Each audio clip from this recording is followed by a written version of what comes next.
We all have to coexist together.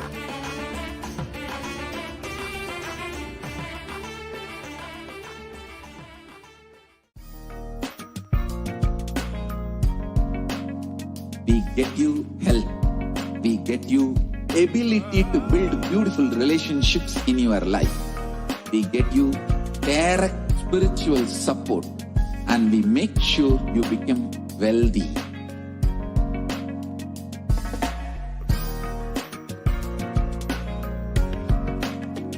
We won't stop giving you just good life. We will literally not stop till you live enlightened life. Manifesting the state of Paramashiva, space of Paramashiva, powers of Paramashiva, being of Paramashiva.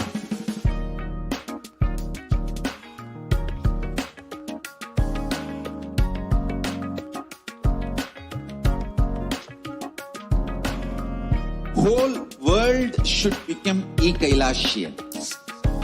I want the whole world to know Hindus have something great to contribute to the world.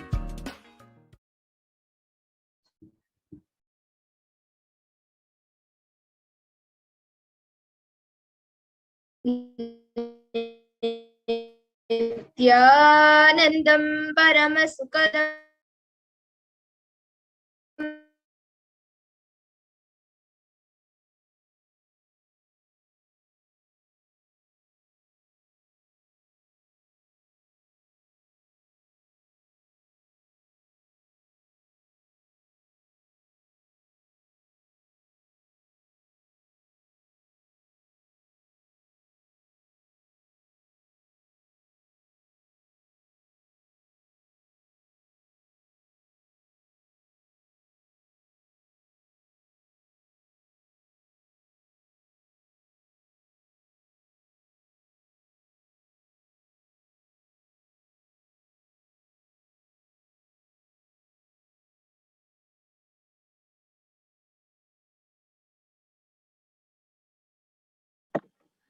Nithyanandam Paramasukadam Kevalam Jnanamurtim Dvandvatitam Gaganasatrisham Tattvamasyaadilaksham Ekam Nityam Vimalamachalam Sarvadi Sakshibhutam Bhavatitam Tripunarahitam Sadgurum Tam Namami. So now we will be entering into the introduction to Parashakti Akashik reading.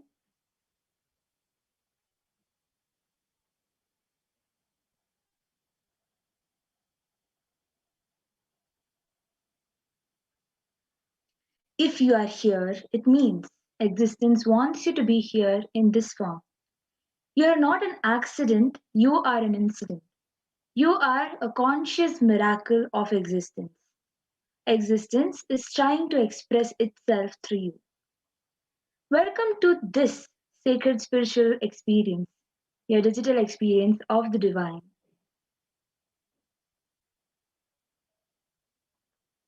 You are a conscious miracle of existence. This may be what you think as your first time in the presence of a divine cosmic being, but this is not the first time this energy has graced planet Earth. If you're watching this now, it is not a coincidence, but this is a cosmic intervention in your life to make you manifest exactly what you want. Yes.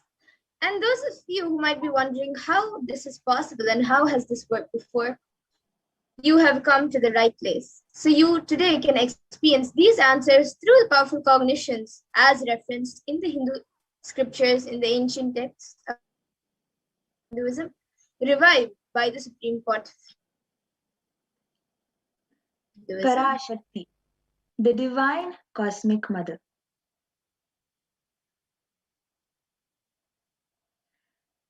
Devi, the ultimate pure So feminine Devi is consciousness. The cosmic mother, she is the source Shakti. It is her cosmic womb, Brahmanda Yoni, from which billions and billions of universes come out and go in. Source where the Big Bang and black holes go on.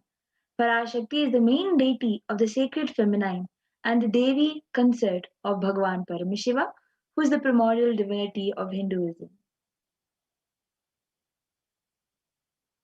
And the first and foremost relationship is the mother. The ability to learn and even the idea to relate starts with the mother. How to relate starts with the mother. So understand that your idea to relate and your ability to relate starts with the mother. A mother is a too important way to connect with what you think as life. In the Vedic tradition, our rishis were already aware that your ability to connect with the mother should be directed to the cosmos. It should inspire and should awaken your higher consciousness. Connecting with life as the mother, as through the mother, is the most sweetest, most beautiful, most easiest form to ever connect.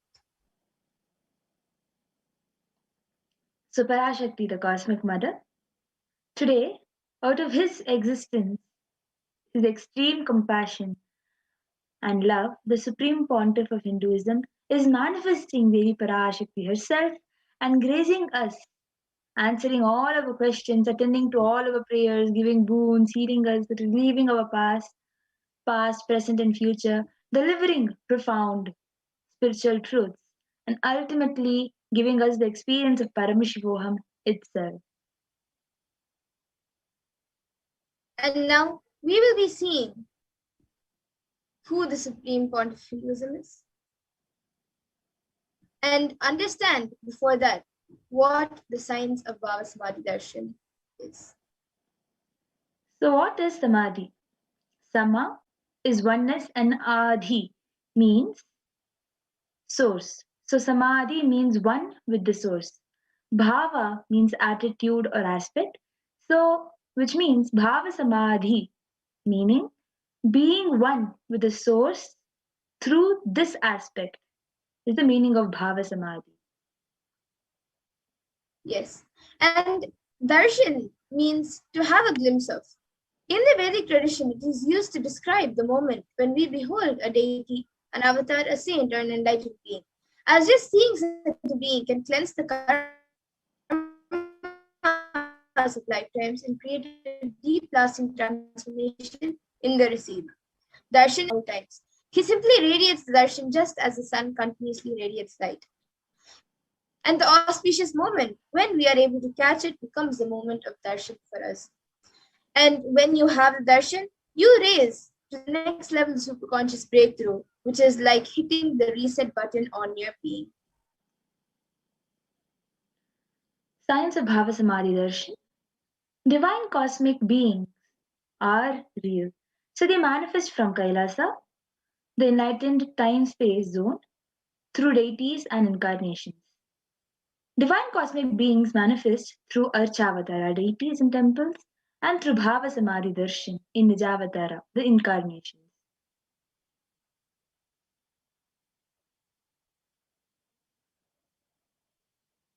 And the Bhava Samadhi Darshan is the science of the Nijavatara manifesting Paramashiva, the consciousness. It is where the formless, the being of Paramashiva, expresses through the Divya Sharira, the light body, and manifests as the Nijavatar, the physical form, for us to experience Paramashiva.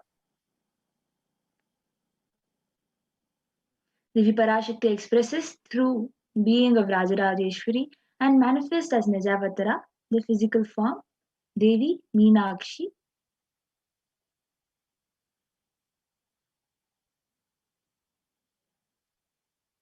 And the Archavatar reflects the consciousness and manifestation of the superconscious energies. But unfortunately, human beings are not mature enough to receive the higher level experiences from the Archavatar directly. And so the avatar, the physical embodied form, comes down to bridge the gap and create an experience of superconscious energy in all of us. Bhava Samadhi Darshan, Bhava Samadhi awakens your Kundalini Shakti, which is the latent potential energy in every human being. This influx of superconscious energy, visibly slows down aging process, improves immunity to diseases. During this darshan, the whole brain comes alive, turning into a superconductor of conscious energy that heals, empowers, and transforms our lives.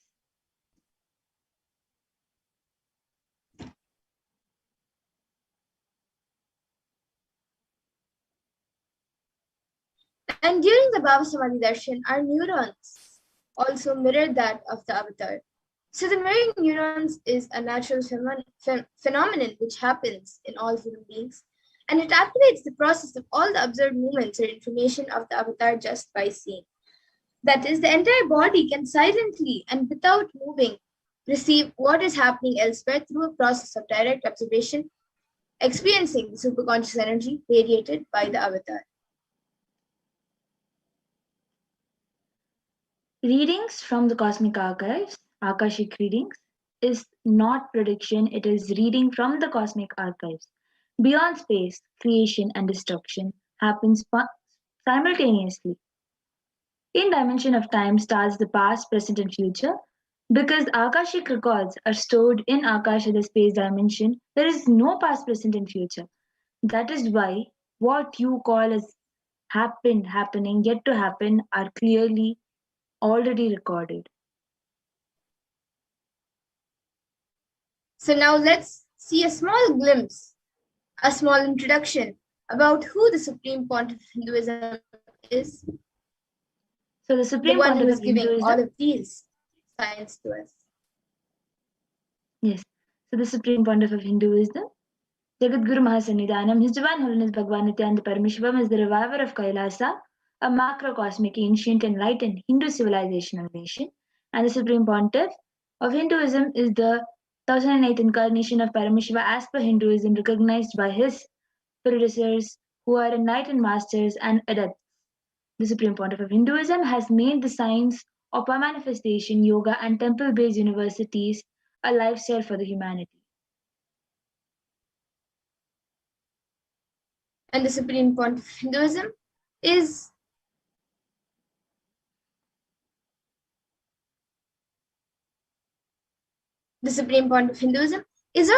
ordained as the 233rd Guru Mahasannidhanam of Kanchi Kailasa Sarvagam, which is the Tondai Mandala Adhinam, the incumbent emperor of Suryavamsha Saranga Samarajyam and the present 293rd Jagadguru Mahasannidhanam of Kailasvanati Shyamala Pita Sarvagam and the present Mahamandaleshwar of the Mahanirvani Akada, which is the largest apex monastic order. The Supreme Pontiff of Hinduism is the 1008th Acharya Mahamandaleshwar, the head for all spiritual leaders of Atal Akhada, ancient apex body of Hinduism, and is the present 23rd Guru Mahasannidhanam of Dharma Mukti Swargapuram Adhinam, elected as the Supreme Pontiff of Hinduism by a congregation of over 1,000 Hindu leaders or pontiffs. And the Supreme Pontiff of Hinduism is also revered as a teacher of Hinduism, the most prolific, most viewed, read, and watched. He has authored 300 books and 10,000 articles in 3 different languages, which are English, Tamil, and Sanskrit. And these are translated into 50 different languages with over 1,000 titles. And over 20 million of copies of books and articles are sold, read, and downloaded, and over 10,000 hours of discourses. And he has also enriched and enriched 1 billion plus lives digitally and is respected as the commentator of all sacred scriptures such as Upanishads, Bhagavad Gita, Shiva Sutras, Brahma Sutras, Yoga Sutras, Ashtavakra Gitas, Jain Sutras, and many more. Supreme Pontiff of Hinduism is also honored as the leader of Hinduism, the most awarded international recognized Hindu leader, reviver of 108 ancient Hindu sampradayas, including the Rudrakanyas, Rudras, Rishis, Rishikas, Bhairavas, Bhairavis, Sannyasis, and establisher of the largest Hindu university, Kailasa Nithyananda University, in the world with satellite campuses in 150 countries, establisher of 1,000 plus Kailasa enlightenment ecosystem, founder and reviver of over 100 Sarvagyapitas, collector of the largest Hindu library with over 1 million books, 1 million palm leaf scriptures, and over 20 million digital books. And now, with this, we will be moving on to the next segment where we will be seeing a live demonstration of the powers given to us by the Supreme Pontiff of Hinduism through the science of Diksha. So we will be back with all of you after a short break to see the science of power manifestation. So I request the power manifestation slides to be projected.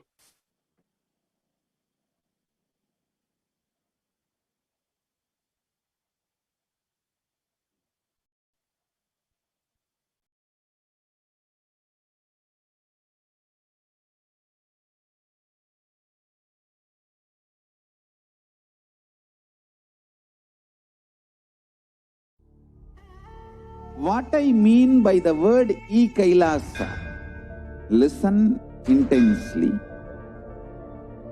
Enlightenment ecosystem, literally enlightenment itself, in your own home, wherever you are. If you cannot come to Kailasa, it's okay. Kailasa can come to you. Kailasa coming to you is Kailasa.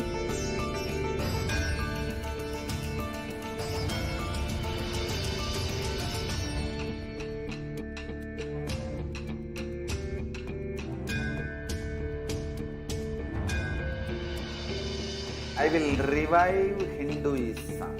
I am a Hindu revivalist, not by any revolution, but by evolution.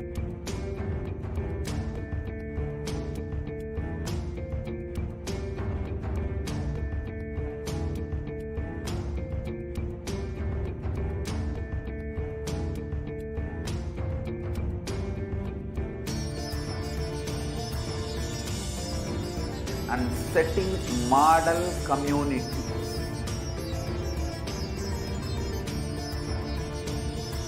Kailasa, enlightenment ecosystems, Sarvanya Peethas all over the world.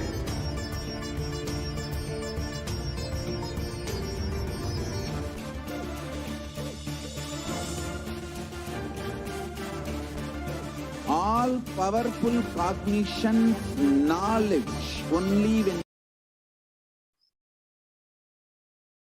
Yes, so welcome back everyone. So now we'll be moving to the next segment where we will be seeing the manifestation of extraordinary Shaktis.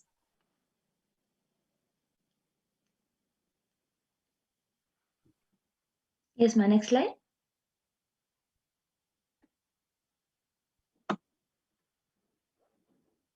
So today, the Parasans and the Nithyananda Yogis, the initiate disciples of the Supreme Pontiff of Hinduism, will be sharing with all of us the results of and experiences of the extraordinary manifestation of the divine powers awakened in all of us through the Diksha, the initiation.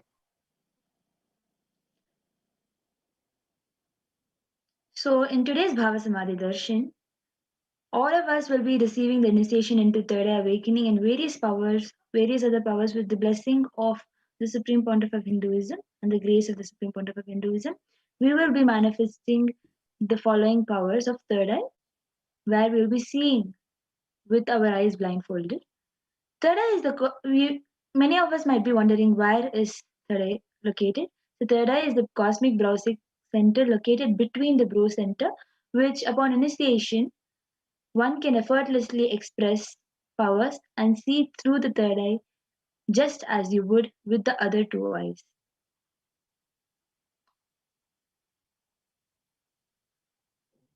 So now let's see what are Shaktis and how they work.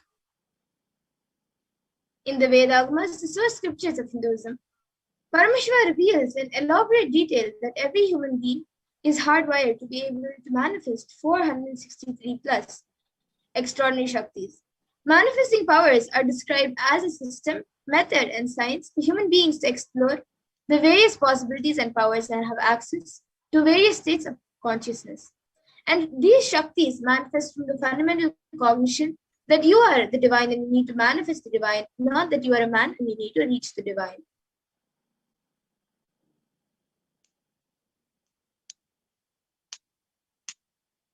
So now we will see a few differences between the Shaktis. Shaktis are expressed from the space of enlightenment, and as a side effect of feeling connection with the divine and high integrity with the master guru. And Shaktis are the source of enlightenment, whereas Siddhis are powers that manifest from tapas, penance, and for enlightenment. And Siddhis are just a path for enlightenment. And a few more differences between Shaktis and Siddhis are that Shaktis of Paramashiva manifest through ordinary human beings in an extraordinary way after the initiation by the avatar and are permanent, whereas Siddhis are not permanent and may divert you from enlightenment.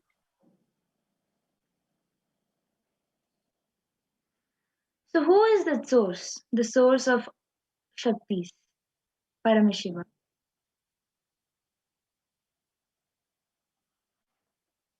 So Paramashiva is the primordial divinity in Hinduism, the ultimate reality and cause, which is self-effulgent, Swayam Prakasha, all-pervading, unchanging beyond time, space, form, and causality.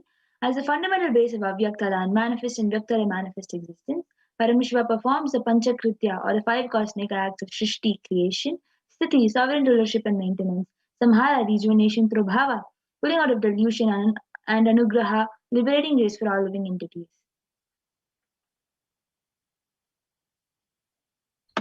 And now, the avatar of Paramashiva, the supreme point of Hinduism, Jagat Guru Mahasannidhanam, His Divine Holiness, Bhagavan Nithyananda Paramashivam, the thousand-nath reincarnation of Paramashiva and the reviver of Kailasa, the ancient enlightened Hindu civilizational nation. Ever since the beginning of the civilization, the Sanatana Dharma has been a cradle of enlightened beings and highly advanced sciences, and it was where the science of enlightenment and power manifestation was lived and taught as a lifestyle. And for the first time in the modern day, the Supreme Pontiff of Hinduism is reviving these yogic sciences and transmitting it to the world at record-breaking pace, which is never accomplished before.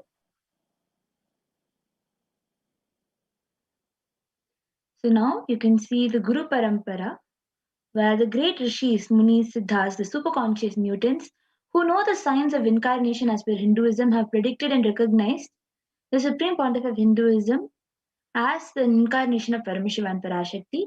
So you can see various great rishis and munis who have recognized the Supreme Pontiff as an incarnation of Paramashiva and Parashakti. So you can see Mata Vibhudanandapuri, Pundi Swamigal, and various other gurus who have recognized. So the knowledge and science of manifesting these Shaktis are passed down from one generation to the next through Diksha initiation by the enlightened gurus. The Supreme Pontiff, recognized as an incarnation at a very young age, was trained and taught these sciences to revive the initiations and knowledge repositories for billions to manifest science of power manifestation from disciplines of Vedanta, Tantra, Sri Vidya, Yoga, yogic powers, Mantra Shastra, Siddha Vidya, science of Aushadha, Advaita, and Bhakti Yoga, Paramashiva Jnana and Paramashiva Vijnana.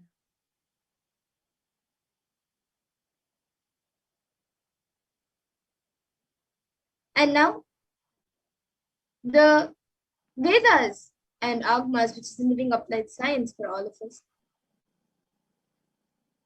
are given the status of Shruti as they are directly revealed by Paramashiva to all of us. So let's see how we can awaken these divine Shaktis in us. Every jnana, the ultimate truth, mapped into your consciousness, manifests as possibility and power of every being, prajnana.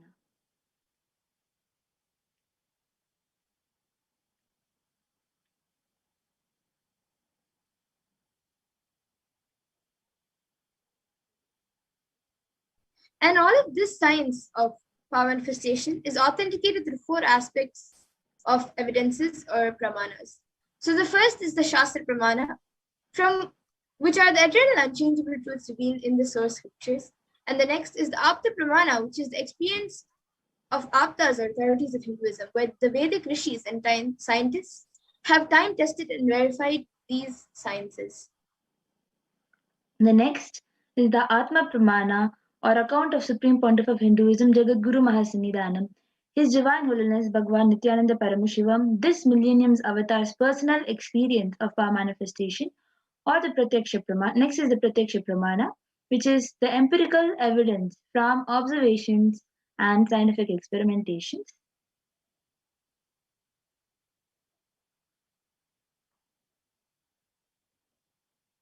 And as I said before, the Vedas and Agamas, which is a living applied science for all the Hindus. The Vedas are the scriptures where the ancient sciences are taught, and where these sciences and these ultimate truths are explained. And the Agamas are the scriptures where the applied technology and applied science is expanded. So the Vedas and Agamas are given the status of Shruti as they are directly revealed by Paramashiva, and they are the ultimate, eternal, and unchangeable truths. And a reference cited from these Shastras or source scriptures is called the Shastra Pramana. So let us now enter into the live demonstration of this power, the power of third eye, the first power. After going through the Shastra Pramana, Apta Pramana, Atma Pramana, Sakshi Pramana, and Pratyaksha Pramana.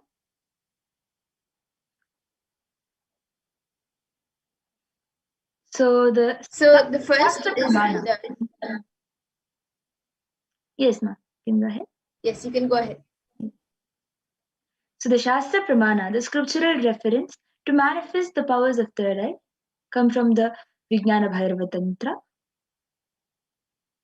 Verse 34, 11th Dharana. Kapalantarmanonyasa tishthanmilitalochanaha kramena manasodardhyat lakshaye lakshamuttamam. By fixing the mind on the inner space within the crown center and sitting stably without any movement, having the eyes closed in succession, by that stability of the mind and inner space, through the power of the third eye, one directly sees the ultimate goal, Laksham, by having the vision beyond the sight that reveals any object or place, attaining the space of oneness with the source, Paramashiva.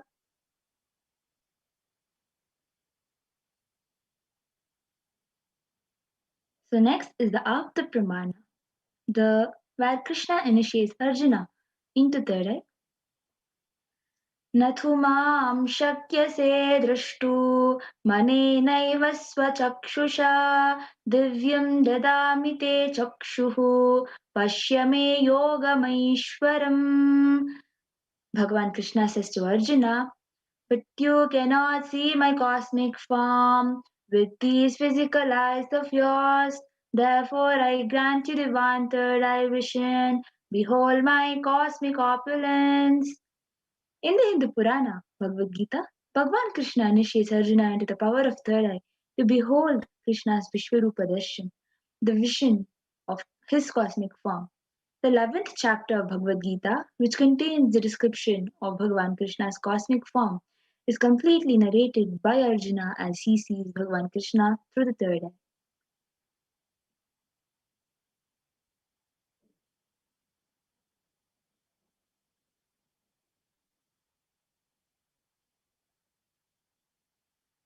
And the next is the Atma Pramana, where in Swamiji's own words, Swamiji sharing, the first experience that I was able to see everything around me, above me, the whole 360-degree, 10 directions below me, everything, I realized not only I was able to see, I was able to feel, experience all of that as me.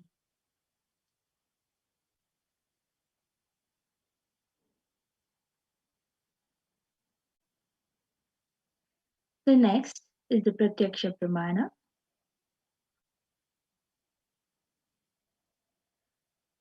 The study, measure, and compare metabolic cell activities of the brain in conscious and meditative, which is the open third eye state, using positron emission tomography, PET. So when doing normal daily activities, it was recognized that there is high activity which is measured in the brain where third eye is located, and when in the space of third eye, only third eye region is active and almost 90% of the rest of the brain is at peace.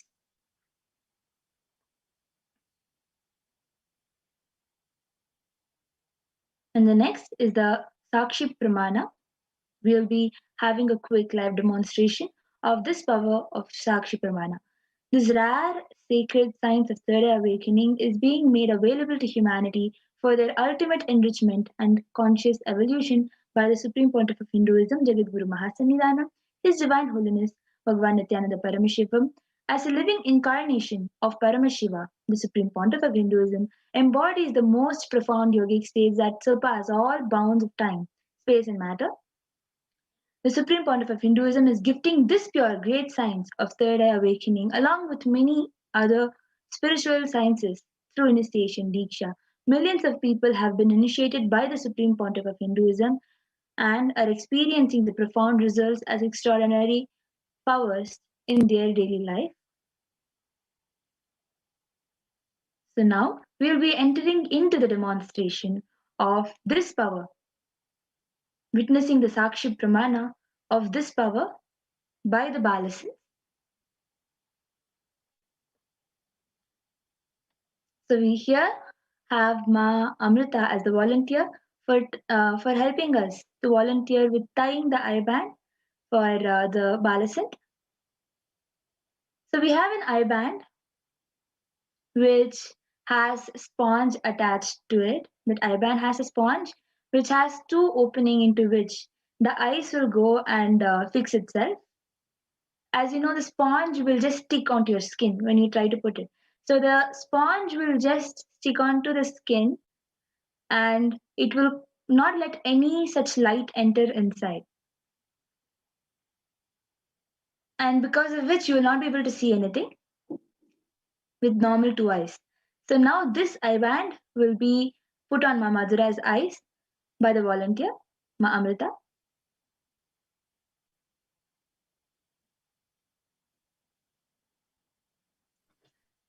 So the opening, the cut in the bottom of the eye band will just go stick onto the nose and fix itself properly on the face, due to which the eyes will get fixed inside the hole.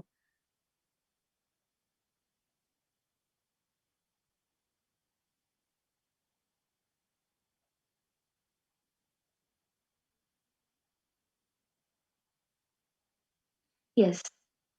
Are you comfortable, Mamadura? Yes.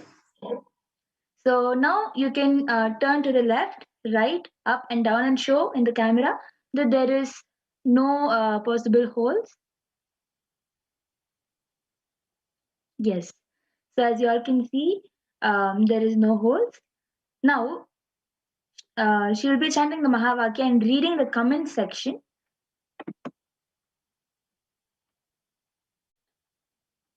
Yes, so now Ma Amrita is projecting the comments in front of me. So we have the first comment from Yashodharan, who has put Nithyanandam. And then the last comment we have, the next one is from Caroline Desires, Desirs. And there she has put 3 namaskar emojis with yellow hands and a heart emoji. So and anyone else who would like to put a comment? Yes. So if anyone else would like, you also can comment. You can put anything you would like me to read, either a sequence of emojis, a sequence of numbers, letters, words, sentences, and even something which doesn't make sense or you think I may not be able to read it, you can put that. So we have another comment from Nitya Gobamananda Indira, who has put the word pink. Yes. So as you all can see, it has been projected. And you yourself can go and see in the comment section. Whatever is revealed to the third eye is exactly what is being commented. Yes, and we have another comment from Nayan Jani, who has put please, and then 4 namaskar emojis with yellow hands. And then another comment from Nayan Jani, she has put Nithyanandam and then a namaskar emoji.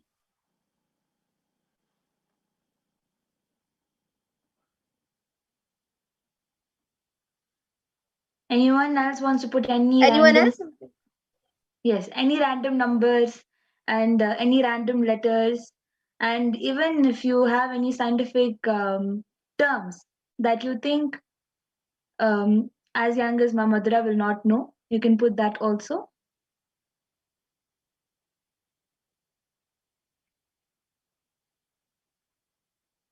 Yes, so we have another comment from Ma Vani Narayan. She has put 1-4 and then she has put the and symbol. And then we have another comment from Nayanjani. Please, Ma, give advice for manifest third eye powers for me. And the manifest is actually M-E, not M-A. So means Nayanjani has put M-E for the word manifest. And then we have another comment from Chase Carlessly, who has put Hanuman. Wow, as you all can see, it is exactly whatever each one of you are commenting, and each one of the viewers can also see the comment section. It's exactly what is being commented. If anyone else also wants to add up anything, you can start continue commenting. Yes, and for the question that Nayanjani Aya has asked, once you watch Darshan, you will be initiated, Aya, so you can immediately start manifesting the powers. There is no other advice or technique, just chant the Mahavakya, connect with Swamiji and start manifesting the powers. And now we have another comment from Nayanjani Aya, who has put great and hand emoji like that. And then another comment from Chase Carlessly, who has put a Trishul emoji, and then we have Raman Vashishtaya, who has put Jai Nithyananda Paramashivoham. Yes, absolutely. So, and then we have another comment from Nayanjani Aya, who has put thanks, Ma.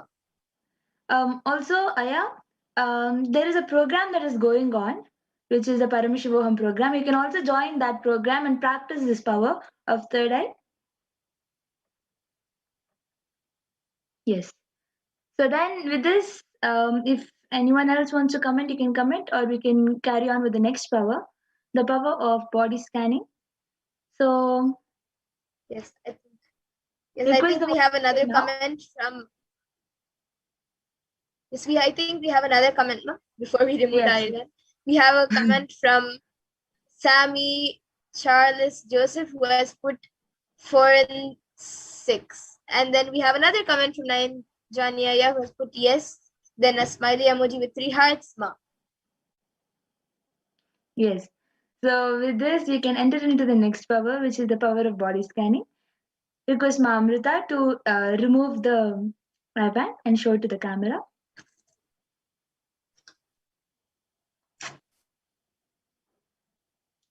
So as you all can yes, see, so all of you can see the IBAN. Yes. So as you all can see, it is the exact same IBAN which was shown previously, and it's the exact same IBAN that was put on Mamadura's eyes. Beautiful. So we will be entering into the next power, which is the power of body scanning. Request the operator to share the slide.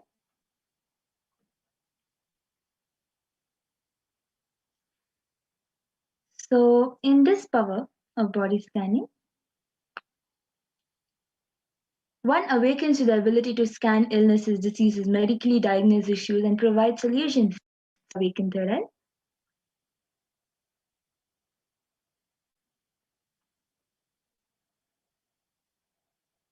So the Shastra Pramana, the scriptural reference to manifest this power of third eye, is Swadehe Jagato Vapi Sukshma Sukshmatarani Cha Tattvani Yani Nilayam Dhyatvante Vyajyate Para. Bhagavan Paramashiva says, cognize deeply that from the subtle to the subtlest constitutive principles of your body Swadeha, or of the whole universe simultaneously, consist of the essential reality. They are being absorbed in their source cause Paramashiva. By the experience of such restful awareness, one becomes complete from all thoughts, and the ultimate universal divine power, Paradevi Adi Shakti, is revealed, and the supreme power manifestation happens.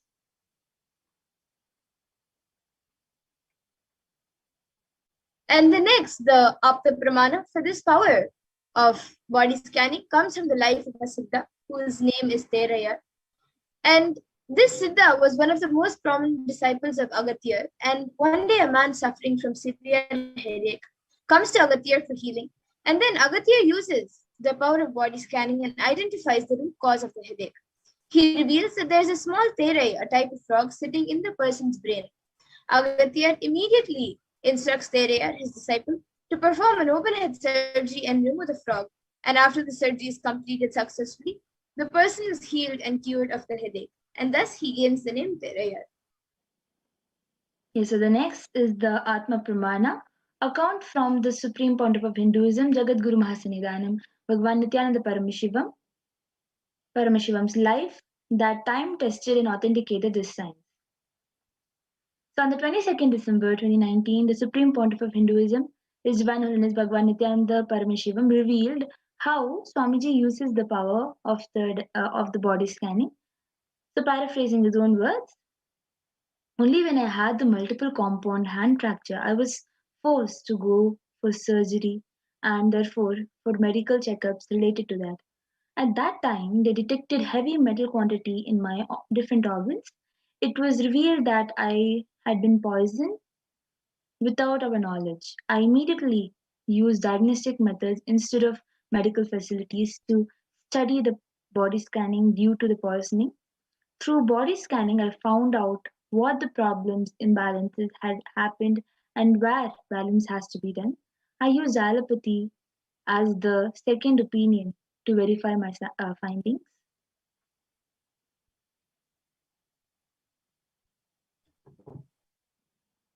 And now all of you can see the Sakshi Pramana, where a few screenshots are taken from social media, where just few of the thousands of disciples who have been initiated by the Supreme Court of Hinduism into these powers have shared their experience of how they have manifested this power of body scanning.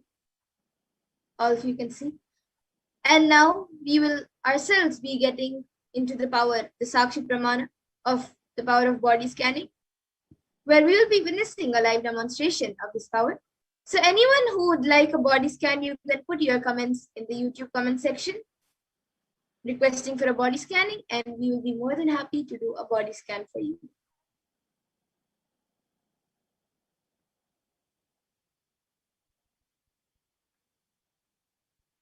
So any of the viewers watching us now, if you would like a body scan, you can ask for one.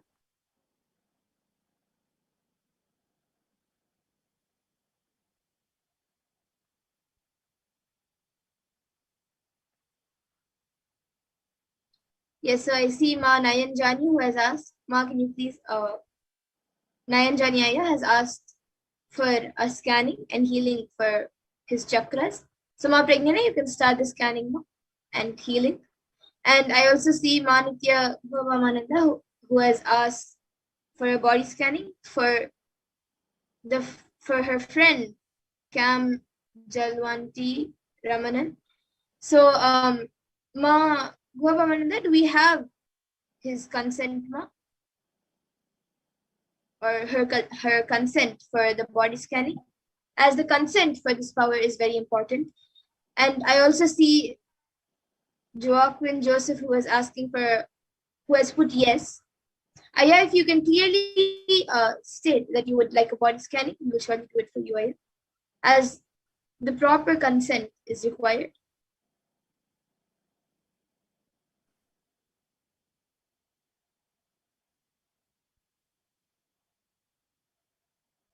Okay, so I see Raman Vashtaya has said, please body scan and heal me for my digestive issues.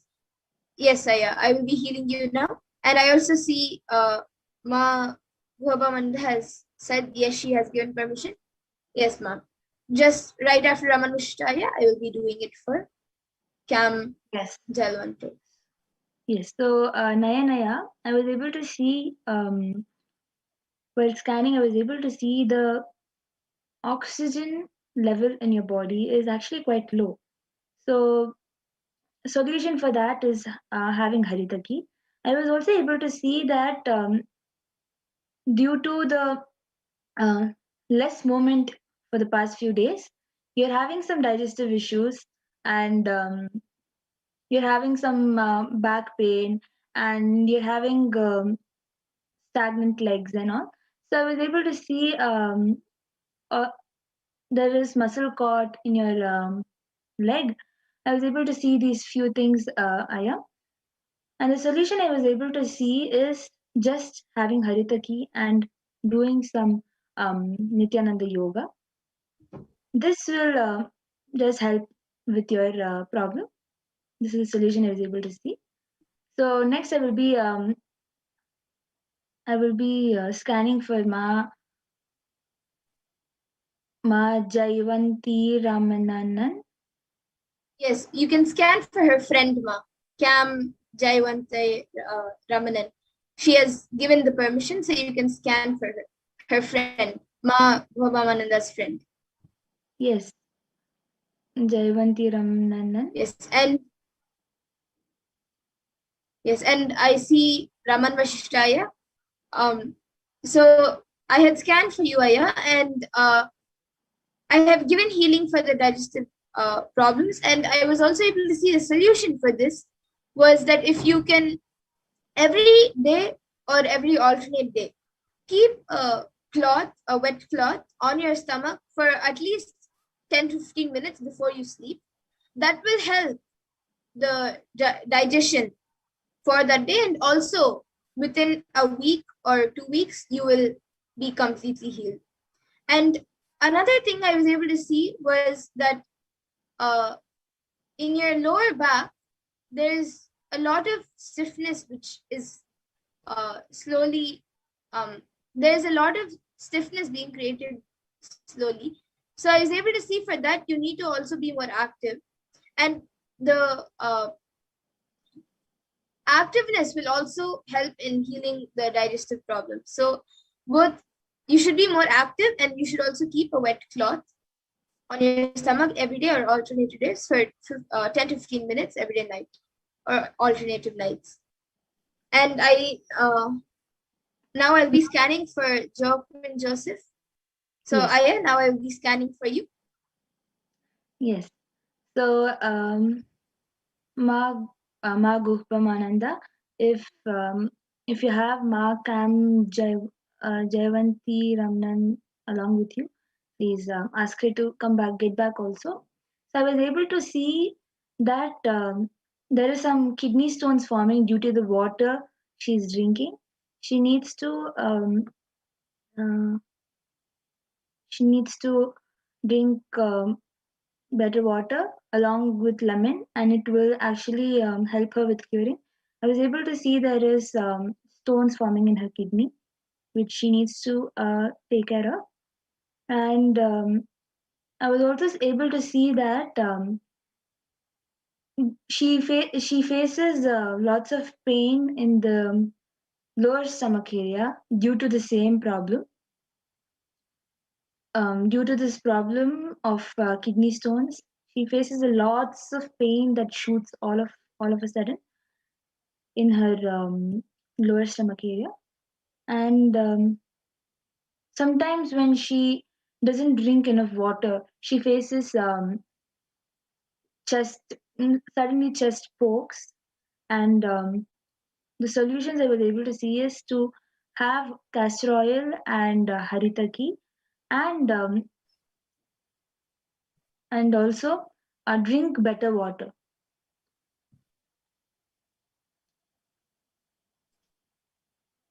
Yes, so Ma Guhapamananda, you can get back in the comment section if Ma Cam Jaivanti Ramanan was able to relate, and even Raman Shtaya, you can get back in the comments. And even I think Nayan Janiaya has gotten back saying yes, Ma, and thanks. And now for Jock and Joseph, I was able to see for you that there are many imbalances in your body, like the hormones, the oxygen, the blood level, like the blood circulation, and even like everything at certain points of times, different times, it gets imbalanced. So I was able to see for this, like actually I was able to see when one thing is proper and balanced, then other things go in an imbalanced way. So I was able to see, to balance everything, you have to drink lots of water, like at least 3 to 4 liters a day. And along with that, at least 2 cups of jeera water. You can, jeera is the cumin seeds. So you can boil the cumin seeds with the water and drink at least 1 or 2 cups of that. That will help in bringing the balancing all the things in your body, and it will heal you completely. So this is what I was able to see. Yeah, you can get back in the comment section. So, And I see Raman Vashishtai also. Yes. So Raman Vashishtai has gotten back saying, thanks, Ma. Yes, I have lower back pain issues too. Thanks for healing. Yes. And Ma Gokhba Mananda has also said that Ma Cam has said, thank you very much. Welcome Yes. to E. And Kailasan's Bronze Madhua. And Madhua is also requested. So actually, Ma Madhura, will you be able to? Yes, Ma Madhura, you can scan for Madhua. Hemant. Yes, and you can, I think even Maghoba Mananda has also asked for healing and scanning for her chakras. So you can also do that. You can also heal Maghoba Mananda. And now I will be scanning for Madhua.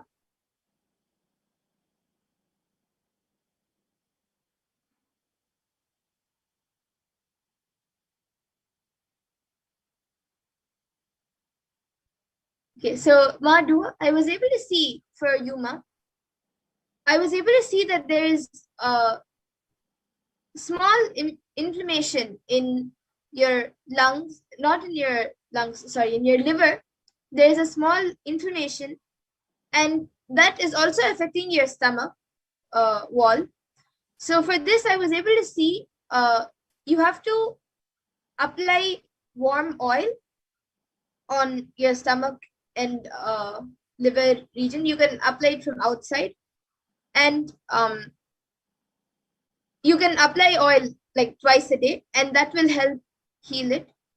And one more thing I was able to see was in your legs, you're actually putting a lot of pressure on your legs. So for this, I was able to see that if you have a more physical activity based routine, that will help in the healing. As I was able to see now, because you're not doing so much of physical activities, then the few times when you do the physical activities, it puts lots of pressure in your legs. So if you do more physical activities more frequently, that will heal the pressure being put on your legs. So this is what I was able to see. Yes. So Ma Gohubamananda, I have healed your chakras, Ma. And also, I read the request of body scanning for Ma Sureka Venkatesh Rao. As Ma Madhura was sharing, I also scanned for Sureka Venkatesh Rao Dese. And I was able to see that there is not much problem in your in Ma Sureka's body. But she has various problems that occur suddenly. Like she has sudden stomach pains, lots of stomach pain, and during her menstrual cycle, she has lots of pain, and she has lots of back pain, and this is what I was able to see. And Maha Adbhuta Charitra has asked, Ma, can you help Ma Cecilia attending PSM how to do body scan? Yes, Ma, she can join the Paramashivoham. by going to paramashivoham.org/register, and she can register.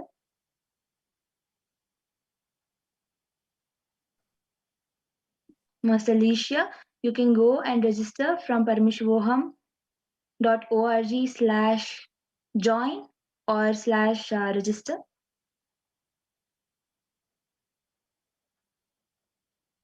Yes, I think she is asking for a body scan, no? If I'm not wrong. But actually, now in the interest of time, I see many other comments also.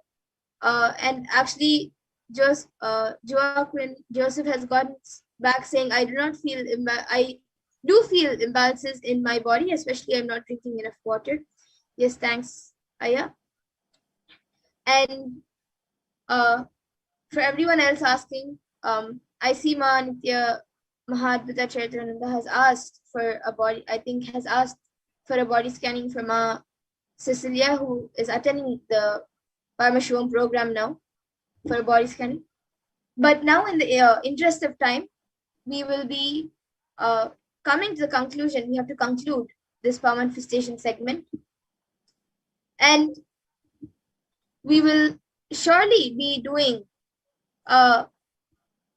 body scanning. We'll be more than happy to do a body scanning.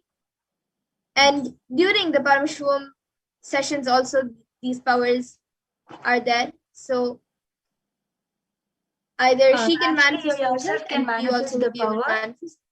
Yes. You yourself can manifest the power by attending the Paramashivoham. That is the most exciting part, that you yourself can manifest the power for yourself. But it's not a problem. No? We also will be able to do it.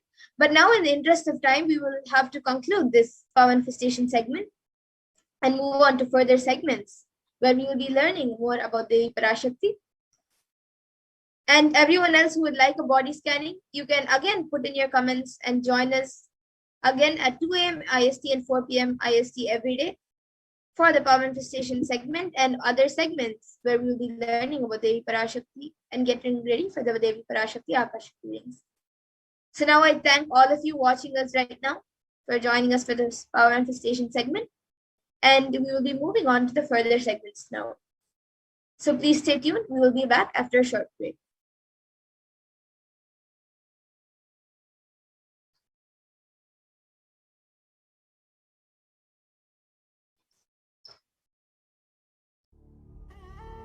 What I mean by the word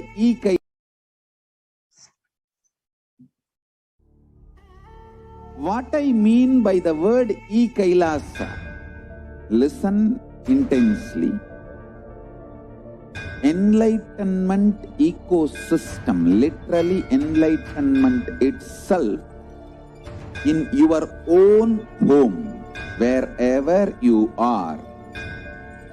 If you cannot come to Kailasa, it's okay. Kailasa can come to you.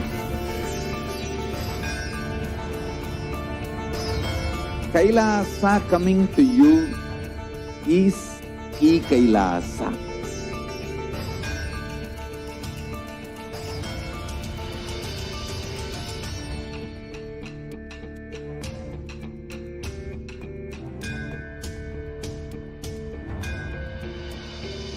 I will revive Hinduism.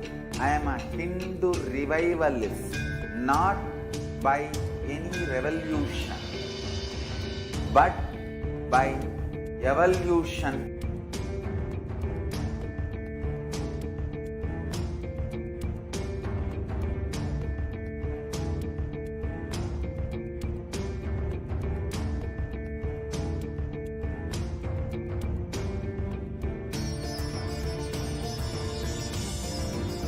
And setting model community.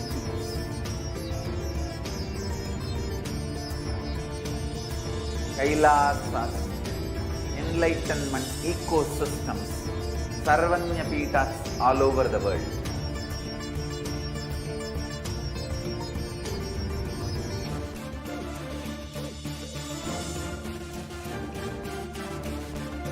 All powerful cognition, knowledge, only when you live power manifestation, and possibilities manifestation happens.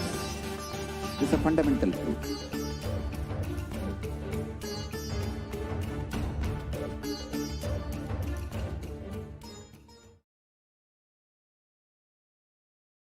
Yes. Nithyanam, everyone, welcome back.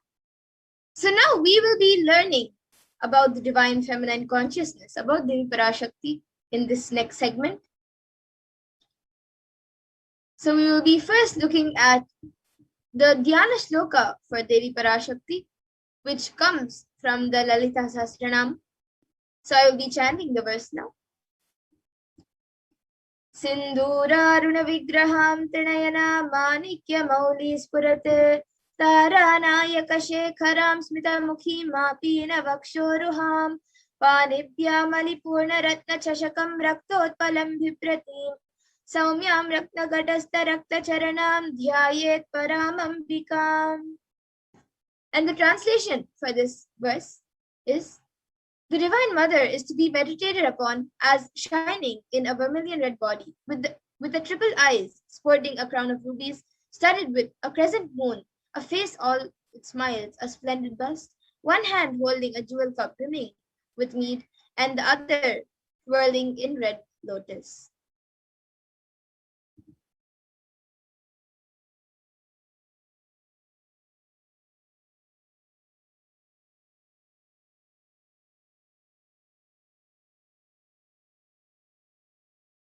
Yes, Ma Pragnana, you can go ahead.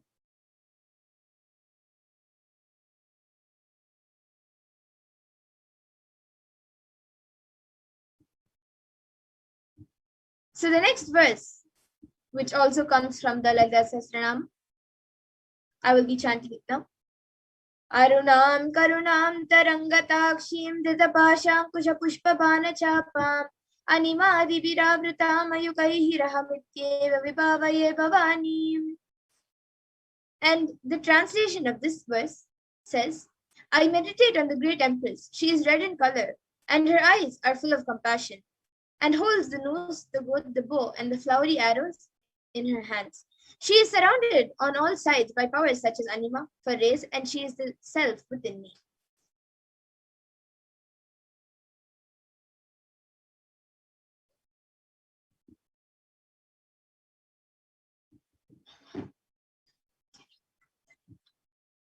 And Devi Parashakti is the divine cosmic mother. And it is her cosmic womb that from which billions and billions of universes come out and go in. It is the source where the Big Bang and black holes go on and on. Parashakti is the source Shakti, the source energy from which all of us came, which all of us are in even now, and which all of us are going to merge into.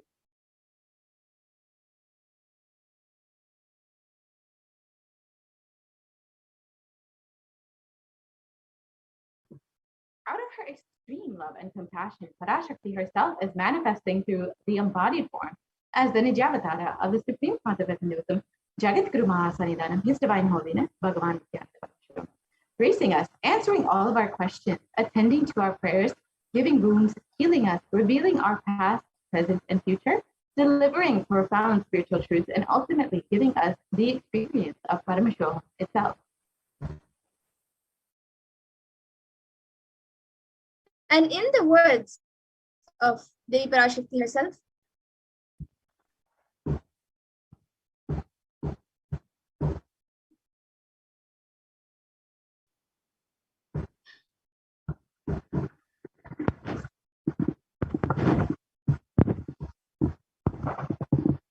we can move to the previous slide.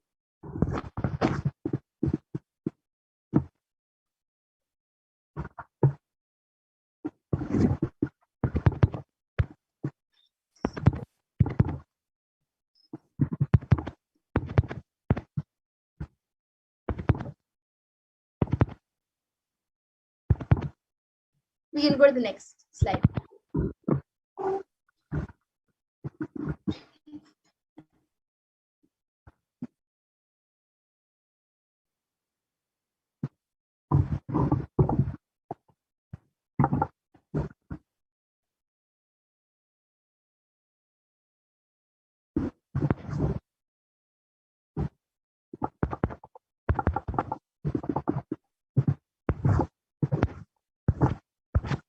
In the words of Devi Parashakti herself, raising as Omkara, expressing as Vedas and Agmas, blossom as Shankara, filled as Parashodasi, living in 40 triangles, the Kailasa Swami who is in Kailasa, Sri Purachintamani, Parashodasi, sitting as part of Parameshwari, who rules the world, Paramashakti, Manonmani, Meenakshi, as Nithyananda, I took Nijavatara here, to give good boons to everyone, to bestow all goodness.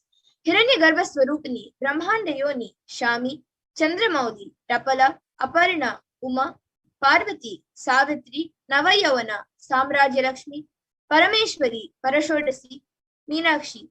Taking the form of Nithyananda, I came here as Nijavatara. With great compassion, I am blessing.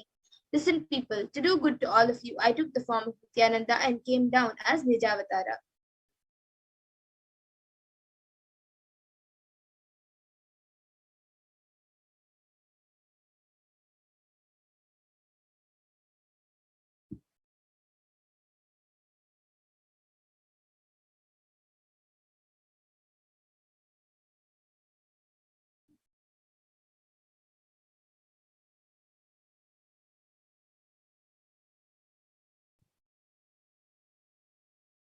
And again, in the words of Devi Parashakti herself, raising in Omkara, blossoming as Shiva, Shiva manifesting as source of existence, powers of existence, expressions of existence, from the oneness of Om, blossoming into two as Prakriti and Purusha, blossoming as three Shaktis, Icha, Kriya, and Jnana, growing as four Vedas, expanding as five Panchabhutas, beyond six chakras, filled as Gotras of seven Rishis, expanding as eight directions, existing as nine Grahas, blossoming as 10 Indriyas, being as 11 Rudras, creating all the worlds, bringing life to tell and make truth blossom and to do good. Parashodasi Meenakshi, in the form of Nithyananda, I came to bless every one of you.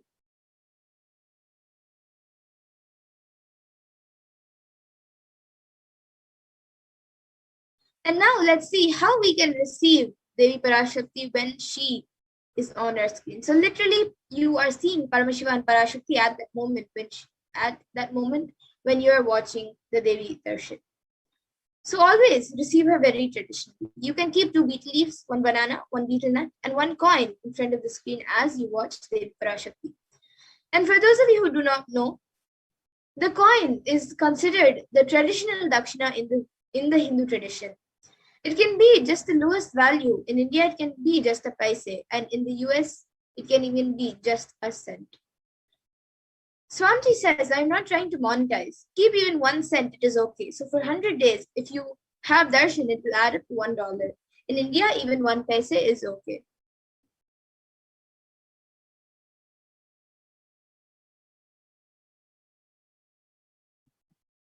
And once the darshan is over, you can take the betel leaf, betel nut, and the banana and take it as prasadam immediately once it is offered to Devi during the darshan.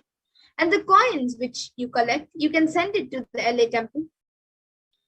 And for those of you who might be wondering, what benefits this betel leaf and betel nut have? This betel leaf and betel nut may look too small, but in a few days, you will realize how much it adds to your sentiment that really she is there. You will not take the Devi darshan for granted. Rituals will break your monotonous, unconscious mentality and lifestyle and remind you to raise you to the powerful cognition. It will break your unconscious behavior. So now all of you can also see how you can set up your tambulam. You can set up the 2 betel leaves, 1 betel nut, 1 banana, and the coin in a plate and keep it in front of the screen. These are the few basic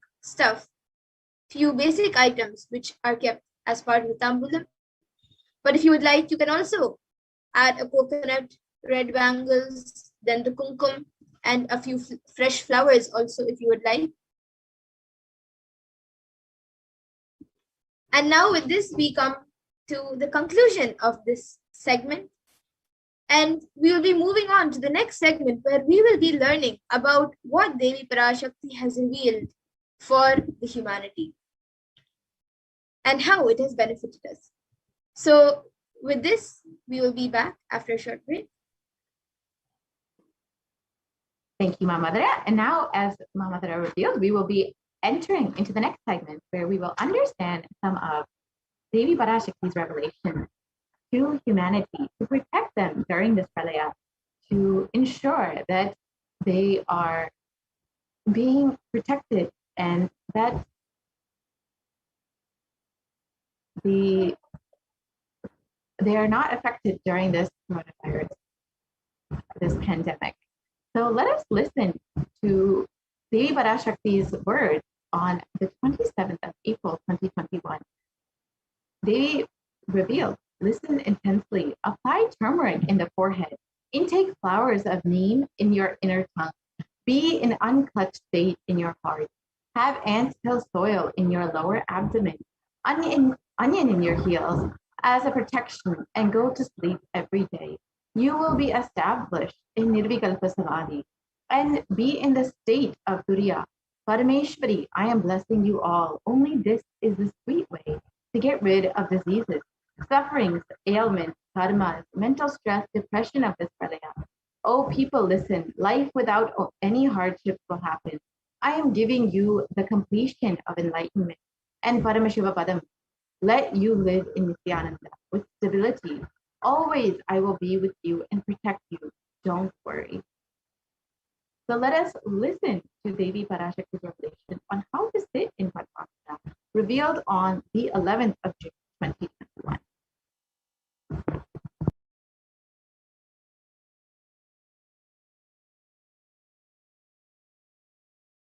You will be able to sit in Padmasana like me. Eat the rice with a neem flower. This is the instruction for all the humanity. Neem flower and the rice will heal your body and remove all the pains, induce flexibility, samana and prana, detox your body and clear apana. Om.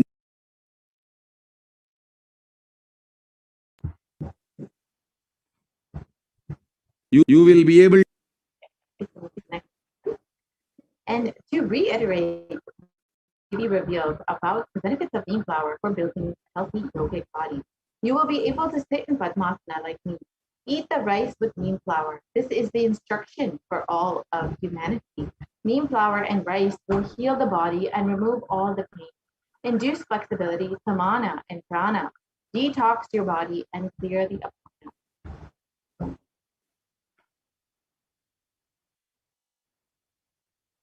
Let us look at some of the benefits of the neem flower. The neem tree offers several health benefits, and all parts of this tree are useful and known for its medicinal uses. The flowers, just as the leaves, have plenty of therapeutic benefits, which explains its many uses in Ayurvedic medicine since the beginning of ages. And neem flower is extremely beneficial in digestive health. The neem flower helps in improving digestive health, and they are used mainly in the dry powdered form for cooking. It can be included in fried, boiled, dried, or roasted forms in rice and rice dishes and in sauces for therapeutic purposes. It's also very well known for its weight loss benefits, which are the neem flower is extremely effective in losing fat, mostly around the belly area, which is very well known for causing multiple diseases, including heart disease. And the flower is known for its potent properties, which help in fat breakdown. So this is extremely beneficial if you are interested in weight loss. And it's also very well known for its benefits in liver health. The dry flowers can be powdered and consumed every morning, mixed in a glass of warm water. And it helps cleanse the liver and removes unwanted toxins from the body. It is good for liver health as well as it acts as a purifier. And it's very well known for its blood detoxification properties. The dried neem flowers in their powdered form can be consumed every morning with a glass of water. It helps in blood detoxification and purifies the body internally. This means clear and glowing complexion.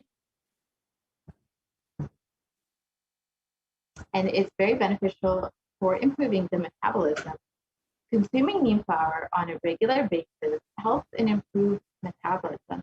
It improves blood circulation and is good for immunity and offers great positivity overall. Neem flowers are also used in the treatment of belching, nausea, anorexia, and intestinal worms. And in Ayurveda, it says that leaves are magical for the eye and beneficial for treating headaches and skin. The neem flower is also known for its beneficial benefits in preventing cancer.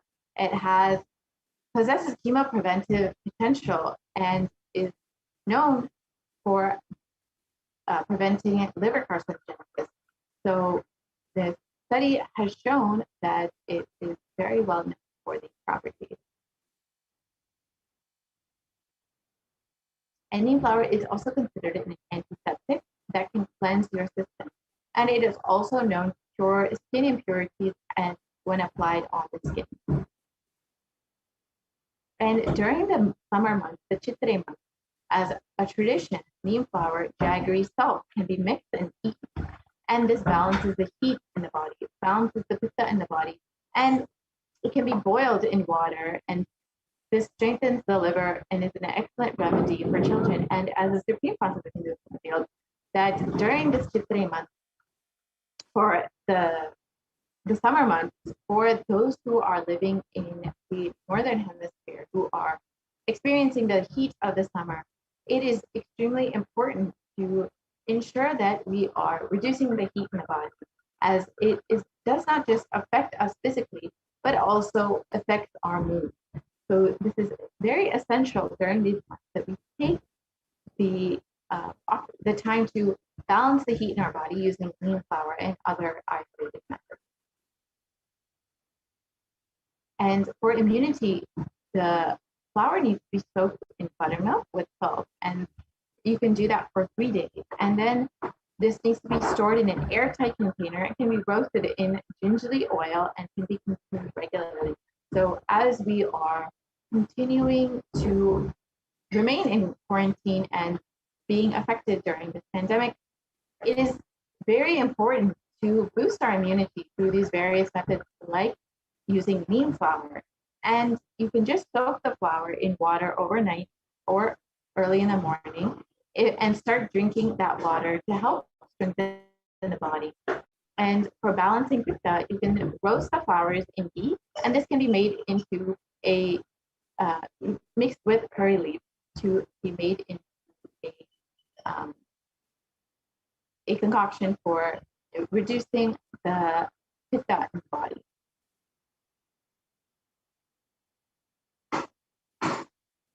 And so with this, we can understand why the Supreme Concept of Hinduism has revealed so many times that neem flower and neem in general, the neem tree, is very important and beneficial for the body. So we can see the various methods and ways that we can incorporate the neem flower into our diet and ensure that we are being protected and our immunity is being strengthened during this pandemic. So let us now move into the further revelations made by Devi Parashakti. So let us listen to what Devi has revealed about black fungus. கரும்பூஞ்சை வியாதிக்கு வைத்தியம் கேட்கின்றாய், நன்றாய் தெரிந்து கொள். கரும்பூஞ்சை வியாதி நுரையீரல் மட்டுமல்லாது மூளையையும் நசுக்கி மனிதனை ஜடமாக்கி மரணத்திற்குள் தள்ளும் உயிரியல் ஆயுதம். மனிதர்கள் மீது நடத்தப்படும் உயிரியல் போர் இது. நவபாஷாணத்தின் மீது பொழியப்பட்ட நீரும் மஞ்சளும் பாலும் வேம்பு ரசமுமே இதற்கு மருந்து. அதை அருந்தி உடலிலே அதை ஊற்றி நீராடி இருந்தவர்க்கு காவல் அம்பிகையின் சக்தி.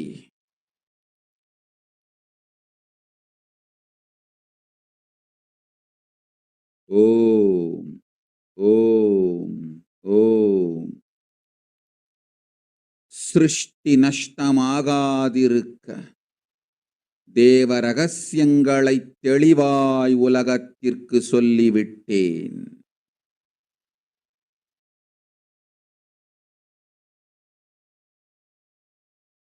இந்த ரகசியங்கள் எல்லாம் உலகத்திற்கு நாம் நித்யானந்தன் வடிவு கொண்டு சொல்லும் பொழுது எதிரிகள் பெருங்கோபத்தொடு நித்யானந்தன் திருவுருவை அழித்திடாமல் இருந்திடவே அவன் திருவுருவை கைலாயத்திற்கு கொண்டு வந்து பாதுகாப்பாக்கிக் கொண்டு பிறகு இந்த உண்மையெல்லாம் உலகத்திற்கு சொல்லுகின்றேன். அன்னை பராசக்தியும் கூட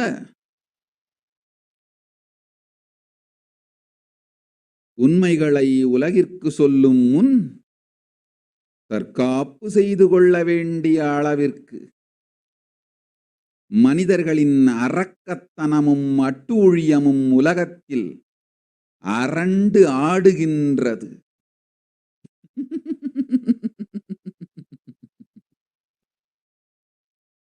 ஓம் ஓம் ஓம் ஓம் ஓம்.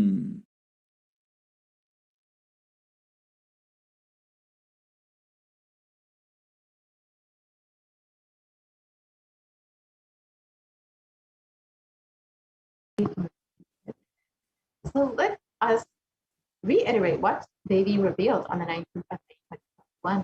You are asking a remedy for black fungal disease. Know properly, black fungal disease, not only it will affect the lungs, it will smash brains. Also, it is a bioweapon that makes humans a lifeless matter and pushes them to death. The demonishness and atrocities of humans is dancing in the world, that even Mother Parashakti needs to do self-protection before telling the truth to the world. So let us understand what black fungus is and how it has been affecting India today. So initially it was denied and dismissed as something very rare. And then it was later declared as an epidemic by several states. And now it has been declared as a pandemic within a pandemic. And as Devi revealed, it eats the brain and mutilates the body, the face, and eats the bone. And it is primarily affecting COVID-19 patients. And it is extremely fatal with a 50% fatality rate, and mainly among the COVID-19 patients. And as we have stated, black fungus has already been declared an epidemic by several states. You can see here in this article that black fungal disease has been linked to COVID-19 and spreads across India.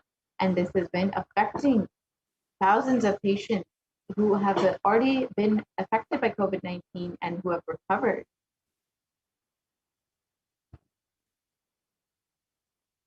And COVID-19 increases the black fungal infection risk in India. And here again, another article showing Devi's revelations and how they are manifesting. And India faces shortage of treatments in the face of these two epidemics. And deadly black fungus outbreak is declared as an epidemic as cases climb to 12,000 and COVID hit India. And this was on the 29th of May 2021. And this continues to be a problem even months into this pandemic within a pandemic.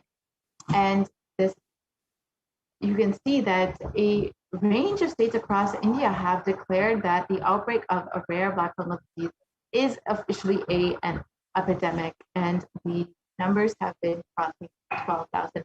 And this was in May of 2019. The numbers now are well over that.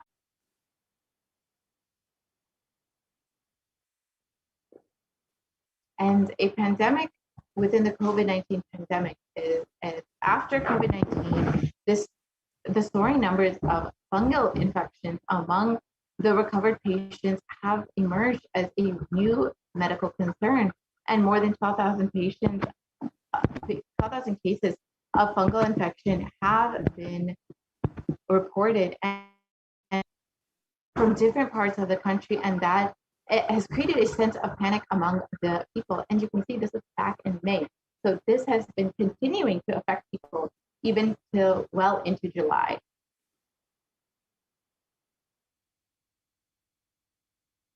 And the flesh-eating black fungus has been killing off patients who have survived COVID-19. This is a article found in News 10, and doctors in India are sounding the alarm, where thousands of cases are being reported, and black fungus has a near 50% mortality rate and is tragically killing off many people who were believed to have been feeding COVID-19. And this infection can eat through skin, soft tissue, and even bones, and is attacking the brain. Just as Devi Parashakti was revealed, it will smash brains.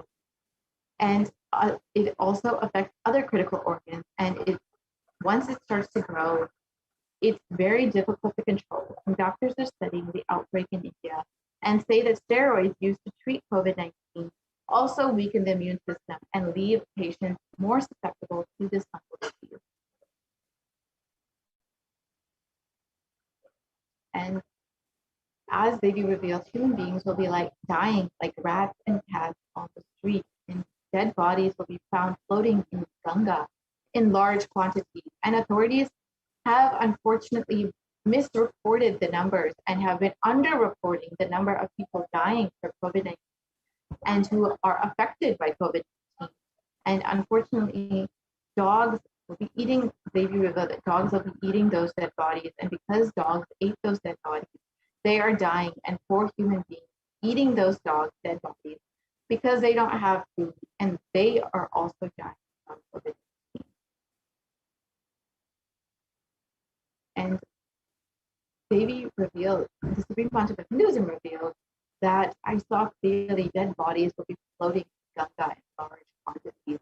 And here you can see an article showing that corpses in Ganga, in the Bhakta locals, were more worried about water contamination than the bodies.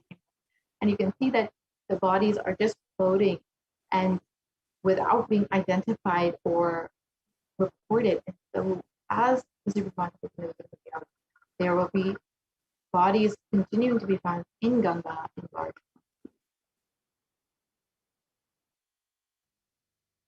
And dogs will be eating those dead bodies. And here in this article, it states in India News, it states that scores of decomposing bodies have laid uncovered in the Sangam area. And for the last 2-3 months, people have been burying their dead here.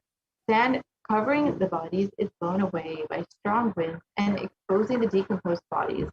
And predatory birds and dogs have been feasting and gathering and feasting on the remains.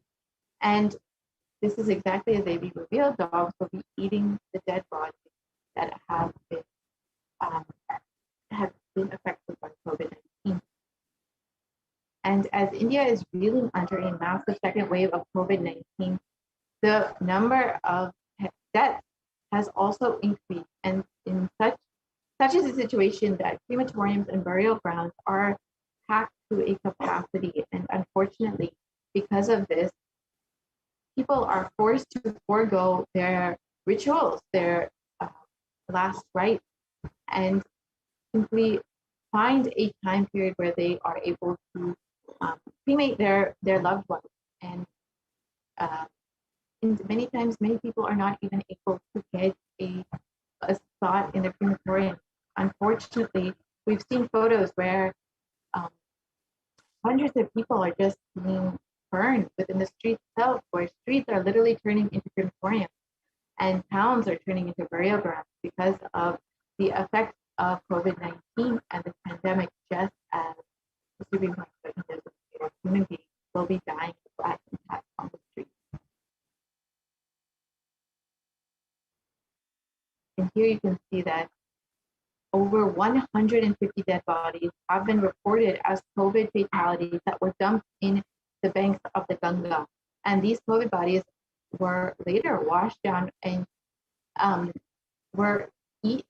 could be eaten by stray dogs, which would further spread coronavirus. And reported on the 10th of May 2021, just as they revealed.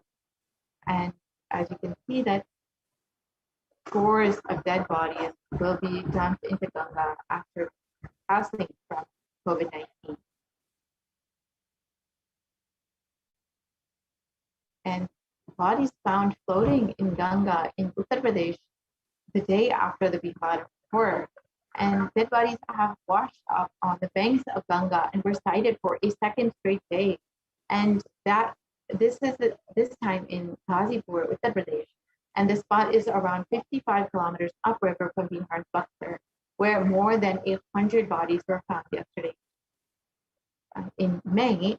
And this evoked shock and anger. And the Bihar authorities have argued that the corpses have floated down from Uttar Pradesh, and that their state has no tradition of consigning bodies to water.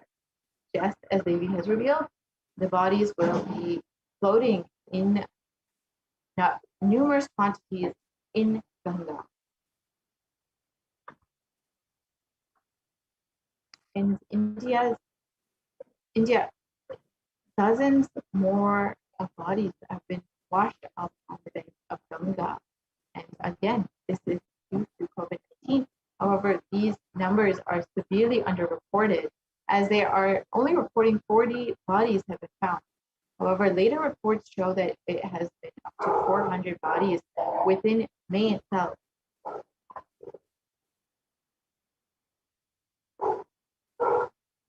And India is dying and India is lying, as we stated earlier. There have been severely underreported numbers of the bodies that have been found floating on Ganga.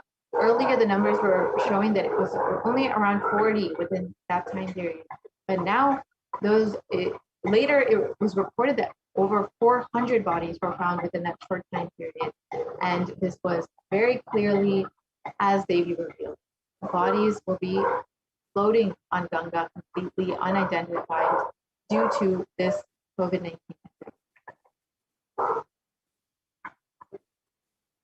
Yes, and unfortunately, India has been in denial of the world's most deadly affected area. And here you can see, this was reported in the New York Times, how severely underreported these numbers could be. It's estimated that currently the numbers show that it's around 27 million people who are affected, with over 300,000 deaths. However, a conservative estimate is showing that, a conservative analysis of these numbers is showing that it's severely underreported, and it's around, it could be up to 400 million, and with 600 deaths, nearly twice the number of deaths that have been reported. And this is a conservative estimate of what could be the proper numbers. However, it's more likely that it's around more than 500 million people were affected by COVID-19, and with 1.6 million deaths due to COVID-19 within India alone, and in a worst case scenario, up to 700 million people could have been affected by COVID-19, with 4.2 million deaths due to COVID-19 itself within India.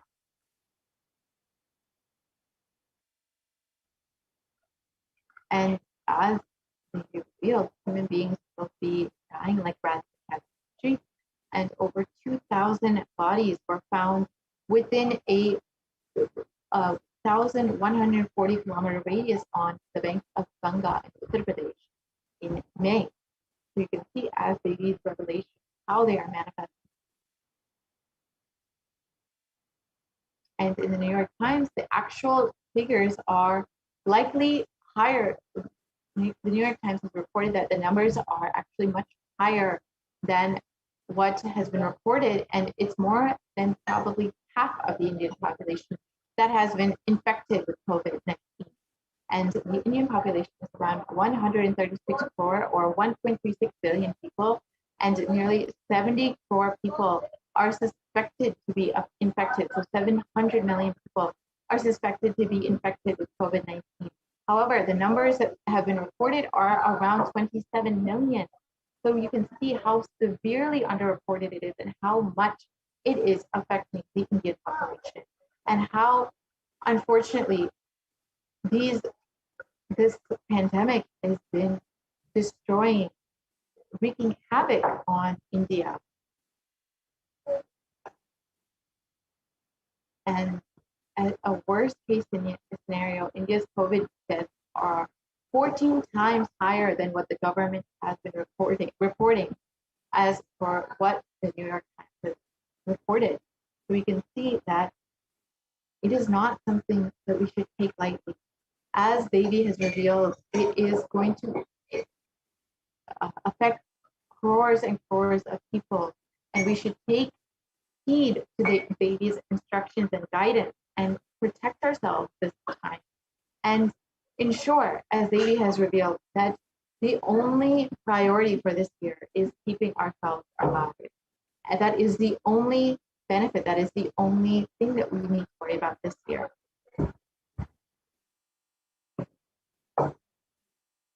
And as we have learned recently that COVID-19 is airborne. Initially, this was denied and criticized, and later it was accepted as a possibility. However, now it has been declared as a fact, and unfortunately, this delayed warning has caused millions of people to die and be infected by COVID-19, and this criticism for this delayed acceptance. Nobody is held accountable for the death of these millions of people.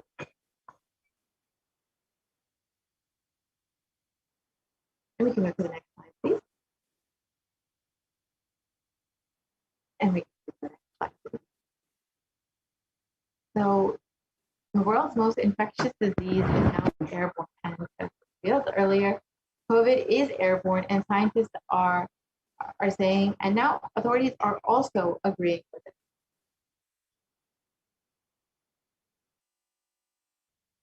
And those scientists have been discussing airborne transmission for months. It was only recently that the WHO and CDC made this as official, and this is what Devi has referred earlier itself. And the airborne COVID threat is confirmed, and people are still not sure what to do. And you can see how the difference between of how it affects people much more, since it has been understood to be airborne, it travels much further, which it means that we need to be much more careful about our social distancing standards and our quarantining standards, because it will spread much more. And this is exactly as the Supreme Court revealed, that it will be airborne and spread in the air, and people will just be catching it without realizing it. And as the Supreme Court revealed, home quarantine is not possible in India. And the Chief Minister of Assam has also stated this. The home quarantine is the prime reason for the large number of deaths in Assam. And the Chief Minister states that home quarantine is the prime reason for the large number of deaths, and during the second wave within COVID-19 within Assam. And on Monday, they witnessed over 92 deaths. This was May, and they had witnessed over 92 deaths, which on a single day, which was the highest for that state so far.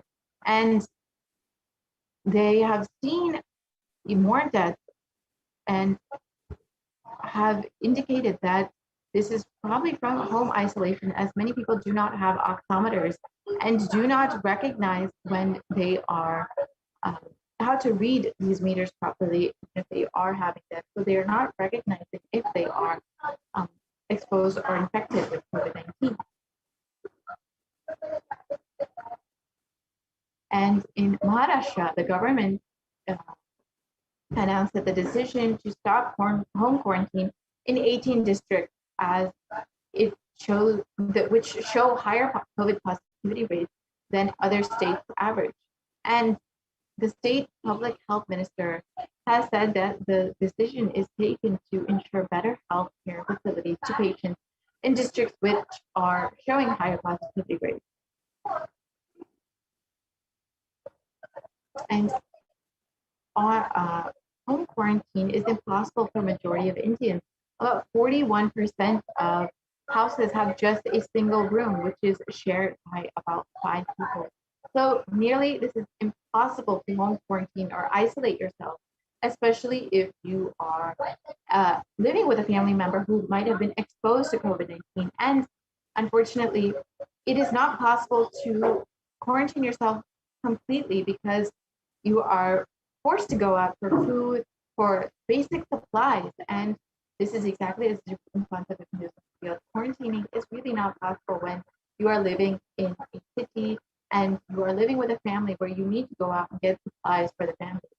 Someone within the family will be exposed, and unfortunately, because the way that homes are set up, most people cannot isolate themselves and keep themselves quarantined from those who have been exposed. And because most people have one room in their home and have large families.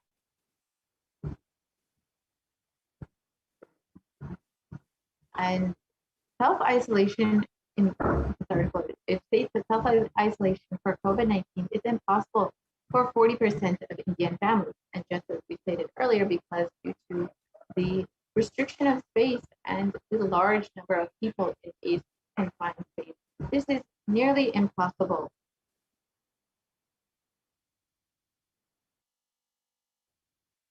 And in this article, they asked, where is the space for home quarantine within cities?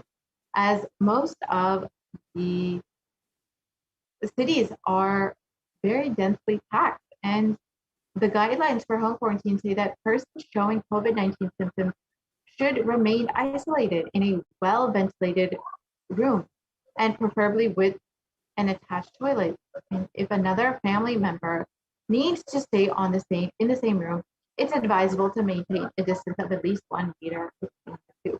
However, this is nearly impossible when the homes are very small with only 1 bedroom, and there are several people living in this small confined space with very, very poor ventilation.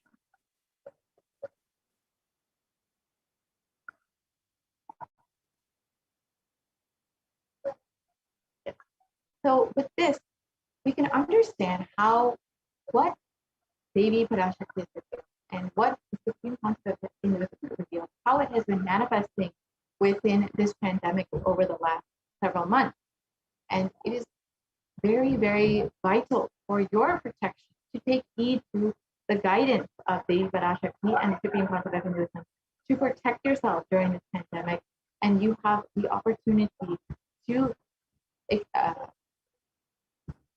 have multi-layered quarantine within the Kailasa that the Supreme Concept of Hinduism has opened up for quarantine purposes for anyone who is interested in ensuring that their family and themselves are protected during this pandemic with multi-layered quarantine.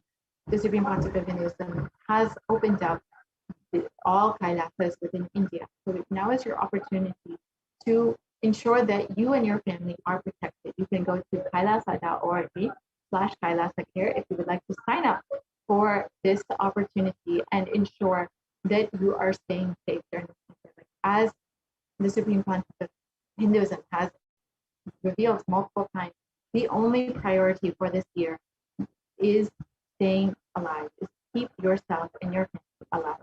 So with this, end this segment and we will move into the next segment where we will understand how we can actually connect with Devi Parashakti after having so many benefits and revelations made by Devi Parashakti. How can we connect with Devi much deeper, and how can we offer our gratitude to Devi? We will understand that in this next segment, where we will go through the offerings that we can make to Devi and what benefits we can receive from such offerings. So we will be right back after a very quick break.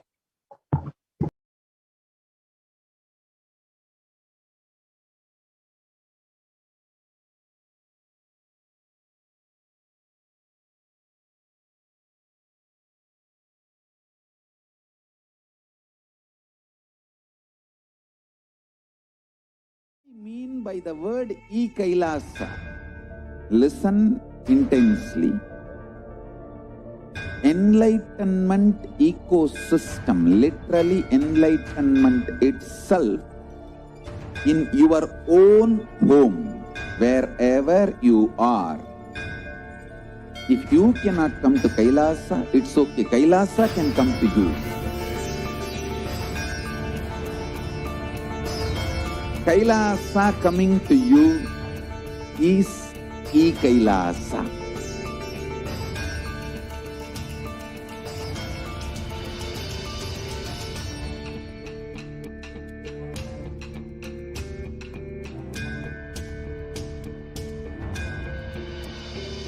I will revive Hinduism. I am a Hindu revivalist, not by any revolution, but by evolution.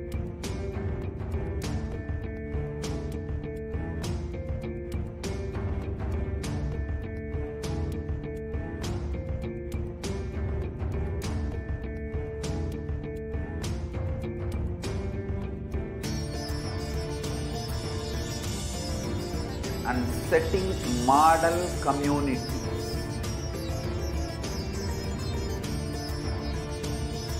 Kailasa, enlightenment ecosystems, Sarvanya Peethas all over the world.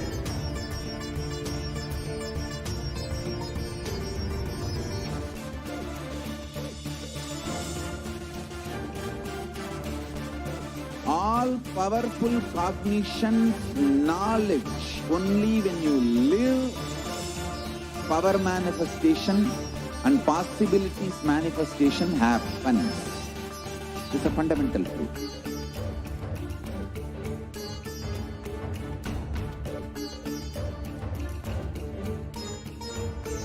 Hinduism cannot live exclusively as one sampradaya. No. All sampradayas of Hinduism is an ecosystem.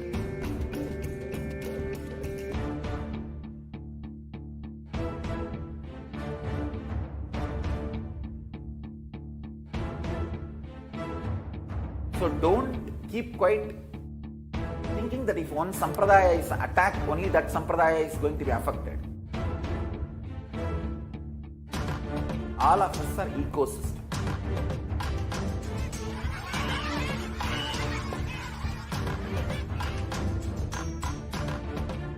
I invite all of you to get involved and enjoy Hinduism by the principle of Dharmo Rakshati Rakshitaha. When you protect Dharma, Dharma protects you. We will make the whole planet flourish spiritually. The spiritual prosperity will happen to the whole planet. We all have to coexist together.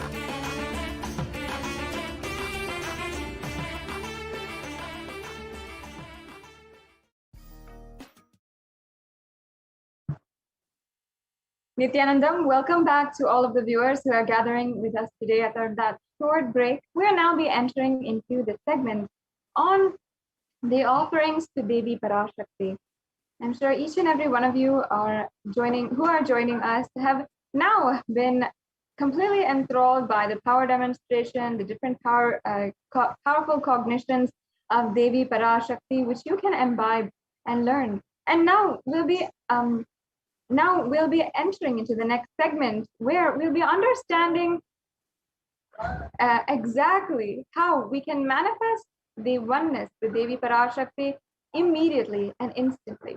Now, it seems like there is a technical glitch for the projection of slides. Can I request if they can be shared once again?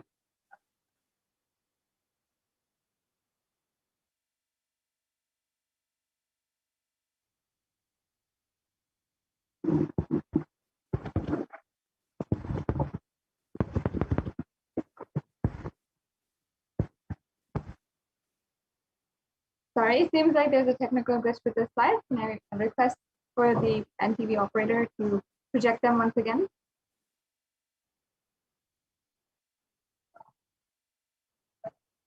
Yes, and we'll now be entering into the segment on the offerings that you can make to Devi Parashakti. And in Sanatana Hindu Dharma, thank you. In Sanatana Hindu Dharma, an offering is a gift, giving of divine gifts of pure love, devotion, and oneness, and it consists of two parts. One is giving and one is accepting. Only when the divine accepts what one offers, the offering becomes complete. Offering is not made out of fear nor out of greed. And when an avatar lands, the offerings are purely a part of the grand lila played out for the only purpose of enlightenment.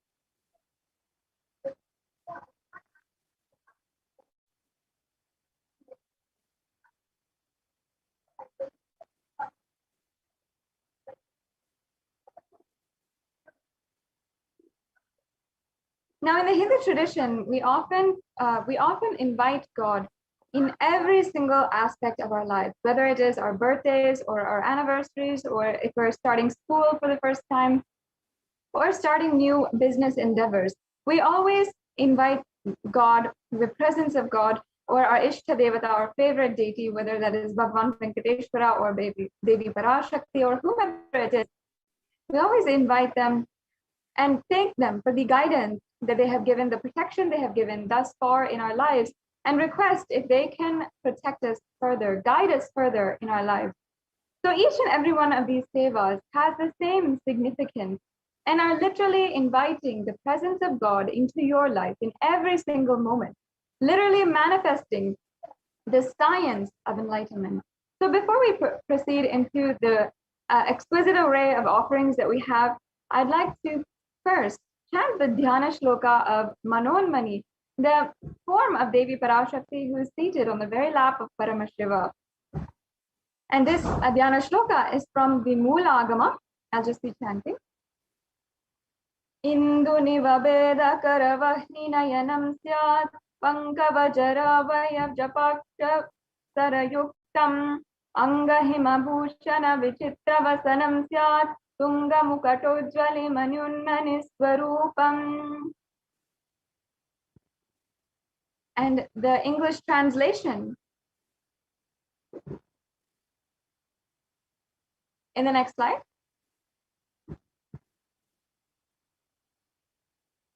The English translation says, moonlight face holding the Vedas on hand, fire in eyes, with lotus flower gracing and blessing hands, and one hand with the japamala, beautifully decorated with jeweled ornaments and wonderful clothes and shining bright crown.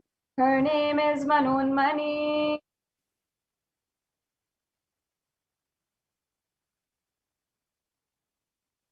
Yes, and now we'll be chanting the next Dhyana Shloka. Dhyaye devim trinetram shashini bhavadanam vedahastam dadanam savye padmam varadam apare chabhayam chakshamalam divyera varna vibhushita tanum brahmadi vipujitam devi meva manonmanim pratidinam kamatra dhatrim shubham.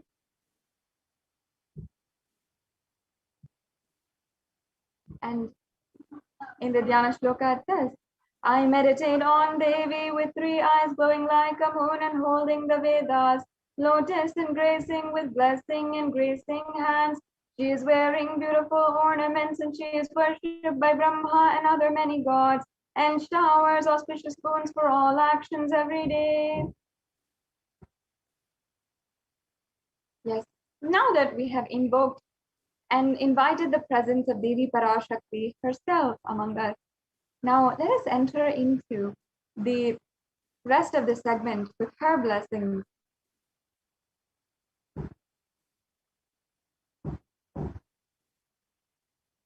Now let us understand the significance of the divine element gold.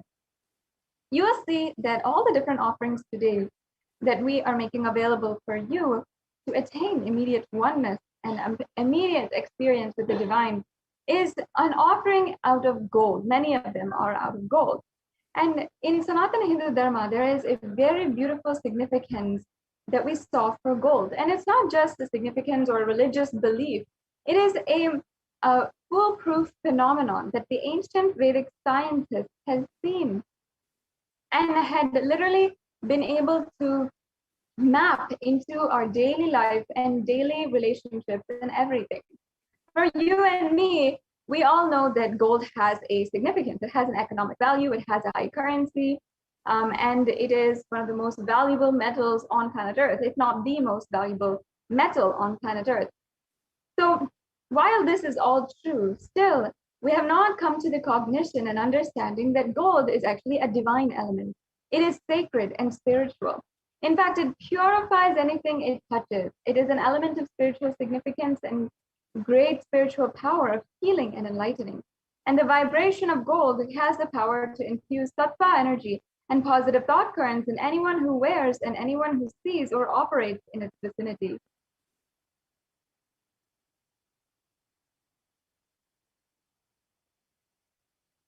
And thus, having recognized the significance of the element gold, it is present in all of the scriptures, including the Agamas, Vedas, the Shrutis, Smritis, the Itihasas, and Puranas. In all the Hindu scriptures, it is abundant that gold is the most auspicious and purest metal, which literally purifies the very being itself. In the Hindu civilization, everything was built in gold, exchanged in gold, and even the ritual feasts were offered in gold. And when one was to be saved from a life-threatening illness, gold was offered as a ritual feast.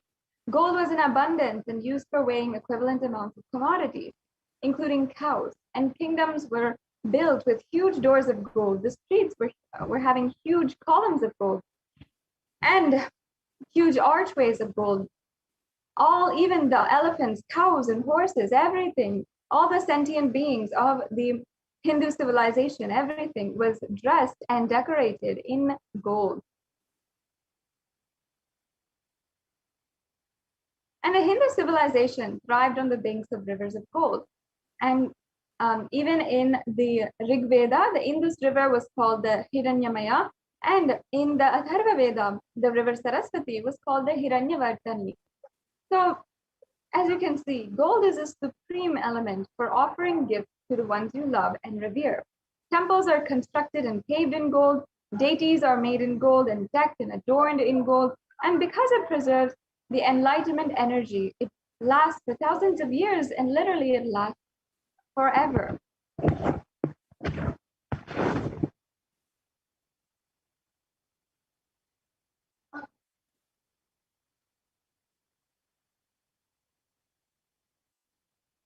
And let us now enter into the exquisite array of offerings that we have available for each and every one of you to experience oneness today. And beginning with the E-Hundi offering. The E-Hundi offering is an offering of great importance, especially here, because Devi Parashakti literally accepts any kind of devotion that you offer. And in return, not even in return, she will literally just remove all the fears that you have. And the verse I'd like to now chant is from the Lalita Sahasranama. Bhakti Priya Bhakti Gamya Bhakti Vashya Vayapaha Shambhavi Sharadaradhya Sharvani Sharmadayini. Devi is fond of true devotion and is realized through true devotion. She can be won over through true devotion, and she removes all fears.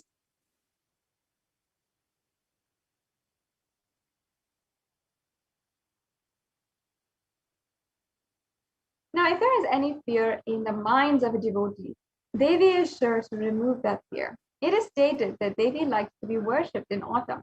Here it is not meant the autumn of our lives, or even, it's not meant the autumn of a season, but the autumn of our life. When our thoughts are turning more and more inward and we're becoming more introspective about life, the role of the divine is known and understood clearly. The need for Devi Parashakti and the need to worship her becomes stronger. And that is why you can continuously, every day, the Supreme Pontificism is making this program available. You can offer your gratitude, you can offer and remove all the fears that you have in life just with this offering today. So you can offer this offering, and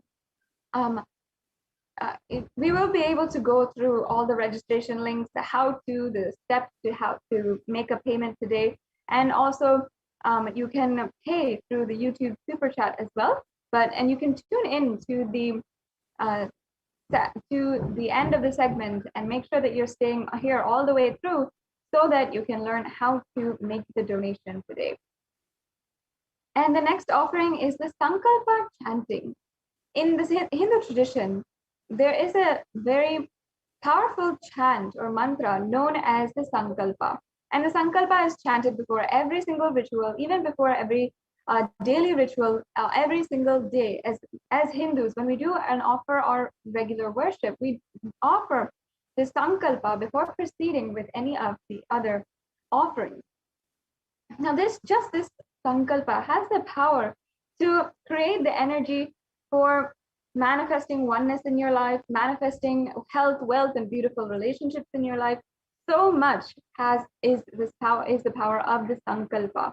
And you can just infuse all of the energy that you create during this Sankalpa chanting, or that the Shivacharya of the Nithyananda Paramashivam Devalaya creates for you, into the manifestation of everything that you want in your life. And the reference for this offering is from the Devi Mahatmyam, chapter 12, verse 34. And I'll just be chanting the English translation. The goddess enchants this universe, and she herself gives birth to this universe.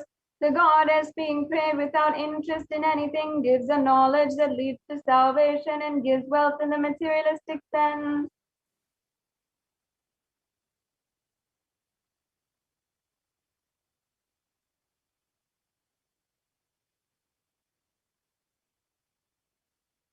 Yes, and the next offering is the Sahasranama Swarna Kalasi.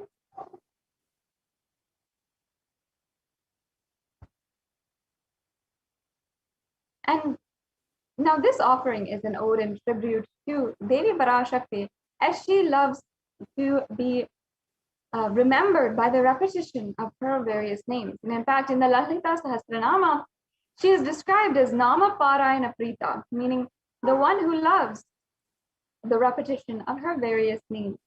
So in this offering, you can offer the 1008 names of Devi Parashakti. And not only that, it's a very special and unique archana offered to the Mahameru of Devi Parashakti. And the 1008 names will be inscribed inside of a gold coin.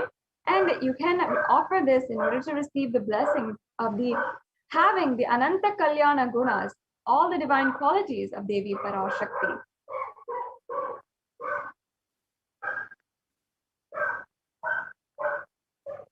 Yes. The next offering is the Mukta Anguti. The Mukta Anguti is the finger ring with a pearl. Now, if you know that your mother, whether she tells it or not, whether she admits it or not, she has a secret liking for pearls in her life, and she really loves it. Whether it is her birthday or Mother's Day, or you just want to please her, make her happy, make her smile out of just your love and gratitude for her, you will simply go out and buy her a new pearl set. Or you will want to offer her some kind of pearl gift. In the same way, we can offer Devi Parashakti these beautiful pearl rings. And this offering has so much of significance because in the Meenakshi Pancharatnam, Devi Meenakshi is described to be adorned with pearls. And her very favorite of all the gemstones is pearl. So in fact, if we see all of the achievements of Devi Meenakshi, she literally manifested Kailasa on planet Earth and had that ambition. So just with the offering of the Mukta Anguti, you can literally be bestowed with that kind of faith. And before we proceed with this offering, let me chant that verse from the Meenakshi Pancharatnam. It says, मुक्ताहारणलसत्किरीटरुचिरां पूर्णेन्दुवक्त्रप्रभां चिञ्झन्नूपुरिकिङ्किणीमणिधरां पद्मप्रभासुरां सर्वाभीतफलप्रदां गिरिसुतां वाणीरमासेवितां Meenakshi प्रणतोऽस्मि सन्ततमहं कारुण्यवारां निधिम्. Yes, and now I'll just be chanting the English translation. I bow down to the goddess Meenakshi, whose crown has garlands of pearls and face shining like the full moon, who wears anklets that are studded with gemstones and has small bells, who is shining like the splendor of a lotus, who grants all wishes, the daughter of the mountain, and who is worshipped by goddess Vani and Rama. I remain ever bowing to the goddess Meenakshi, the ocean of compassion. And having bowed down at the divine lotus feet of Devi Meenakshi, I can surely assure each and every one of you that offering this pearl set, the pearl ring to Devi Meenakshi, will bestow you with all the blessings to achieve any of the endeavors you want to take up in your life with the same space, powerful space and ambition of Devi Meenakshi. And the next offering is the Swarna Padma Pushpa, the golden lotus. In fact, in the Kamikagama, it describes the use of the lotus. It says that all the kalasas should be wound around with suitable thread and covered with new cloth, and they should be adorned with a lotus flower made of gold.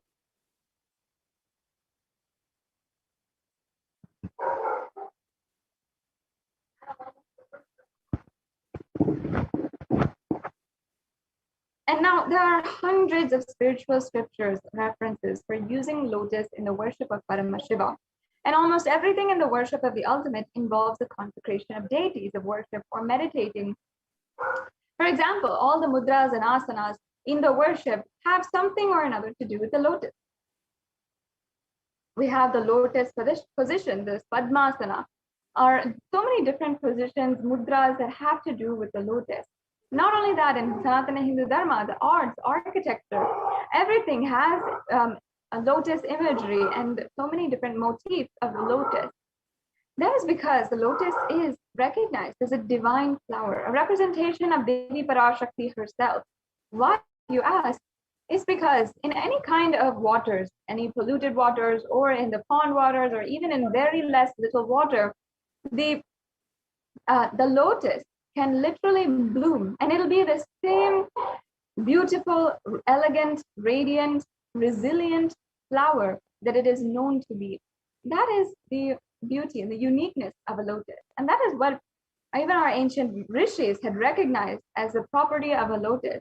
And this beautiful context is why it was considered as a divine flower, because no matter anything, it still had that resilience. Of course, even just like the Supreme Concept of Hinduism himself, where no matter any adversity, no matter anything that he's going through, he still is able to smile in the face of so much of attack, so much of adversity that is thrown in his way. That is the divine quality of a lotus. And that is a very quality that you can be bestowed with by offering this golden lotus at the feet of Devi Parashakti. In fact, also, more facts about the lotus that is not very well known is that the Shakti of Paramashiva is also called the lotus. The base of the Paramashiva Linga is the lotus. And the disciple of Paramashiva is also considered as the lotus, which is about to bloom. So you can offer this golden lotus in any size you wish and be blessed to have the state, space, and powers and being of Devi in your inner space amidst any and every adverse situation in your life. The next slide, please. Thank you. Yes. So as you can see, we have the next offering here, the Swarna Meti. Now, the Meti is the toe ring. And in Sanatana Hindu Dharma, all women actually wear the toe ring. Actually, the married women are given this toe ring upon the ritualistic ceremony of the marriage in the Hindu marriage. So why the woman is given this toe ring is because upon she receiving that toe ring, she is literally worshipped then during that puja as Devi Parashakti and the cosmic mother, who is the source of all the whole universe. And this verse that we're just about to chant gives that very reference as to how Devi Parashakti and her toenails have so much of significance. I'll just be chanting that verse now. Nakhadiditi samchana namajjana tamo guna panadvaya prabhajala parakruta saroruha. You whose brightness from toenails destroys the darkness of ignorance from the minds of your devotees who prostrate at your feet. You whose brightness from your two eyes overpowers that of the lotus flower. The next slide, please.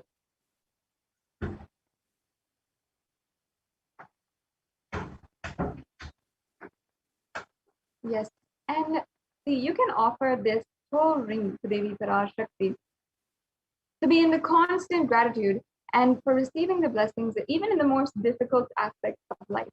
This Varnamati, we recognize and adorn Devi's toenails because we see that Devi herself, just with her toenails, just with the very last inch of her feet, she can remove all the baggages of karma, everything that you feel as burden inside of you. She can heal your biomemory, muscle memory, your very bioenergy of everything and remove all the different kinds of karma that you have, the ignorance that you have, the darkness inside of you, and bestow you, fill you with ultimate light, with ultimate oneness with Devi Parashakti. So that is why we adorn her very toenails in the Hindu tradition. It's such a beautiful context here that you can see. And not only that we are adorning the toenails of Devi Parashakti herself, but as well that every Hindu woman upon her marriage is worshipped as Devi Parashakti and given this gift of the toe ring to adorn her feet. And that is why in the Hindu tradition, every woman is worshipped as an embodiment of Devi Parashakti. The next offering is the Swarna Mangtika. And the Mangtika is the golden hairline jewelry. And if you've seen it, it's often the jewelry that comes from the center of the crown to the forehead and can often go the entire length of the forehead as well. And it's such a beautiful, ornate offering that even many people in the Western culture have taken and started using. But of course, they have lost the significance, the beautiful Hindu context behind all of these jewelry pieces.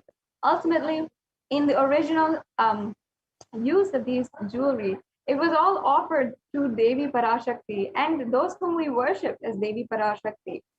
And the Mangtika specifically represents the nectar flowing from the Sahasrara Chakra, which is fully open. For those of you who don't know, the Sahasrara Chakra is a 1,000-petaled lotus at the crown of the forehead.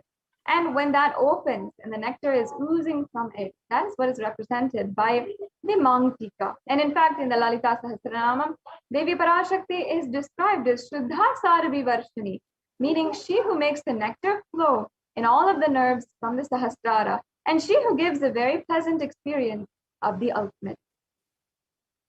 So you can offer this Mangtika, the Swarna Mangtika, in order to achieve this very state, be in complete completion and achieve the state of oneness, of overflowing gratitude with Devi Parashakti. The next slide, please. And once again, if you would like to, you can go to tiny.cc/Devi-offerings. If you don't want to wait, you're eager to make any one of these offerings, you can go ahead and go to the payment link that is projected. If you want a couple of steps and a couple of guidance on how to do this, you can go to the the payment link, and also stay tuned until the end of this segment if you'd like some more guidance on how to make a payment today. So the next offering is the Pratyaksha Pada Puja. The Pratyaksha Pada Puja is the beautiful ritualistic seva at the divine feet of the Supreme Pontiff of Hinduism. And let me just chant the pramana for this offering and give the beautiful context once again. Nakhadiditi samchananamajjana tamoguna padadvaya prabhajala parakrita saroruha. The illumining splendor of Devi's toenails dispels the darkness of ignorance in devotees prostrating at her feet, and her feet defeat the lotus and beauty. Is actually very beautiful. Now, we know the very significance of the lotus in Sanatana Hindu Dharma. That's what we just went over. And here in this verse, it's saying that the feet of Devi Parashakti literally defeat that beauty, that grace and radiance and resilience of the very lotus, and are that much more valuable, priceless in your life, and they're that much more powerful. And the lotus, once again, we already went over that significance. The Devi's toenails are so powerful, and offering worship at the feet of Devi Parashakti is so powerful that it removes all the darkness, all of the ignorance. This beautiful Pratyaksha Pada Puja is actually one of the most precious offerings that you can do at the feet of the Supreme Pontiff of Hinduism himself. Especially now, we are during the Guru Purnima Brahmotsavam, continuously offering pujas and offering rituals in the form of rituals as well as different activities as well at the feet of the Supreme Pontiff of Hinduism, and offering the Guru Puja, the Pratyaksha Pada Puja at the feet of the Supreme Pontiff of Hinduism, especially during this time, is very significant.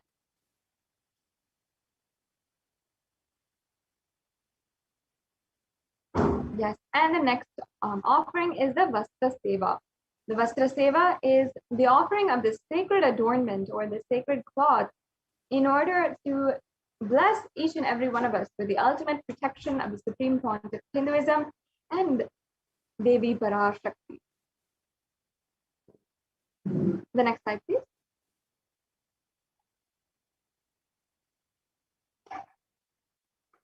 So as you can see here, we have a summary of all of the different offerings. This brings us to a conclusion to the various array of offerings that we have today.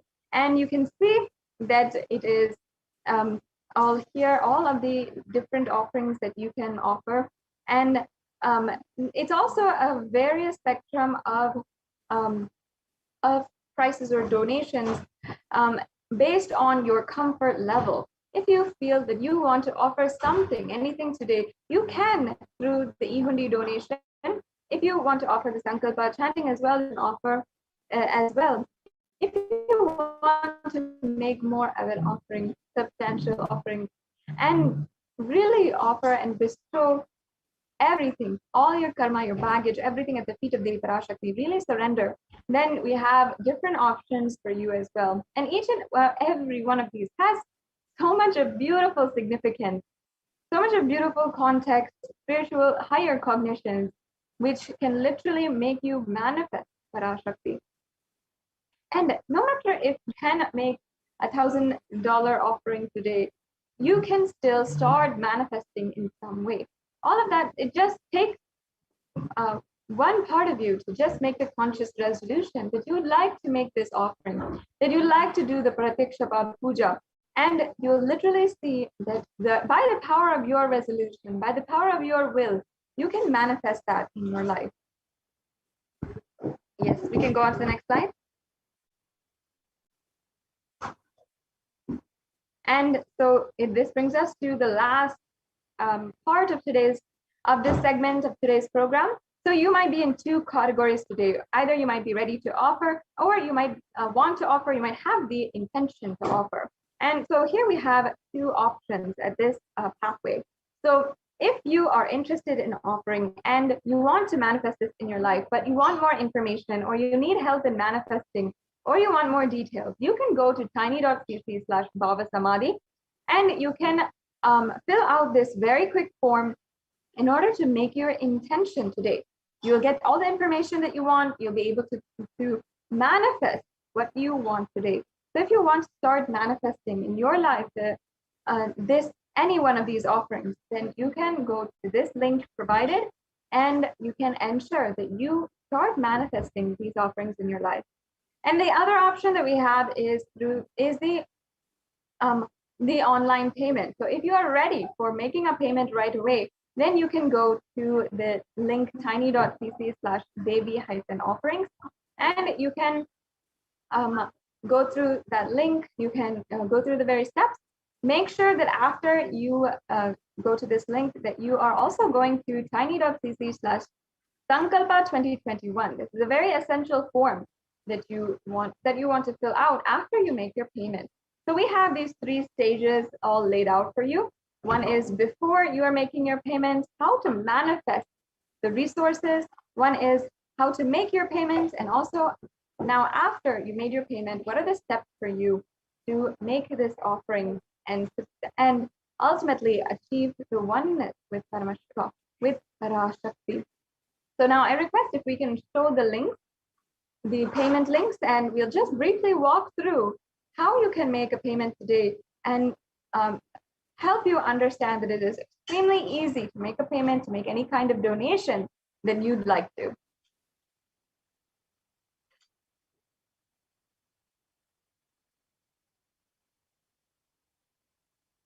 Yes, so while we get that right for you, I'd like to invite each and every one of the viewers to go ahead and take a few minutes to share this link in all the social media platforms. Each and every one of us spends on the internet at least 4 to 5 hours just browsing through. So you can use some of that time and enrich the whole world with the super conscious breakthrough that the supreme concept of Hinduism is literally manifesting through Kailasa. So spend a few minutes and also share this link. Now, here we have the donations link. So you can see that all of the darshan donations you can pay for at this link. You can select any one of the offerings with the drop down and then add it to your cart. And then once you're at your cart, you'll be able to proceed to checkout. And then once you will be able to fill in all of your billing details, your payment details, and everything. And then you can select making the payment. Once you finish offering and once you finish making the payment, then you can go to this form, the Sankalpa Names 2021 form. This form is a brief form that you just fill out with all of the names of your family members and yourself, so that these names can be chanted during the puja.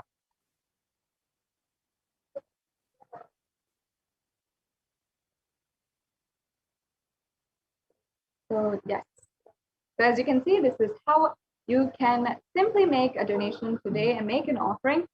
Another option that we have as well is to go through the YouTube super chat. So you can go to youtube.com, select Kailasa's Nithyananda YouTube channel, the official YouTube channel, and you can go to the official the live video where the stream is going. Many of you have already joined there, I'm sure. So if you're already there, make sure first that you are joined as a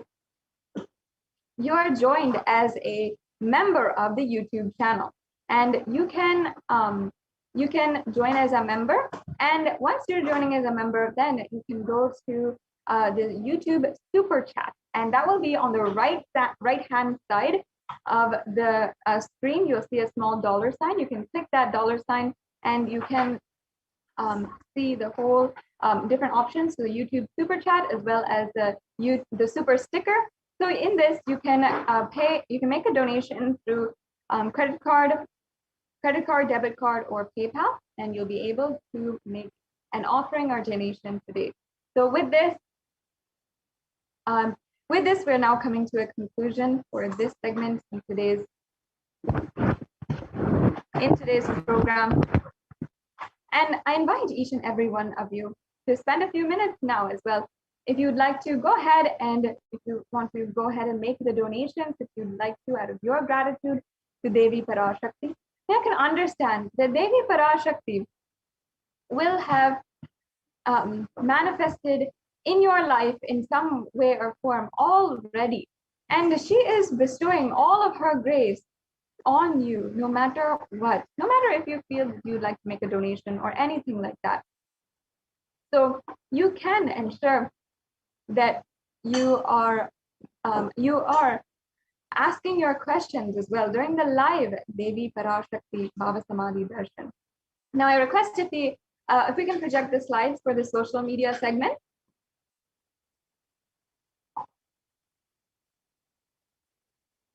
And we can understand how you can ask your questions to Devi Parashakti.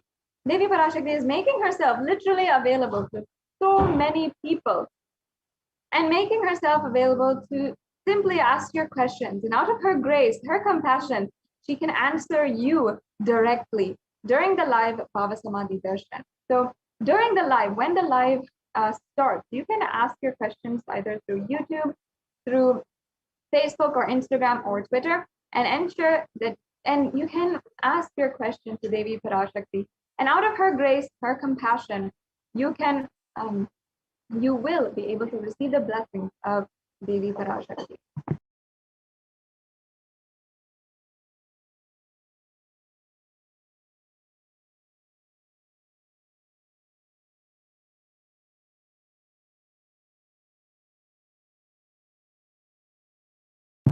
Yes, I request if we can project slides for the social media segment. What I mean by the word Kailasa, listen intensely. Enlightenment ecosystem, literally enlightenment itself, in your own home, wherever you are. If you cannot come to Kailasa, it's okay. Kailasa can come to you. Kailasa coming to you is Kailasa.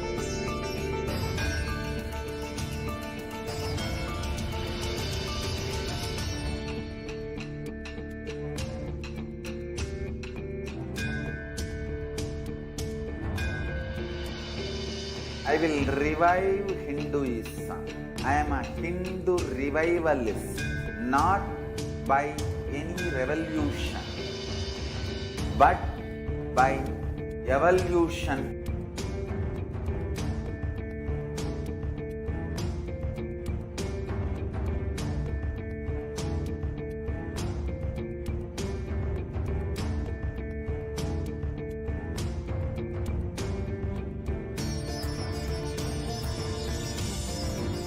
And setting model community.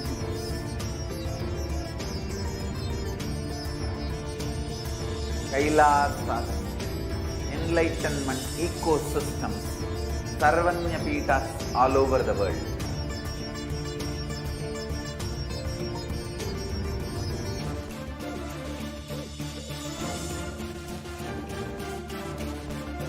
All powerful cognition, knowledge, only when you live, power manifestation and possibilities manifestation happens.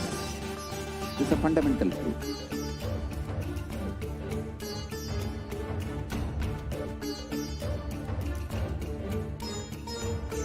Hinduism cannot live exclusively as one sampradaya. No. All sampradayas of Hinduism is an ecosystem.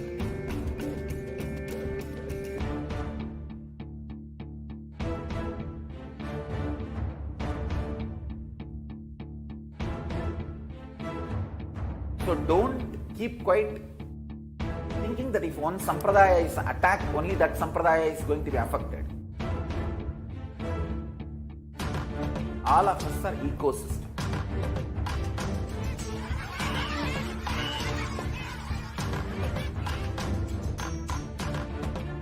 I invite all of you to get involved and enjoy Hinduism by the principle of Dharmo Rakshati Rakshitaha. When you protect Dharma, Dharma protects you.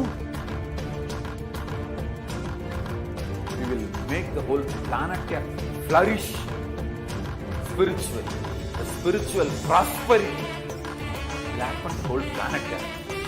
We all have to coexist together.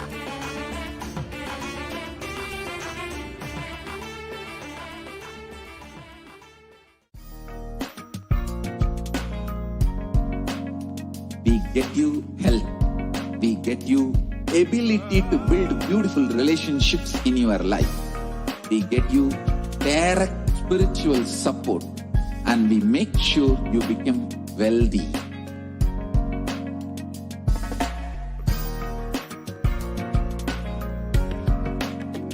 We won't stop giving you just good life. We will literally not stop till you live enlightened life. Manifesting the state of Paramashiva, space of Paramashiva, powers of Paramashiva, being of Paramashiva.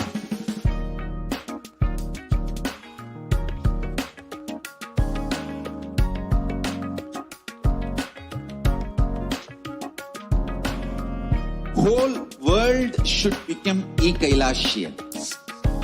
I want the whole world to know Hindus have something great to contribute to the world.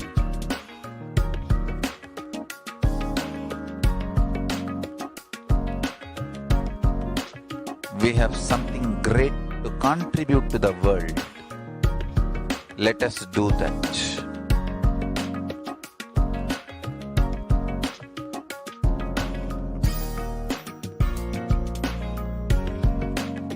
Kailasa is proper customized spiritual service helping you to identify your root patterns of suffering.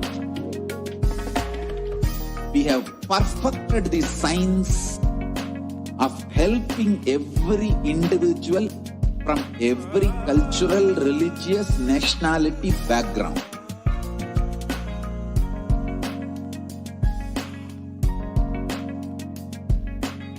You will have lowest reactionary assumptions, highest awakened response, alive response for life continuously.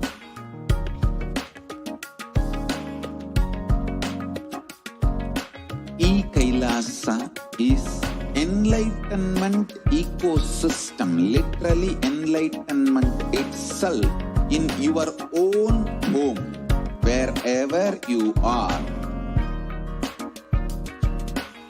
Proper customized spiritual service helping you to complete with your life negativity. Withdrawal from life, self-hatred, self-denial, self-doubt, so much of tiredness, laziness, we can support you aligning your...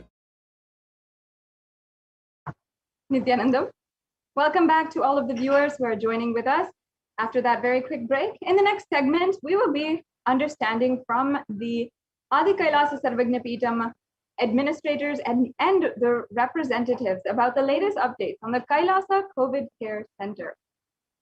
And you will be able to see the various different contributions made by the Supreme Pontiff of Hinduism through the Adi Kailasa Sarvagna Peetham.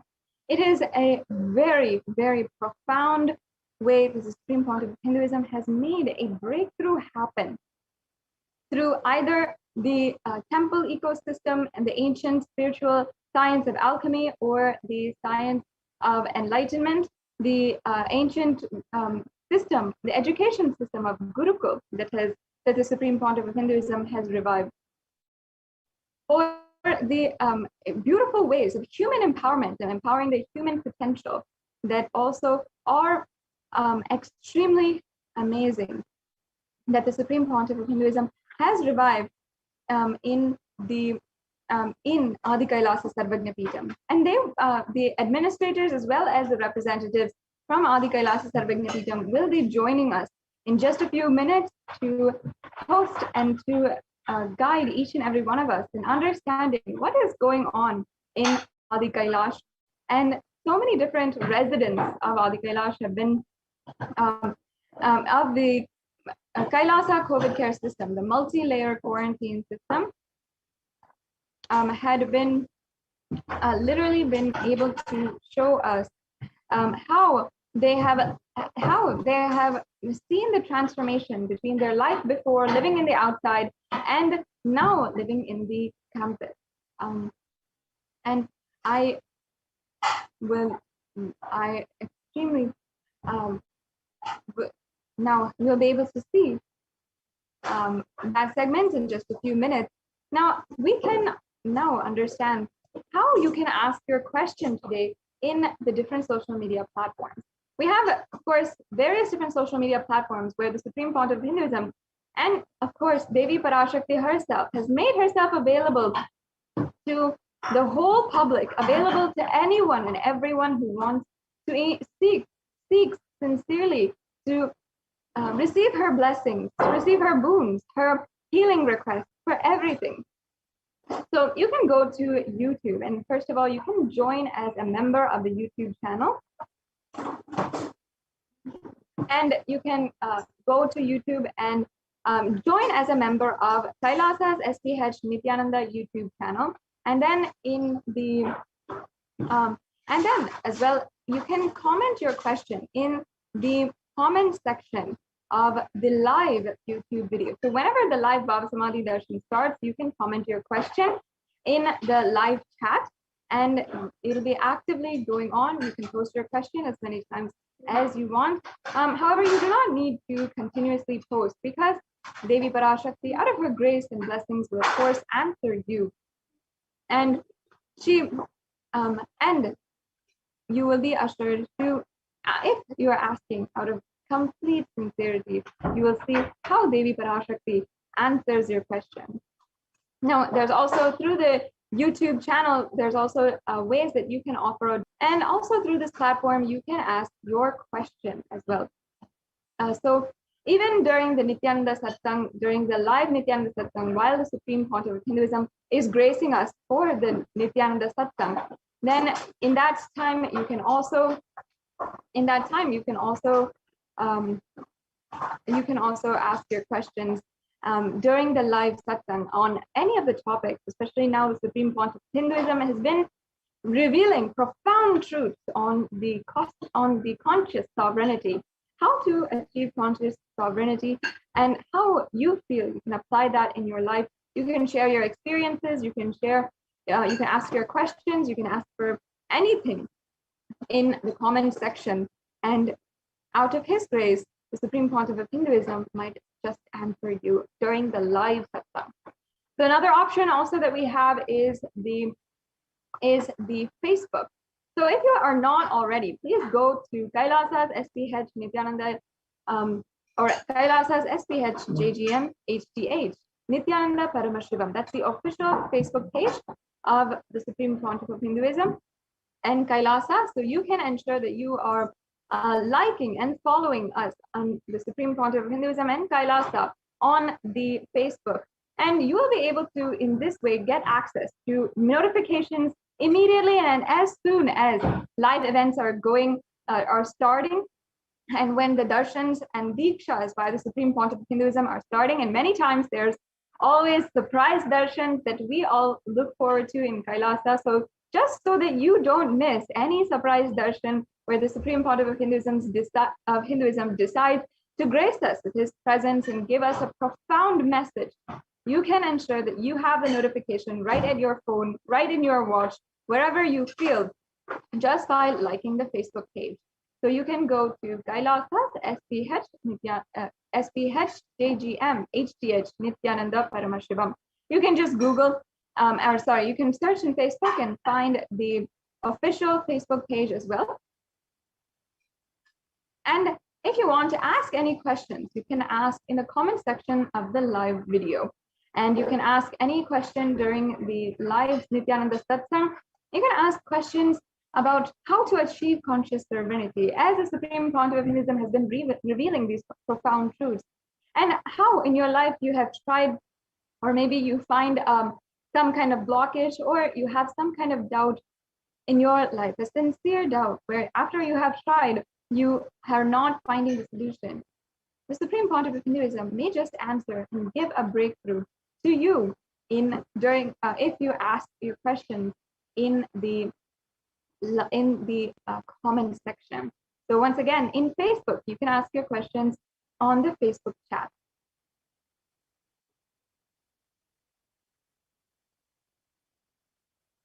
And the next option that we have as well is the Twitter. So on Twitter as well, you can go to Kailasa's HDH Nithyananda Twitter page, and you can make sure that you are following us on Twitter, and you can hit reply to any of the Twitter feeds. You can also retweet and ensure that you're following the official Twitter page of Kailasa and the Supreme Pontiff of Hinduism, and you can make sure that there's so much ongoing, and you can make sure that any live events you will be able to directly tune in and not miss any live events, any surprise darshans and dikshas that the Supreme Pontiff of Hinduism is doing, especially as you are scrolling through Twitter and you are on Twitter. So this is another option that you have today. And you can also ask any questions you have even to the Supreme Pontiff of Hinduism during the live satsang, or you can ask the questions that you have, the healing prayers that you have, or if you would like to request for any boon as well, you can ask to Devi Parashakti herself during the live Bhava Samadhi Darshan.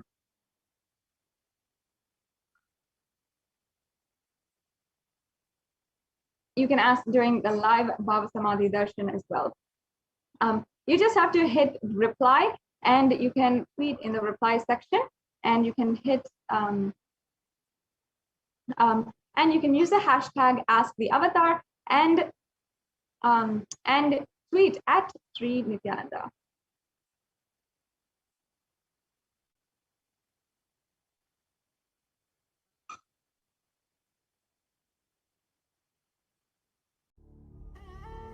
What I mean by the word Kailasa, listen intensely.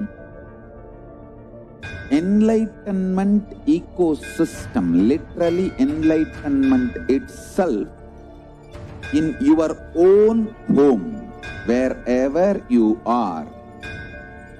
If you cannot come to Kailasa, it's okay. Kailasa can come to you.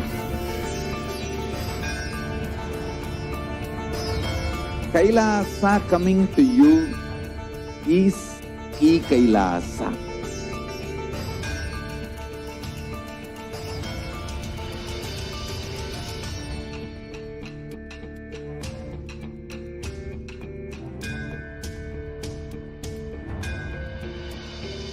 I will revive Hinduism. I am a Hindu revivalist, not by any revolution, but by evolution.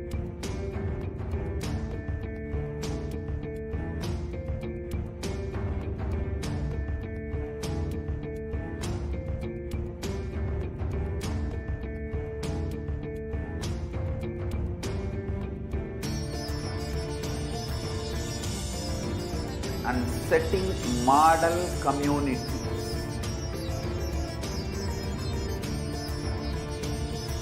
Kailasa, enlightenment ecosystems, Sarvanya Peethas all over the world.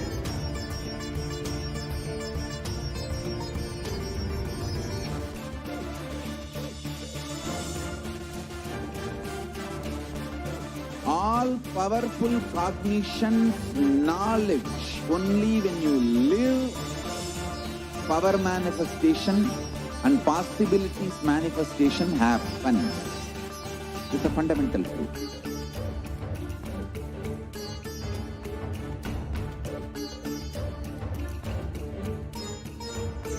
Hinduism cannot live exclusively as one sampradaya. No. All sampradayas of Hinduism is an ecosystem.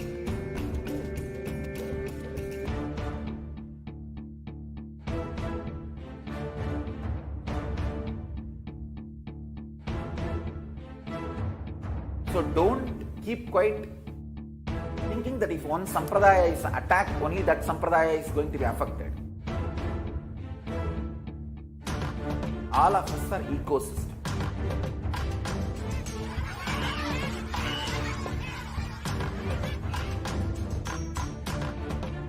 I invite all of you to get involved and enjoy Hinduism by the principle of Dharmo Rakshati Rakshitaha. When you protect Dharma, Dharma protects you. We will make the whole planet flourish spiritually. The spiritual prosperity will happen to the whole planet. We all have to coexist together.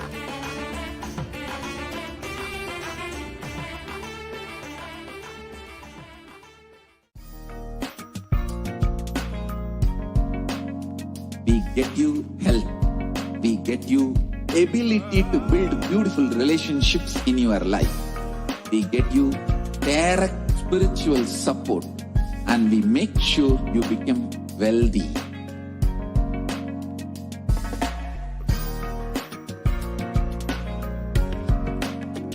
We won't stop giving you just good life. We will literally not stop till you live enlightened life. Manifesting the state of Paramashiva, space of Paramashiva, powers of Paramashiva, being of Paramashiva.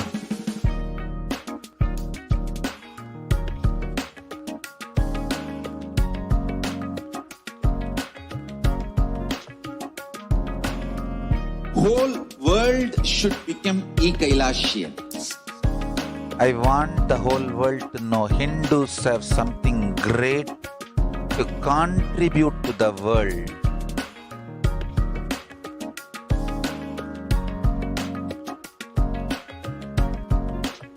We have something great to contribute to the world.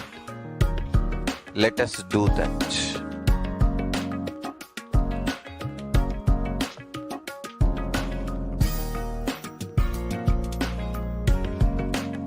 Kailasa is proper customized spiritual service helping you to identify your root patterns of suffering. We have perfected the science of helping every individual from every cultural, religious, nationality background.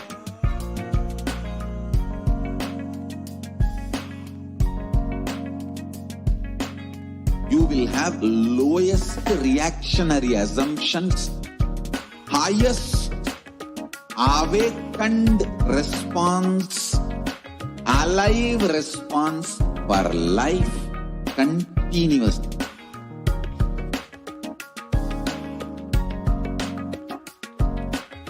Kailasa is enlightenment ecosystem, literally enlightenment itself in your own home, wherever you are.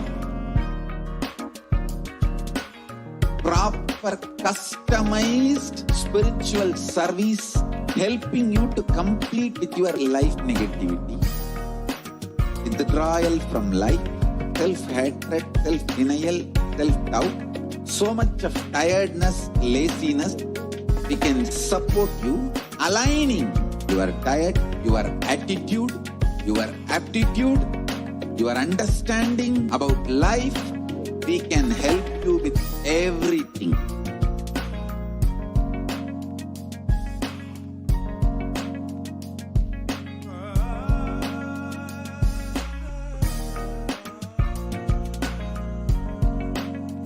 If you are interested in enlightenment, we will immediately bring this to you if you are not interested, we will explain the whole science, inspire you and make you interested in enlightenment time. We need to cater this enlightenment science to the whole world wherever they are. Because enlightenment is the birthright of all human beings. Kailasa is responsible to provide that to all human beings.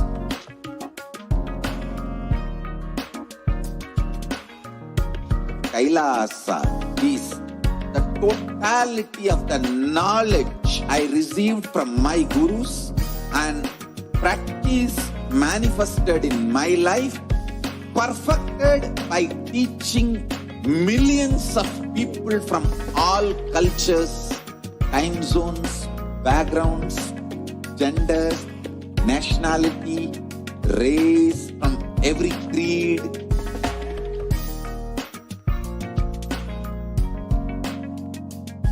So this absolutely perfected knowledge available to you, served to you in your home without even you moving out of your couch, free of cost.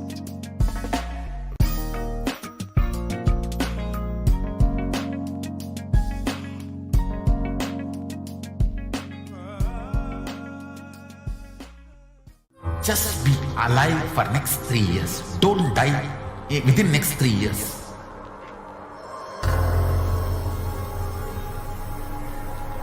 Just don't die within next 3 years. Be alive. Somehow be alive. I'm working sincerely. I will reach you somehow. Somehow I will reach you. It's my commitment to humanity.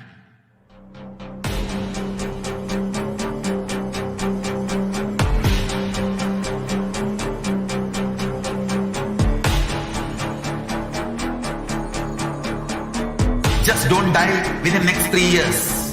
I will reach you wherever you are, whichever corner of the world you may be. I will reach you with enlightenment. You manifesting the space, state, powers, being Paramashivoham. It is possible, and it is possible for you.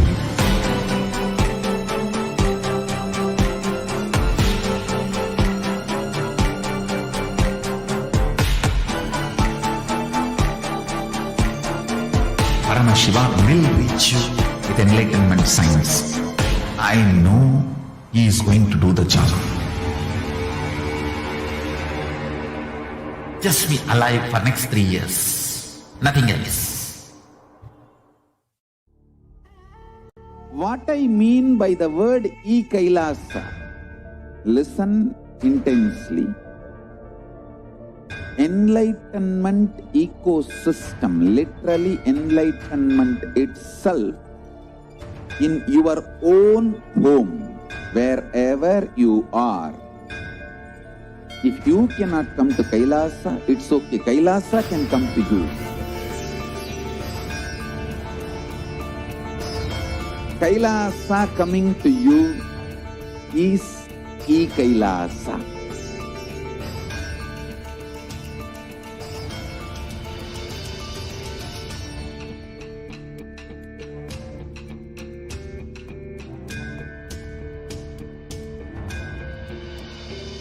I will revive Hinduism. I am a Hindu revivalist, not by any revolution, but by evolution.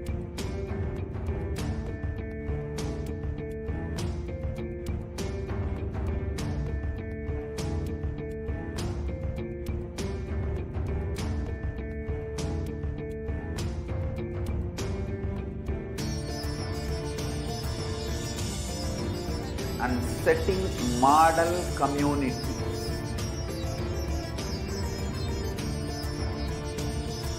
Kailasa, enlightenment ecosystems, Sarvanya Peethas all over the world.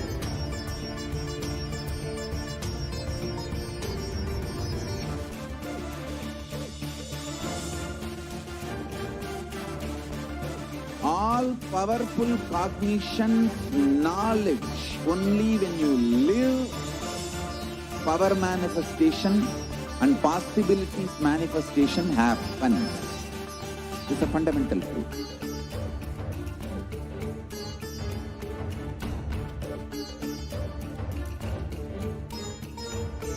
Hinduism cannot live exclusively as one sampradaya. No. All sampradayas of Hinduism is an ecosystem.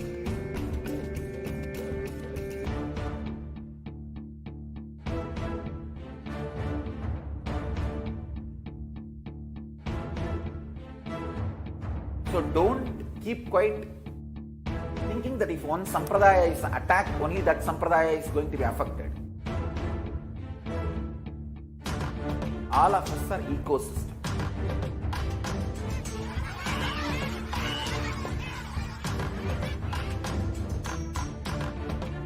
I invite all of you to get involved and enjoy Hinduism by the Prince. Nithyanandam, welcome to the next segment. Let's start with the Supreme Pontiff of Hinduism, Jagadguru Mahasannidhanam, His Divine Holiness Bhagavan Nithyananda Paramashivan's blessings. So Kailasa's Department of Enlightened Civilization presents the revival of temple sciences ecosystem. Let's start with the Sadguru Vandanam.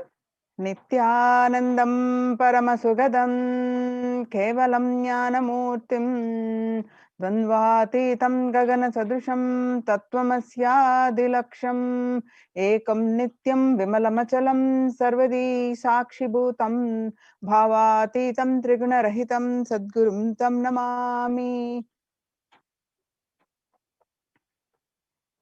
So across the world, due to the surge of the COVID-19, especially across India, the famous temples are being shut down. The Sai Baba temple, the Siddhi Sai Baba temple and the Siddhi Vinayaka temple shut down till further orders. Amidst rising of COVID-19 cases in Maharashtra, the Siddhi Sai Baba temple and Mumbai Siddhi Vinayaka temple will remain shut for devotees from Monday night till further orders. And Puri Jagannath temple to remain closed for public till further orders. From May 5th, this famous temple has been shut down till further orders, and this due to the statewide lockdown was imposed by the Odisha government. Not only this famous temple was shut down, all religious places closed for public in Bhubaneswar as city records the highest daily COVID surge, with the Odisha capital Bhubaneswar registering the largest ever single day spike of 581 new COVID-19 cases. The local municipal authorities Tuesday declared the closure of all religious places like temples, mosques, gurudwaras, and churches for devotees from Wednesday till further order. In Uttar Pradesh, major Madura temples ban entry of devotees amidst the COVID-19 surge. The two major temples of the Sapta Devalaya, the cluster of 7 temples in Vrindavan on this last Saturday, few weeks back, banned the entry of devotees in view of rising COVID-19 cases. And Gujarat, the famous Somanath temple is closed for darshan amidst the COVID-19 surge. The Somanath Temple Trust has announced that the temple will remain shut for devotees from April 11th for an indefinite period. On the other hand, in Tamil Nadu, the Chola era temple murtis beheaded. The murtis of the Chola era temple have been vandalized in the Pudukkottai, Tamil Nadu. A devotee who went to the temple was shocked to find all the murtis in the temple in a beheaded state. He lodged a complaint with the local police later. The Kailasa temple in a village in Pudukkottai is said to belong to the era of Kulitunga Chola 2. With Shiva as the presiding deity, the temple houses other deities such as Ganesha, Parvati, Murugan, and Krishna, Nandi. All of these murtis were discovered in a beheaded state 2 days ago. So across the world, all these temples have shut down, especially across states of India, the temples have shut down, and now the Kailasa's temple experience, how the Supreme Pontiff of Hinduism is reviving the temple experience. Now, in the times when COVID-19 is rampant, the ancient temple are in lockdown because of the risk of the widespread corona disease. The devotees of these temples were visiting and having darshan of their gods and goddesses of thousands of years. At these ancient sacred sentiments have come to a harming halt after the lockdowns have taken place. The religious fervor of the devotees is being lost due to the pandemic. The Supreme Pontiff of Hinduism is reviving the Kailasa ecosystem and bringing all the ancient traditions of the online platforms on Kailasa TV, YouTube, and Facebook.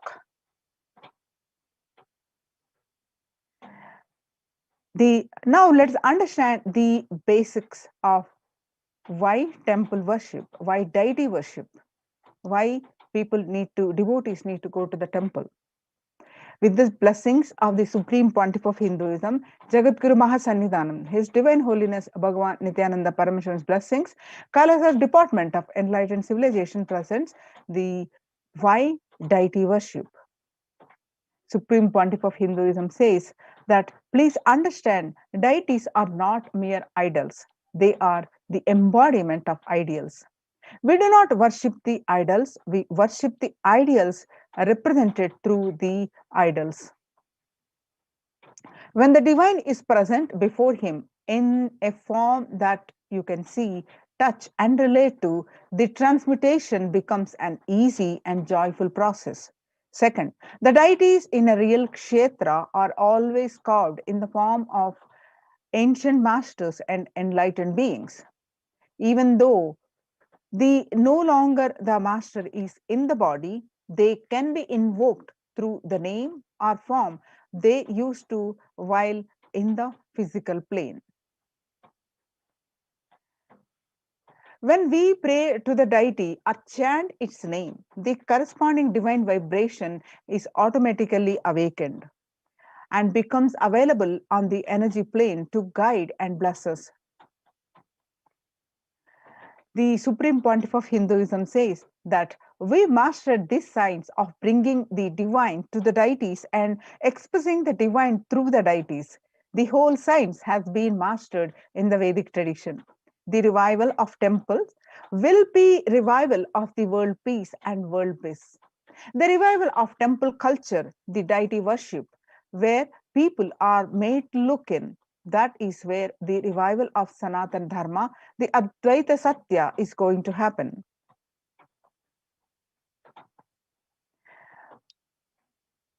The deity, the divine, has got the infinite auspicious qualities. In Sanskrit, we call the Ananta Kalyana Gunas. So the intense prayer of the devotees who save them or fulfill their wishes to come true, or to protect the humanity from the massive destruction. The divine manifests in a specific form to save a devotee or to protect the world. So that form becomes an independent deity. For example, Shiva saved the Markandeya from death.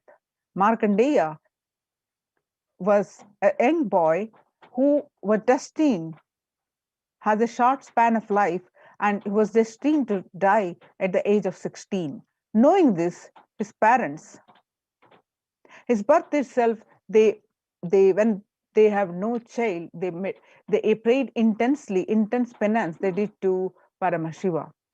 Paramashiva granted the boon in such a way that you wanted a son who lives only 16 years with great devotion and knowledge, or you want a son which is just normal,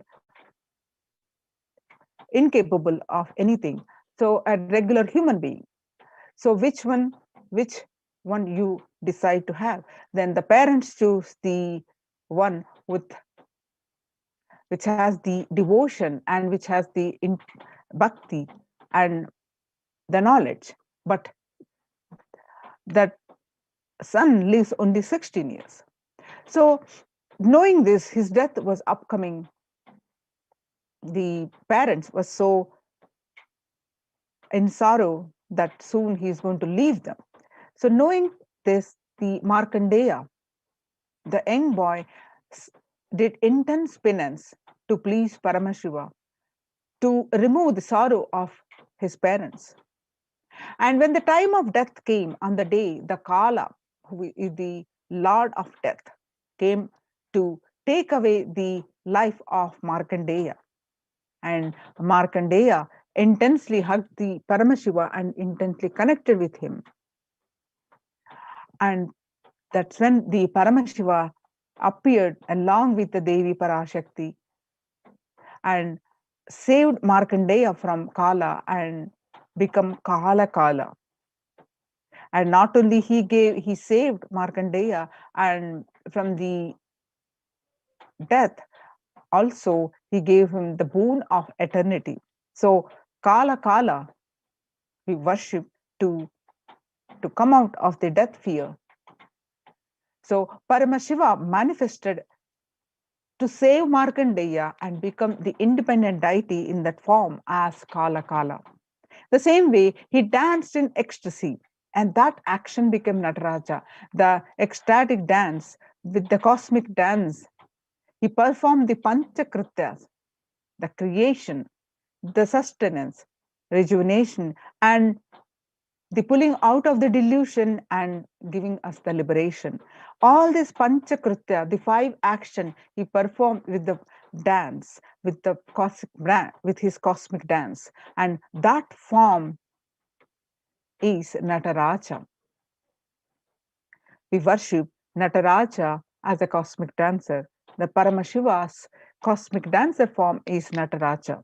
The Vishnu's very action of showering blessings on the world becomes Lakshmi. Brahma's very action of constantly sharing the wisdom becomes Saraswati.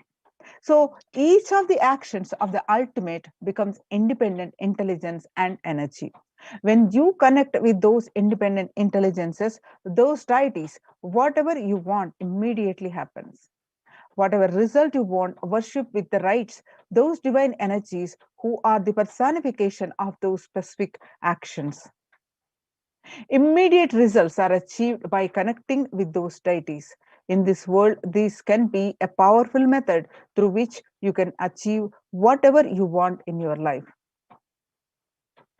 Join now in Kailasa's COVID Care Protection Centers. Register now through the link below, https://kailasa.org/Kailasa Care. Now let us see the Kailasa's temple ecosystems across the world.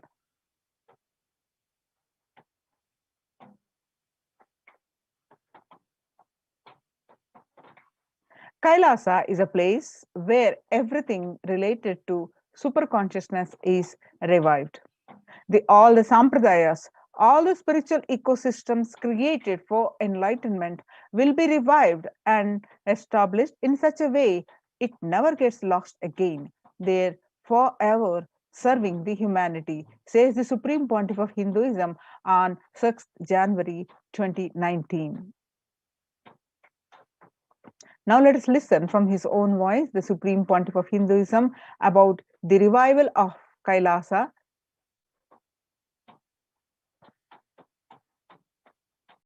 I am going to revive Hinduism by setting up a model community, enlightenment ecosystem. I am going to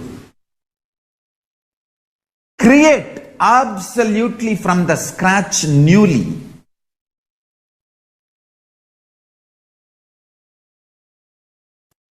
self-sustaining, temple-based, Hindu ancient enlightenment ecosystem and civilization based on that. Understand? Kailasa is reviving the ancient Hindu enlightened civilization.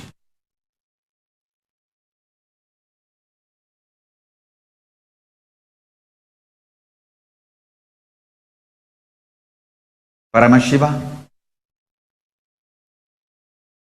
himself manifested this Kailasa Mandala, the enlightenment ecosystem, and the lifestyle. I am going to revive this whole enlightenment ecosystem, Kailasa, by creating a model Kailasas all over the world.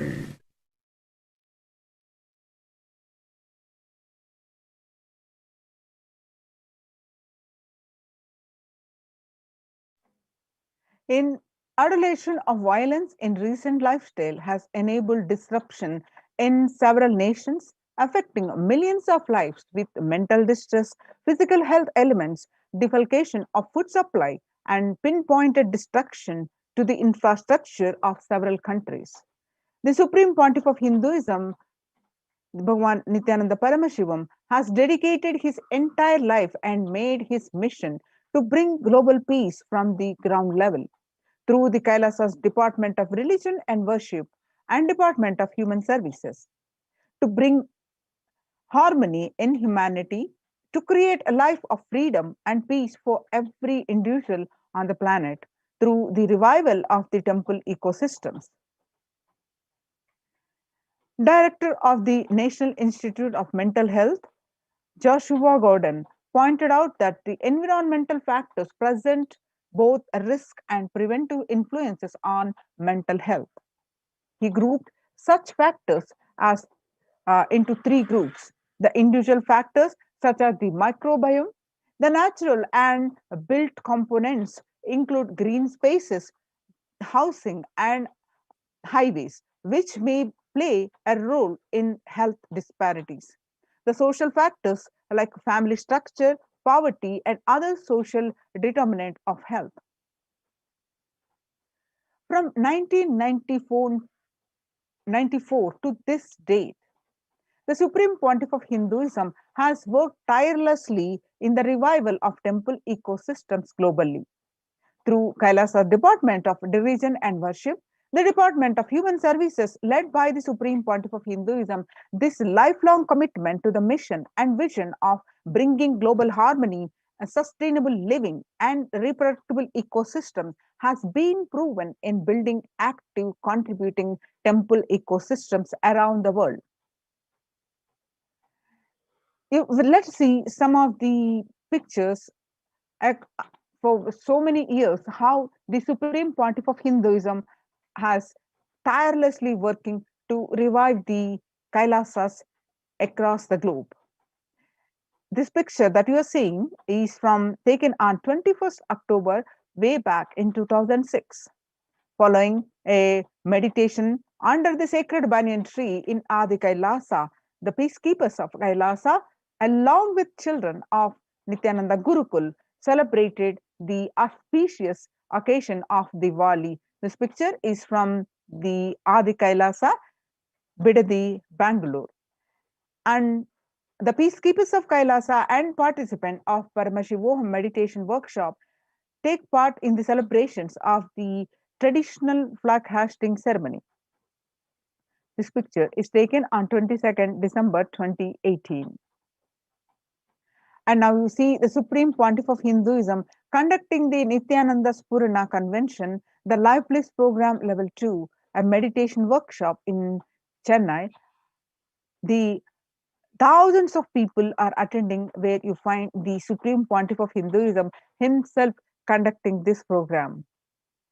And this picture, you see where if the Supreme Pontiff of Hinduism conducting the Nithyananda Spurana program, which is also called the Liblis Program Level 2 at St. Peter's Engineering College, Chennai, where the Supreme Pontiff of Hinduism conducting the program for thousands of devotees. This picture is taken on 17th December 2006. And you see these pictures are from the Himalayan Yatra, the traditional sacred pilgrimage to the Himalayan mountains up to the river Ganga. The peacekeepers of Kailasa and the Supreme Pontiff of Hinduism on this yatra. This picture are taken on 26th May 2006. The temple ecosystem of Tiruvannamalai serves as the driving factor in maintaining the lifestyle of health, wealth, and well-being for citizens of Tiruvannamalai. See, one of the remaining living temple ecosystems. This picture again taken on Tiruvannamalai, where you see thousands and thousands of devotees are in a procession, and where Supreme Pontiff of Hinduism waving, receiving the devotees with a flag, and this picture taken on 20th December 2011. The peacekeepers of Kailasa and participant of Nithyananda meditation workshop take part in the morning meditation and traditional puja or ritualistic worship. These pictures are from Adi Kailasa, taken on 31st December 2018. As you can see the blissful pictures where the Supreme Pontiff of Hinduism distributing the sweet butter as part of the Krishna Janmashtami celebrations. This picture is taken on 17th August 2014. Some more pictures on this day, playfully colorful celebrations of the Krishna Janmashtami celebrations in Adi Kailasa, Vedadi, Bangalore. On same day, as part of the same Krishna Janmashtami celebration, the peacekeepers of Kailasa are distributing free organic food to the public. The peacekeepers of Kailasa, led by the Supreme Pontiff of Hinduism, take part in Karaseva, the voluntary contribution of physical service towards the cleaning or construction of the sacred Hindu temple. This picture, Supreme Pontiff of Hinduism himself demonstrating the value of the Karaseva, where this picture is taken on 11th September 2016 at Adi Kailasa, Bidadi, Bangalore. You see this picture where you find the Supreme Pontiff of Hinduism, Bhagavan Nithyananda Paramashivam, arrives with the volunteers and the Kailasa's peacekeepers to provide relief efforts to the cyclone-hit Pondicherry region through the distribution of food, water, basic necessities, medical camps, and clearing of the local roads for further relief efforts. The picture taken at Pondicherry on 2nd Jan 2013.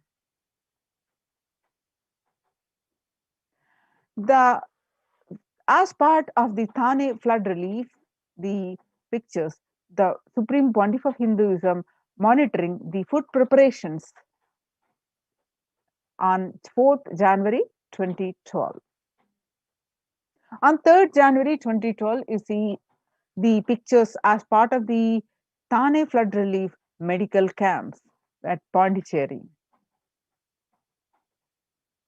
The Kailasa's ecosystems around the world, you can see the spread across India, so not only India, across the world, across continents, the various thousands of ecosystems are spread, established by the Supreme Pontiff of Hinduism. Started from way back in 1994. You can see the leftmost picture from Kailasa in Tiruvannamalai is traditionally passed on to the hands of the Supreme Pontiff of Hinduism, Jagadguru Mahasannidhanam, His Divine Holiness Bhagavan Nithyananda Paramashivam, and the handed over this Adhinam by Mataji Vibhudanandapuri. And you can see the rightmost picture is the Kailasa in Tiruvannamalai receiving the visitors and delegates for the Kalpataru meditation workshop and Shiva Diksha. Kailasa in Tiruvannamalai, the supreme pontiff of Hinduism, directly serving the Annadan, the traditional temple services, and these pictures are taken on January 2011. On 11th March 2017, Kailasa in Tiruvannamalai, thousands arrived to celebrate the enlightenment ecosystem in Tiruvannamalai and to traditionally meet the supreme pontiff of Hinduism, Jagadguru Mahasannidhanam, His Divine Holiness Bhagavan Nithyananda Paramashivam. This you see the pictures from Tiruchengodu Sarvajna Peetham. This is also called the Adi Nithyananda Peetham. The first temple ecosystem established by the Supreme Pontiff of Hinduism, Jagadguru Mahasannidhanam, His Divine Holiness Bhagavan Nithyananda Paramashivam, at the age of 23, on the banks of the sacred river Kaveri. This picture is taken way back in 2001. This was the start of the borderless Hindu temple ecosystem we know now today as Kailasa.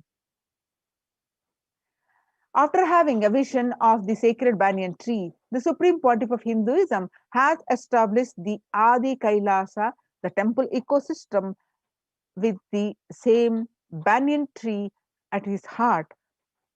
So, the main headquarters of Kailasa in 2003, where you find the Supreme Pontiff of Hinduism doing the worship of the Mother Earth, the Bhumi Puja we call, and the first consecration stone is traditionally he is keeping. This is the beginning of the the headquarters of Kailasa.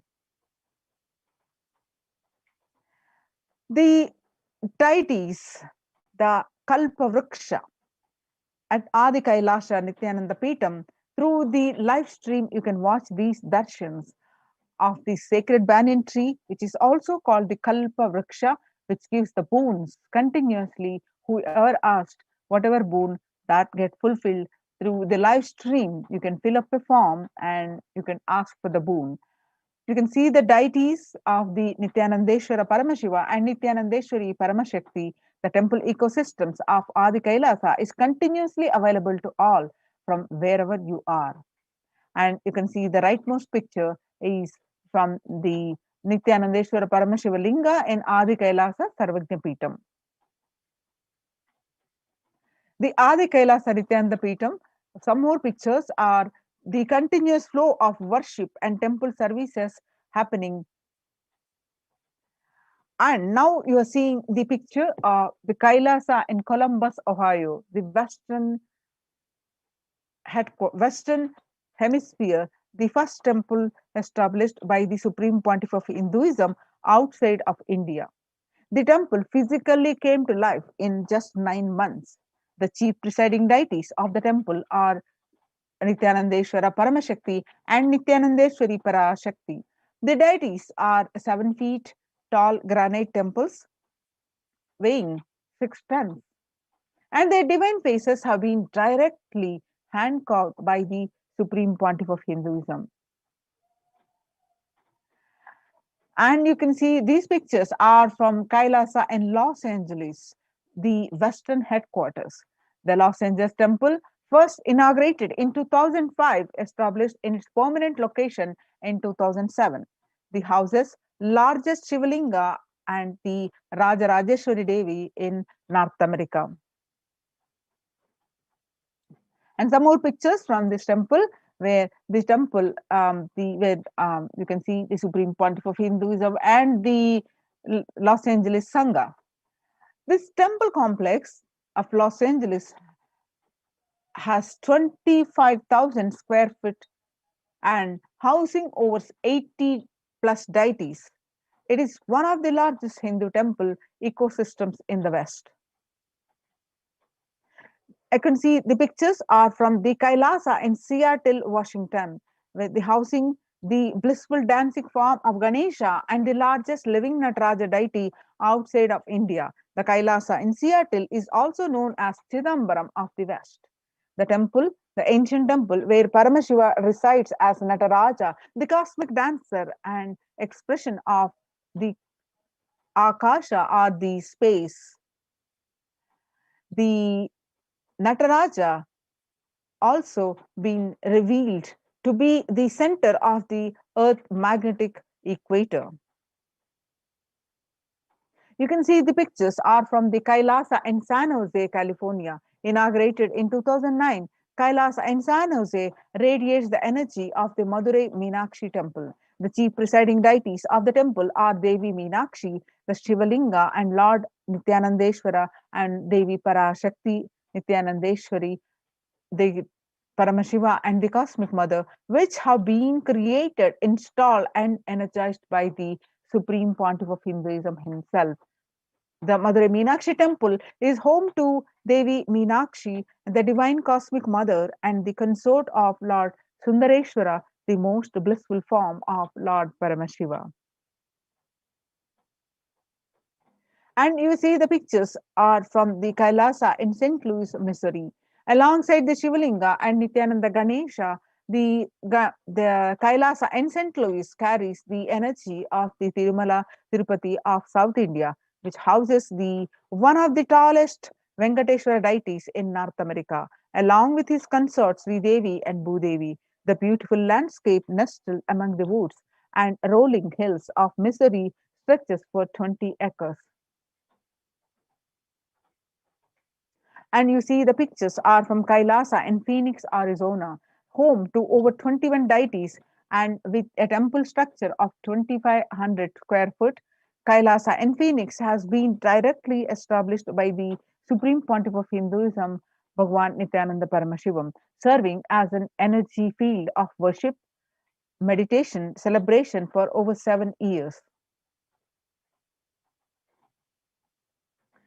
The pictures that you're seeing are from the Kailasa in Houston, Texas. The formally inaugurated in 2017, the Supreme Pontiff of Hinduism has declared the Kailasa in Houston as the Parihara Sthala for all the Navagraha doshas.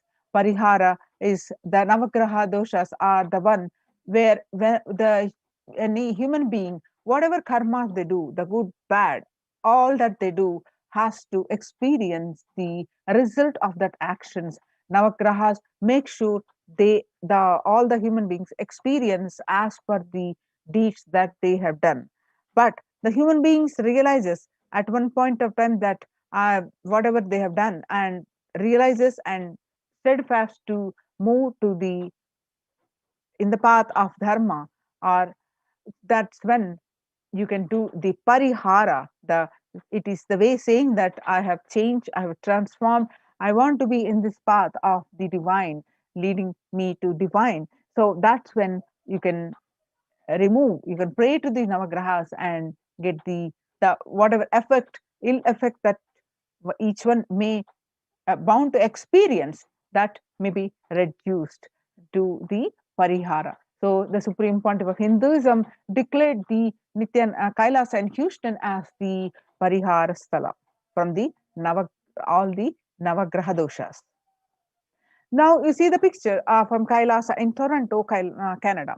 Inaugurated on July 2011, Kailasa in Toronto is the only Hindu temple in the West with all the 63 Naimanas.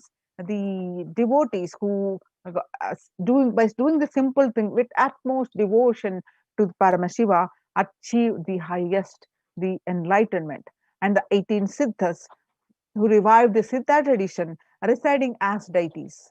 The temple deities here are seated exactly as they existentially preside in Kailasa around Paramashiva, the primordial deity of Hinduism. Now you can see some more pictures from Kailasa in Canada, Toronto, Canada. The active and alive from 2011 onwards, Kailasa in Toronto has been blessed to radiate the super consciousness energy of Kailasa. This temple ecosystem goes on providing the various temple services to the community, such as Annadan and traditional Hindu ceremonies. Kailasa's Department of Religion and Worship, the Department of Human Services, and each of the Kailasa's temple ecosystems consider the right of happiness to be the highest fundamental right of all humans, in fact, all beings. the ultimate goal for Hinduism and Kailasa, led by the Supreme Pontiff of Hinduism, Jagadguru Mahasannidhanam, His Divine Holiness Bhagavan Nithyananda Paramashivam, is the material and spiritual well-being and prosperity of humanity. Join now in Kailasa's COVID care centers and protect yourself, save your life. Register now through the link below, https://kailasa.org/kailasa care. Now, let us understand the contributions from the Kailasa's Department of Religion and Worship during the COVID-19 pandemic. The Kalpavriksha, the wish-fulfilling tree, is continuously available to grant you the wish, the boons that each are the problem that you are going through. To solve that, you can pray to the Kalpavriksha, the sacred banyan tree in Adi Kailasa. The stream, live stream, is continuously available to pray for. And you can see the pictures of the Nithyanandeshwara Paramashiva Devalayam in Adi Kailasa Sarvajna Peetham, where the temple rituals you can see continuously. You can watch these and you can pray to them via live stream. And also you can see the Supreme Pontiff of Hinduism live satsangs.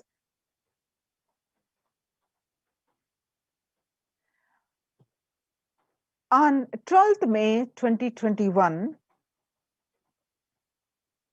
Devi Parashakti revealed to the world through Supreme Pontiff of Hinduism as, I came as Nija Avatar. I am blessing you. Listen, people, listen. To do good to all of you, to have taken the form of Nithyananda and came down as the Nija Avatar. People of India, listen. Carefully listen. Time after time, Bharatam is Jnana Bhumi, where enlightened beings comes. We cannot make Jnana Bhumi as infertile. Enlightened beings have to come. They have to live, it has to flower. The few hypocrites, because they are stuck in delusion, we cannot sacrifice the world. Cosmos cannot be destroyed.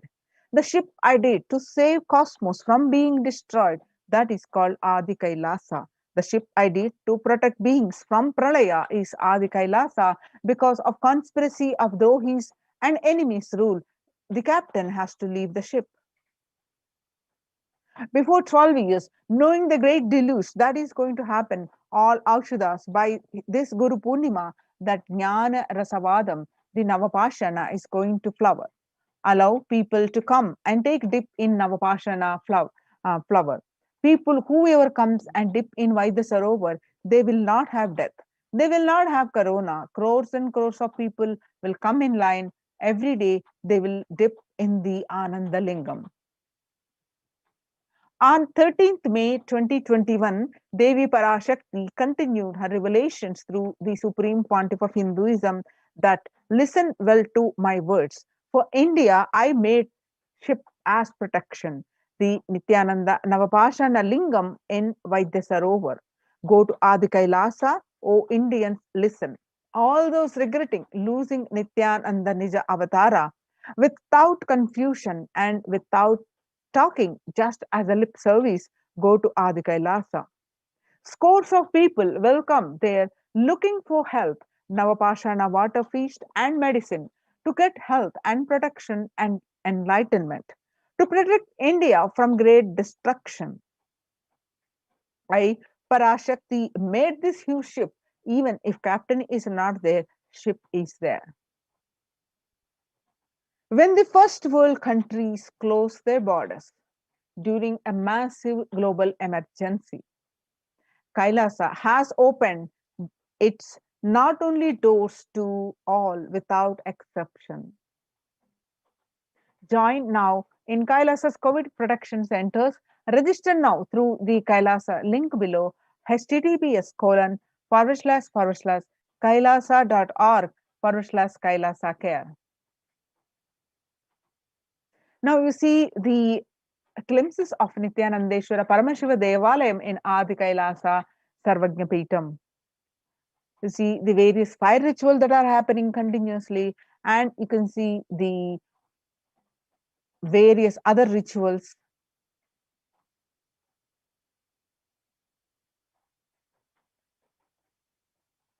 The abhishekams and the alankarams and the marriage festivals and the various festivals like Krishna Janmashtami are all getting celebrated continuously during in the temples.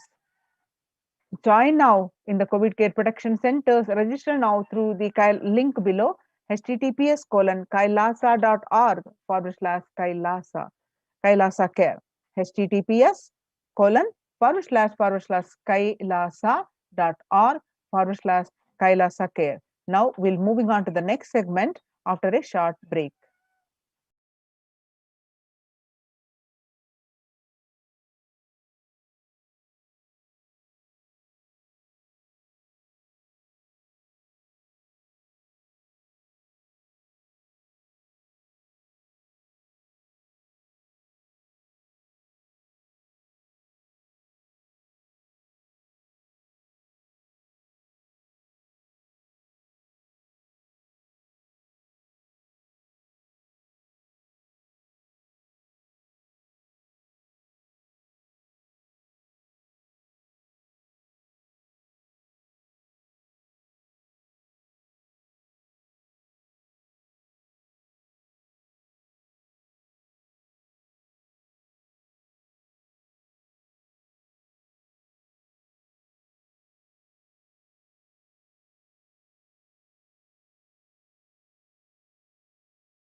Now let us see in this Kailasa's COVID care protection centers how the multi-layer quarantine are organized and how the multi-layer quarantine COVID care protection centers at the de facto spiritual embassies of Kailasa are functioning.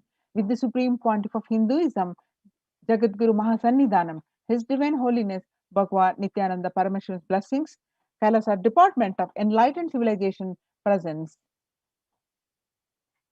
Now, the need of the food donation, the free food donation, that is Annadan, we call in Sanskrit.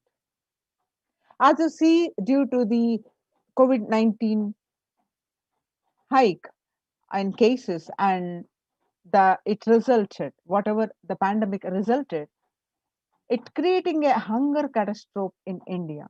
The pandemic has led to increase in global food insecurity, affecting vulnerable households in almost every country.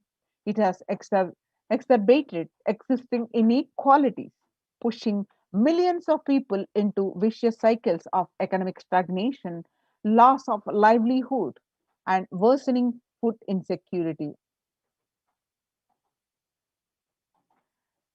COVID-19 is creating a hunger catastrophe in India. The World Bank estimates that 71 million people will be pushed into extreme poverty across the globe as a result of the pandemic. The World Food Programme estimates that an additional 130 million people could fall into the category of food insecure over and above the already 820 million who were classified as such by the 2019 State of Food Insecurity in the World Report.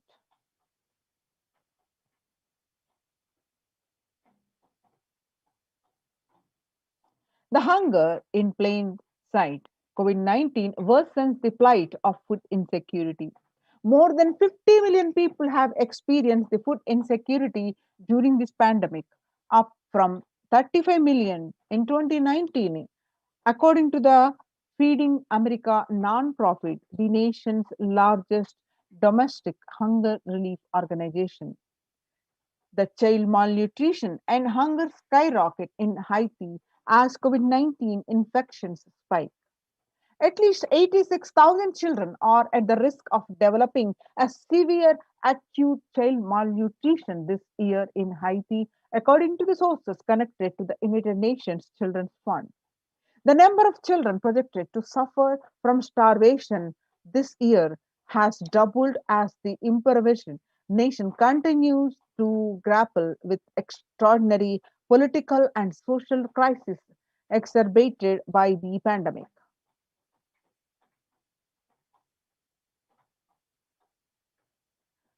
The refugees are paying the highest price in the COVID-19 pandemic. Vulnerable groups such as refugees are paying the highest price in the COVID-19 pandemic. We are seeing the alarming trends that show many refugees around the world are unable to pay for food or rent and are struggling to access healthcare and education. The price hikes in local markets and further displacement caused by the campfires and have pushed many families further into food insecurity. During April and May, around 30,000 refugees in the Cox's Bazar camps raised questions and concerns, with 63% seeking services, including urgent food relief and shelter. Just over one third, that is 37%, requested health or medical care. The famine risk spikes and conflicts, COVID-19 and funding gaps. The number of people treating on the brink of famine has risen from 34 million projected in the beginning of the year to 41 million projected as of June. Without immediate emergency food assistance, they too face starvation, as the slightest shock will push them over the cliff into famine conditions. The World Bank releases a report on growing food insecurity that in response to the COVID-19 pandemic, the report released on May 20th, 2021, stated that the COVID-19 impacts have led to severe and widespread increases in global food insecurity, affecting vulnerable households in almost every country, which impacts expected to continue through the 2021 and into 2022. It also states that the global food prices increased significantly by 38% since January 2020. The World Economic Forum, 155 million people are caught up in food crisis of varying severity. 133,000 people in Burkina Faso, South Sudan, and Yemen are most at risk. 10 countries account for two-thirds of those facing acute hunger. The resilience of agri-food systems is being eroded by conflict, insecurity, and environmental trends. Join now at the Kailasa's COVID care production centers. Register now through the link below, https://kailasa.org/Kailasa care. Now let us see the Supreme Pontiff of Hinduism revealing some powerful cognitions, truths about the food that we eat. The Supreme Pontiff of Hinduism says that you become what you eat. That what you eat becomes what you think. What you think contributes to what you cognize. What you cognize contributes to who you are. So what you eat directly affects who you are, and that is why I am making this statement that you become what you eat. What is in your plate matters, because that is going to become you. Violence-based food derived from killing animals and life-negative chemical-based toxic food both harm the system equally. Organic vegetarian food is not just for health, it gives you an inner space, the physical system, and physiological flow to develop highest psychology. To develop highest psychology, not only your physical system, even your physiological flow needs to cooperate. Your brain is constructed for all these higher things. When you don't explore the higher things, you are bound to feel the lower things and keep your brain engaged for survival. If you don't explore the higher dimensions of consciousness, you will force yourself into the drugs and try to explore the hallucination, imaginary, illusory dimensions of the universe. Vegetarianism as a lifestyle. The human body is naturally designed for food, vegetarian food. The inner mechanism like feeling, thinking, words, everything is designed to function with vegetarian food. It is like having a generator which can handle only 220 volt current or a UPS which can handle only 220 volt current, but it is given 20,000 volt current. What will happen? It will get fused. The food without anxiety, the food without fear, without depression and biomemories, if they are consumed by a person, the energy with which they think, the energy with which they utter the words, the energy with which they act, the energy with which they feel, the energy, everything will be aligned to the natural source of energy. It will be aligned to nature, which is the inner potential energy. The Supreme Pontiff of Hinduism has established Kailasas Annalayas across the globe, which serves these Annalayas serves the free, organic, vegetarian sattvic meal for all, eliminating the hunger. The developmental, economic, social, and medical impacts of malnutrition and famine have a critical impact on the individual, familial, community, national, ultimately on the global level.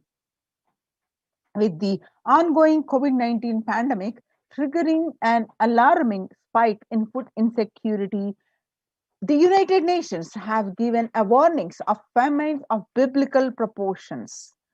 In 2020 alone, 690 million people were eliminated to be pushed into food insecurity. The access and availability to organic food has become of utmost importance. Through the Kailasas Department of Agriculture, the Supreme Pontiff of Hinduism, Jagadguru Mahasannidhanam, His Divine Holiness Bhagavan Nithyananda Paramashivam, has committed to the distribution of free organic food to everyone, not just since the beginning of his public life, but from his very upbringing itself. Kailasas Annalayas, the food bank established all across the globe, distributes and serves free vegetarian organic food for the people of all castes, creed, religion, race, gender, and social standing. Under the Red Om, providing relief work for natural and man-made calamities, working to eliminate the world hunger. We will revive the food supply system of Kailasa before you get hungry. Food will be ready. Continuous Annadan is, I am not giving any fantasy, it is already become a reality, says the Supreme Pontiff of Hinduism, Jagadguru Mahasannidhanam, Bhagavan Nithyananda Paramashivam, on 17th June 2019. And you can see these various pictures from the Supreme Pontiff of Hinduism himself serving the free food. This picture taken way back in 2002 and 22nd November 2002. The pictures show the early days of Kailasa's spiritual mission, where the Supreme Pontiff of Hinduism offering Annadan, the providing a free organic vegetarian meal on Kartikeya Deepam, Tirunamalai, India. And 2013, even a fractured hand, the Supreme Pontiff of Hinduism engaged in selfless work day and night, inspiring the peacekeepers of sovereign order of Kailasa to engage in the selfless service, leading the nation of Kailasa by example. In 2011, the Supreme Pontiff of Hinduism has a multiple compound fracture with the bone protruding out of the skin. In 2013, 2 steel implants that were fastened in 2011 were removed in 2013 as the bones had healed completely.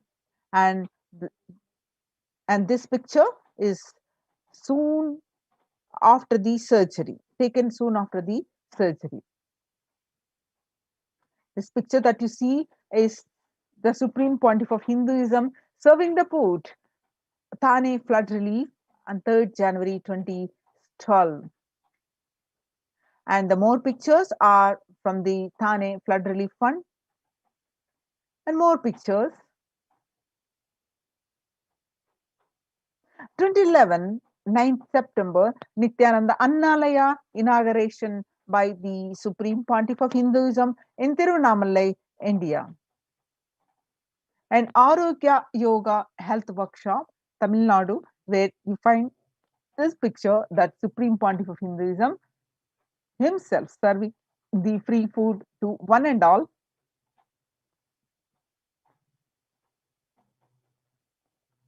Nithyananda Spurana meditation workshop where thousands have been attended, where the Supreme Pontiff of Hinduism himself serving the free food. This picture is taken on 12th December 2007. The pictures are 20th September 2012 during the program of Nithyananda Spurana program meditation workshop in Tiruvannamalai, India.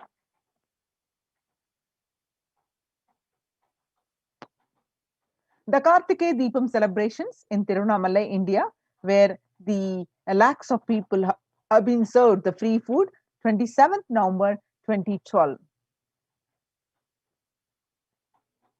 The pictures that you see are taken on 10th May 2017 during the Inner Awakening Meditation Workshop in Tiruvannamalai, India.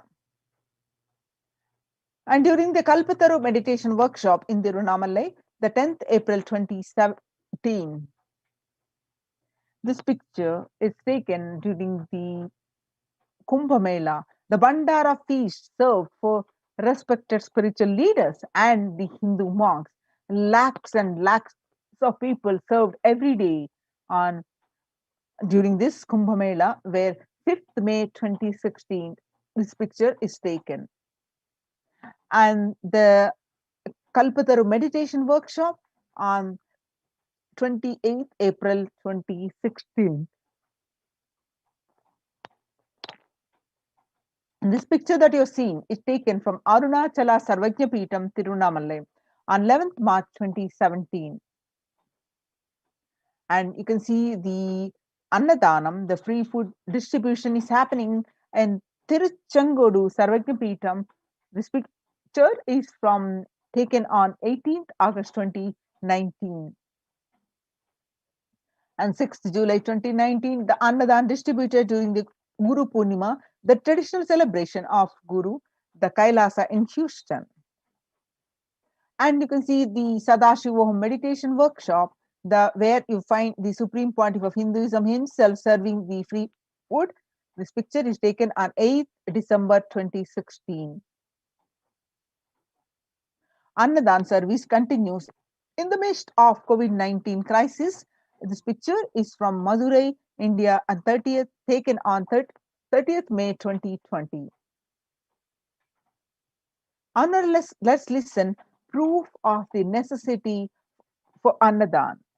The Bengal famine in 1943. What I found in researching the Bengal famine was that Churchill did several things that greatly aggravated the death toll.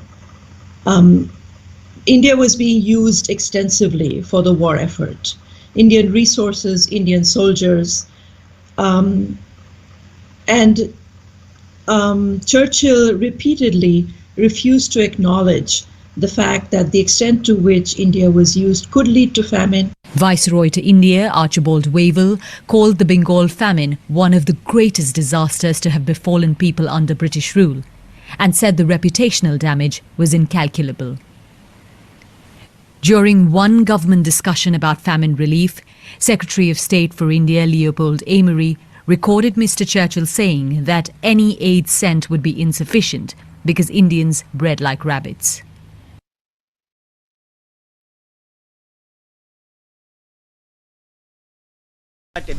What I found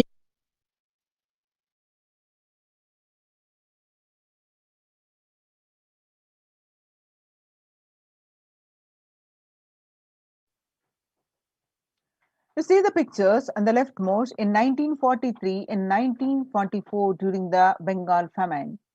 In the man-made famine in Bengal, as per existing records, 3+ millions were murdered. The Prime Minister of the world's biggest empire, controlling 1/3 of the mankind, claimed they could not do anything about the people dying of hunger because Hindus bred like rabbits and the famine was their fault. On the other hand, you can see the pictures where lakhs and millions of people served during the Kumbh Mela Ujjain 2016. In Ujjain Kumbh Mela, the peacekeepers of Kailasa served organic food to over 3 million. The peacekeepers of Kailasa, under the leadership of the Supreme Pontiff of Hinduism, Jagadguru Mahasannidhanam, His Divine Holiness Bhagwan Nithyananda Paramashivam, served more than 1 billion free meals in the past 26 years and are determined to end hunger and poverty in all its forms. Kailasa, with 200 peacekeepers at any given time, can deliver what even the one of the biggest countries could not deliver. Kailasa is not driven by the fear or greed. It is an enlightened base nation driven by selfless service. In the Veda Agamas, the source of Hindu scripture declares Annam Bahu Kurvita. In Taittiriya Upanishad, it says that Annam Bahu Kurvita, which means let us produce food in large quantities through the widespread distribution and promotion of free, healthy, organic food. Kailasa's global peacekeepers, led by the Supreme Pontiff of Hinduism, serve such that we may achieve food security, improve nutrition, and promote sustainable agriculture globally. Annadan is the vision to end poverty and hunger in all its forms. Join now in Kailasa's production COVID care centers and register now through the link below https kailasa.org/kailasa care. Now it's time we move on to the next segment after a short break.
So, welcome back. Now, on 12th May 2021, Devi Parashakti revealed through the Supreme Pontiff of Hinduism, I came as Nija Avatar. I am blessing you. Listen, people, listen. To do good to all of you, I have taken the form of Nithyananda and came down as Nija Avatar. People of India, listen. Carefully listen. Time after time, Bharatam is Jnana Bhumi.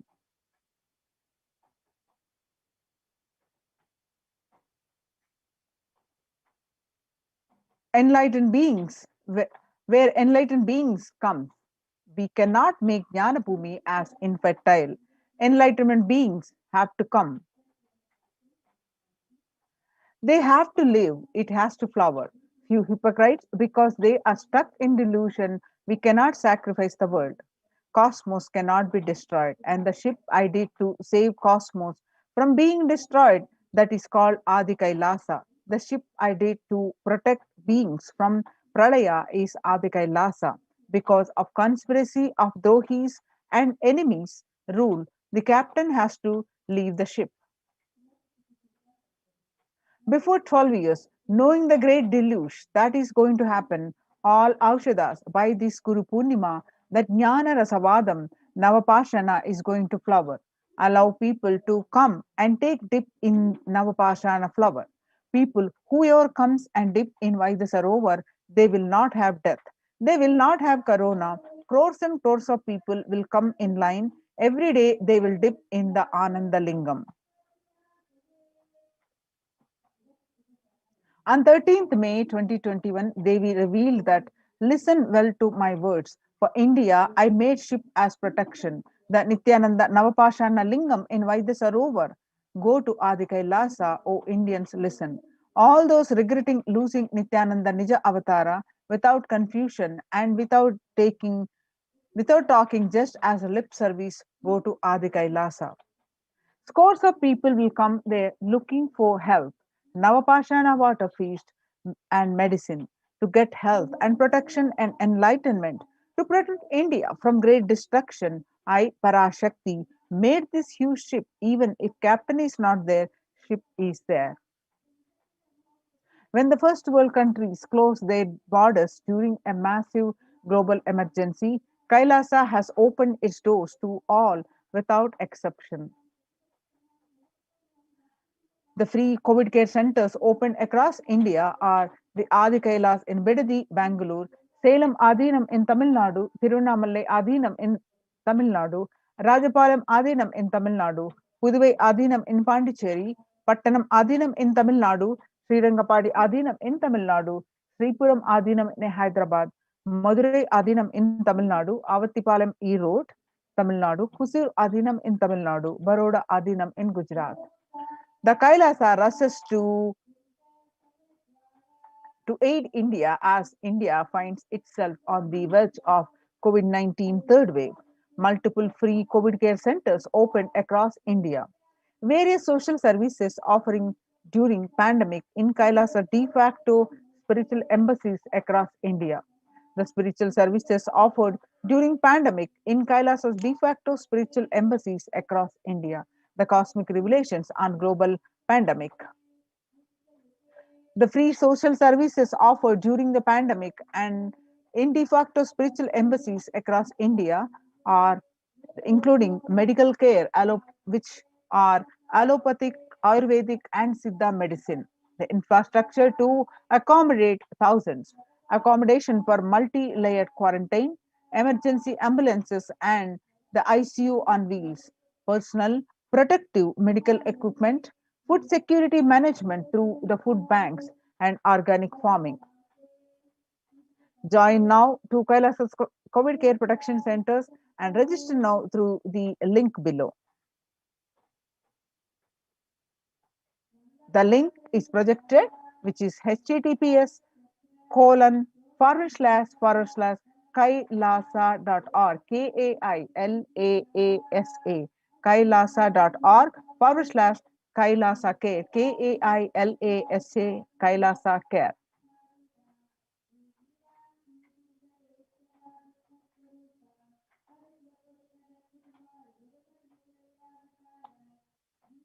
Now you can see the various groceries collected for Annadan.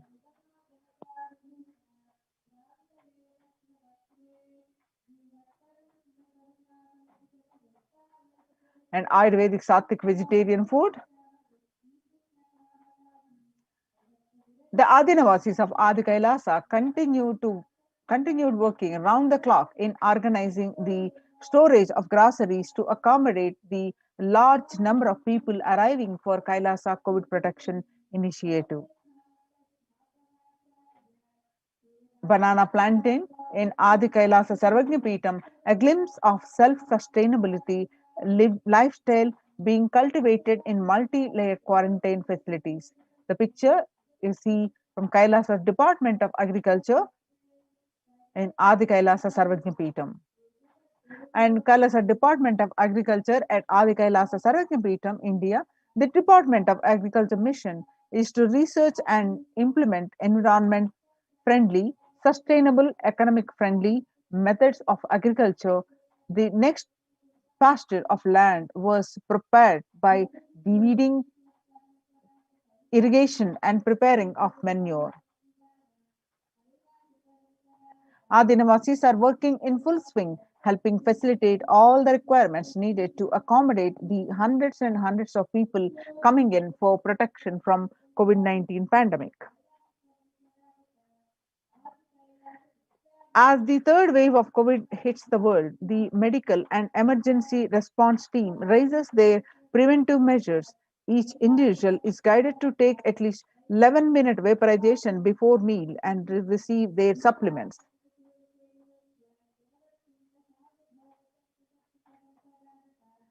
The organic Sattvic meal includes a balance of steamed rice cakes, curries, and fruits.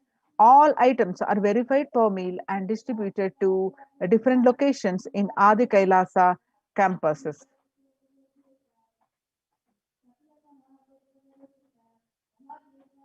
Join now in COVID care protection centers and register now through the link below https://kailasa.org/Kailasa care. Now we'll move on to the next segment after the short break.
Connecting with the divine with your eyes closed is meditation.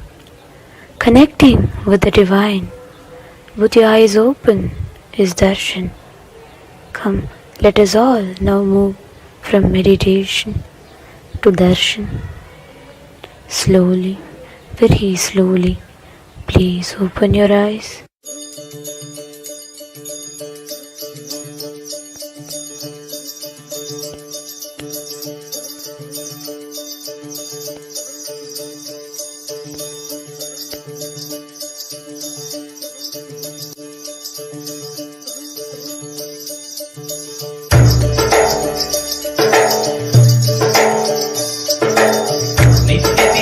Nithyananda, Nityananda, Nithyananda, Dhyana Singa Nithyananda, Nithyananda, Nitya Singa Nithyananda, Nityananda, Nithyananda, Dhyana Singa Nithyananda, Nithyananda, Nitya Singa Nithyananda, Nityananda, Nithyananda, Dhyana Singa Nithyananda,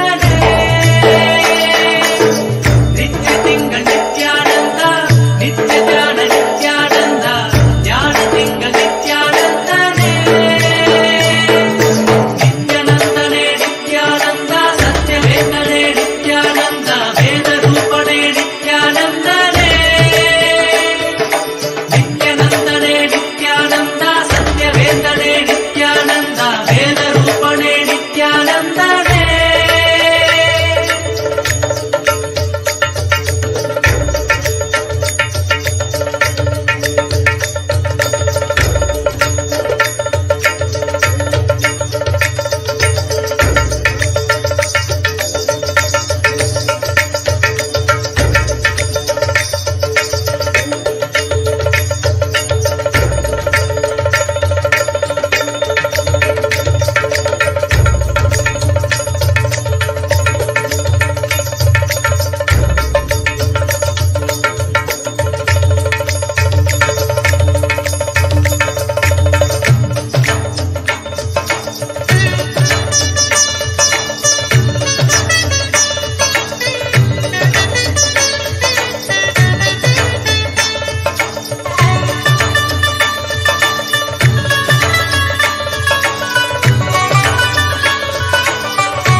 Nitya Nithyananda,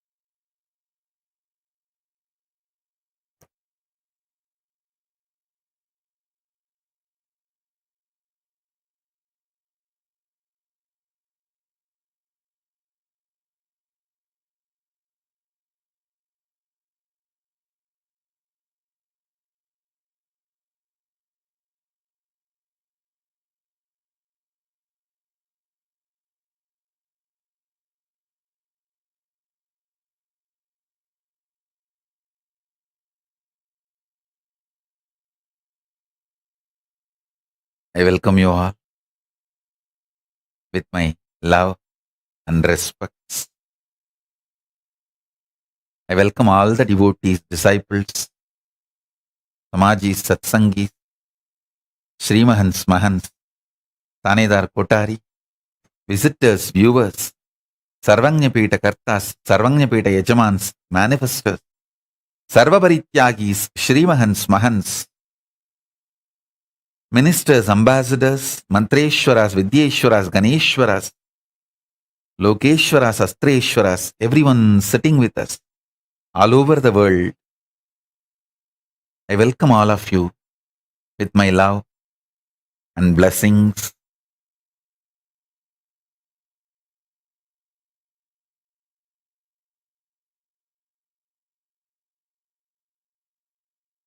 Paramashiva's message directly from Kailasa. Listen. Physics of the conscious sovereignty is all about understanding the way your body exists, understanding the mechanism of your body. Please understand, your mind is the software which operates the mechanism of your body, If you understand the mechanism of your body, you can even control the mechanism by yourself without the need for the automated software which is controlled by somebody else remotely and gets updated by somebody else, which can be used even to spy you. Listen. Mind.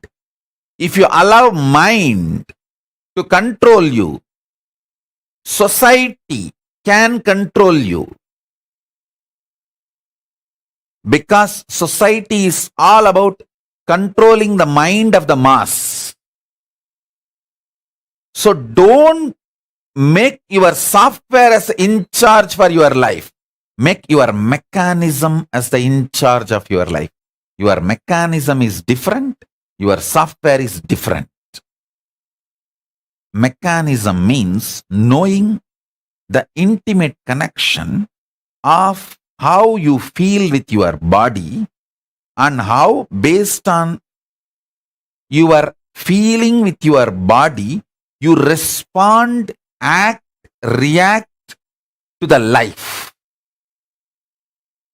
I tell you,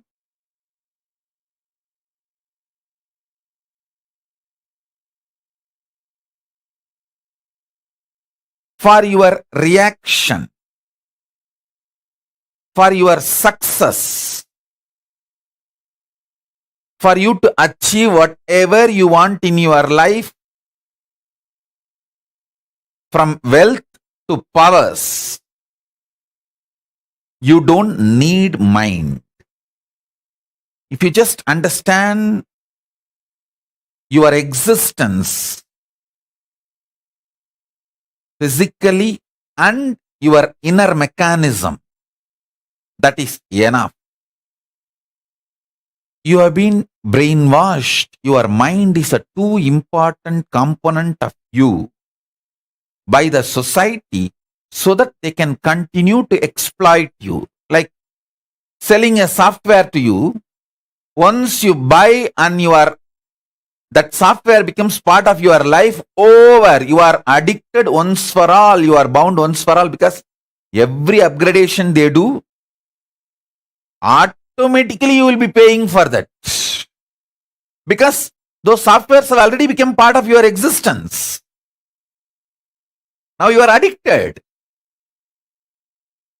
So understand, you can't continue to exist or expand without the upgraded versions of those softwares. Same way, the moment you start believing your mind is required for your existence and expansion, you are caught. Actually, the fundamental need you need is buddhi about your physical existence, and yukti, the clarity about how your inner mechanism functions. I'll tell you some of the most beautiful revelations I received from Arunagiri Yogeshwara, my guru. The way he used to reveal the inner mechanisms of the cosmos, the macrocosm, and the inner mechanisms of the microcosm, both. I'll give you some of the revelations. First thing, understand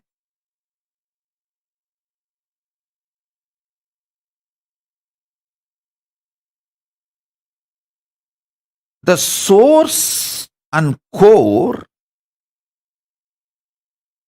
of your existence is Paramashiva.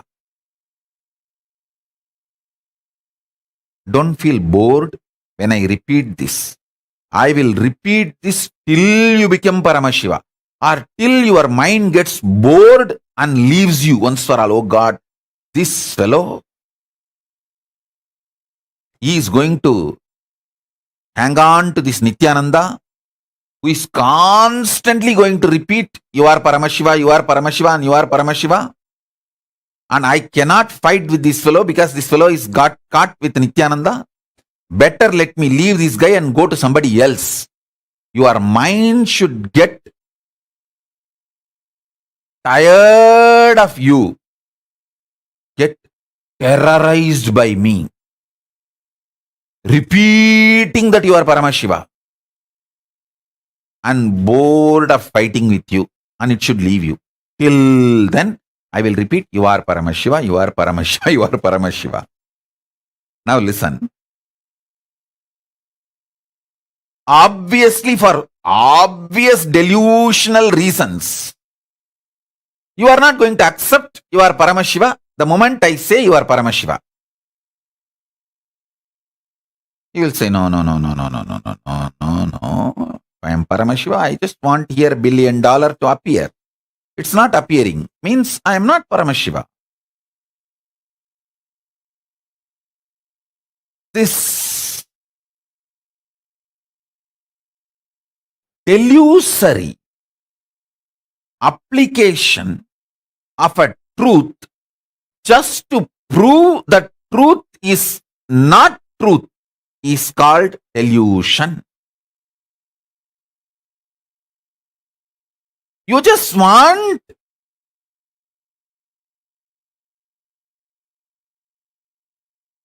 the drug called mind which you took to continue its impact and effect on you. So you just want to disprove my statement that you are Paramashiva, even if suddenly $1 billion appears. Oh, if that's so, is that so? Okay, I need this, all that. If I am Paramashiva, I should manifest all of that. Oh, it's not yet happening, na? So I am not Paramashiva. If that also happens, again you will have something else.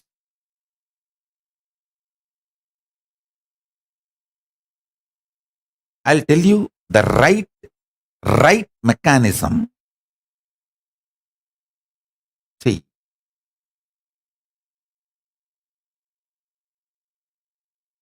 listen to this verbalization very clearly. The words I am going to utter now. When I say you are Paramashiva, the feeling you have about you, your existence, that is Paramashiva. First cognize that. Then that feeling, how it gets mapped into your cognition, into your thoughts, into your emotions, into your physical mechanism, into your body, into your life. That mapping, the impact of the mapping is not the proof for the existence you are Paramashiva. Actually,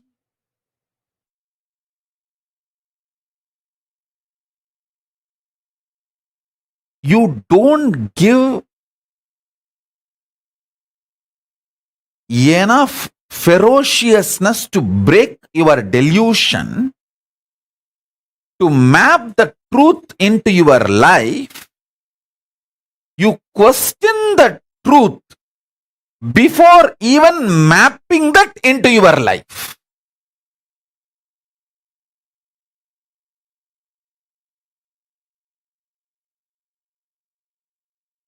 Question delusion, not truth.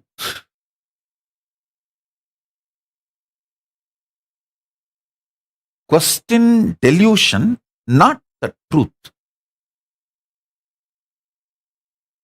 When I say you are Paramashiva, and if you have a problem and you don't feel you are Paramashiva and you are not ready to cognize you are Paramashiva, then question your mind, not the truth. You should know the truth is the truth. if I am not able to cognize, then where I am missing? If you start questioning the delusion, you will experience Paramashiva.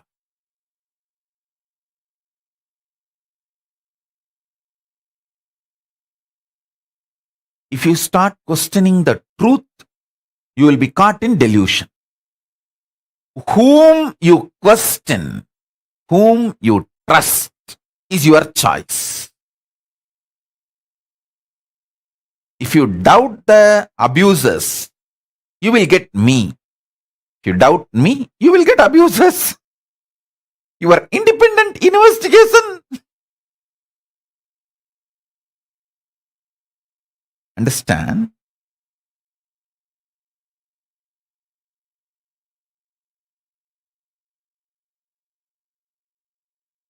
About my gurus, I will neither believe abusers' version. Even they had abusers in those days in the village. The village way of abusing. Oh, I went to that yogi for a solution. He gave me some instruction to go to some temple. And I don't have money to go to the temple. Why he cannot solve the problem on his own? Why is he asking me to go to the temple? I don't believe in gods. All that kind of a... Even in those days, there was enough of abusers and even different abusal. My guru, Vibhutananda Puri, she used to take care of her Isaki Swami. And naturally, different gender. Even if they are old people, the abusers don't look at all that. Are Ram Surat Kumar, such an elderly person. And he doesn't even have a private room. He used to be all the time outside in the public. Those few female disciples who used to sit next to him, they started building stories. Why the Swami having women serving him? Ramana Maharishi never had a room with lock or door. The female disciples who come to meet him, they will only meet in public and give food and go. This Mudaliyar party, all of them. Even that, how many rumors and abuses? I will never trust the abuser's version about my gurus, and I will not even trust what my mother or family tells about my gurus. You see, my mother or my family and all, they have a high respect for my gurus. They will never tell anything bad. Even the good things they tell about them will be lower than their real status. My gurus are much higher beings than even my parents can understand. My parents and family and all can understand only few good things about my gurus, what good things they have done to them. So based on that, they will give opinion. They will give their introduction. I used to cognize and I will hold only their introduction about them to me. That's all. How they introduce them to me, I will hold only that over. Many times, my friends, my family people, all of them will have a very good experience with my gurus. They will try to tell that to others and to me, even to everyone. Even those things will be like praising those my gurus as a good people, powerful people. Some one or two qualities, good qualities of them, but not as the real identity. But I will cognize only what they tell me about them, because that is the inner mechanism of them. So I always doubted abusers, not the gurus. I always doubted the delusion, not the truth. Listen.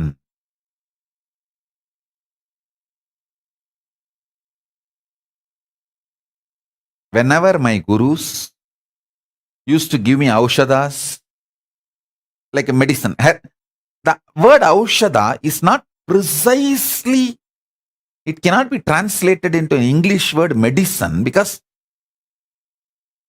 the aushada works on the whole mechanism. It can work directly even on your consciousness. The word medicine, no medicine can work on your consciousness, but aushada can work on your consciousness. So I can only use the word Hindu medicine. The word aushada cannot be translated as a medicine. It can only be translated as Hindu medicine. So whenever they ask me to take these Hindu medicines, sometimes the taste will not be good, but they will push me to take the Hindu medicine. So whenever I drink, and the result which is supposed to happen, sometimes if it doesn't happen, listen carefully. Sometimes I have cheated my gurus without drinking the medicine because of its bitterness. I'll pour this side or that side and act as if I drank. That dramas I have done. But I never ever doubted the aushada or my gurus. I will only ask, Pati, maybe you need to give a little more dosage. Only then that impact will start happening. Maybe my body needs little more dosage. Can you check the pulse and see whether the dosage is enough? That's all I'll say. Never ever doubted my guru's ability or the aushada's powerfulness. And I'm telling you, I threw tantrum many times, not once or twice, even multiple times. I'll act as if I'm pouring it in the mouth and purposely pour it on all over, or pour it in this side. And then she will laugh and tell, I have kept another one bottle. Don't worry, I have kept another one glass. She will bring. I have done that. But I never ever doubted. So understand. Let your doubts be focused on your delusion. Tell yourself very clearly, no question of doubting the ultimate truth. I will doubt why I am not able to grasp it. My delusion I will doubt, but not the ultimate truth. See, one of the most beautiful things I received from my gurus, Arunagirishwara told me,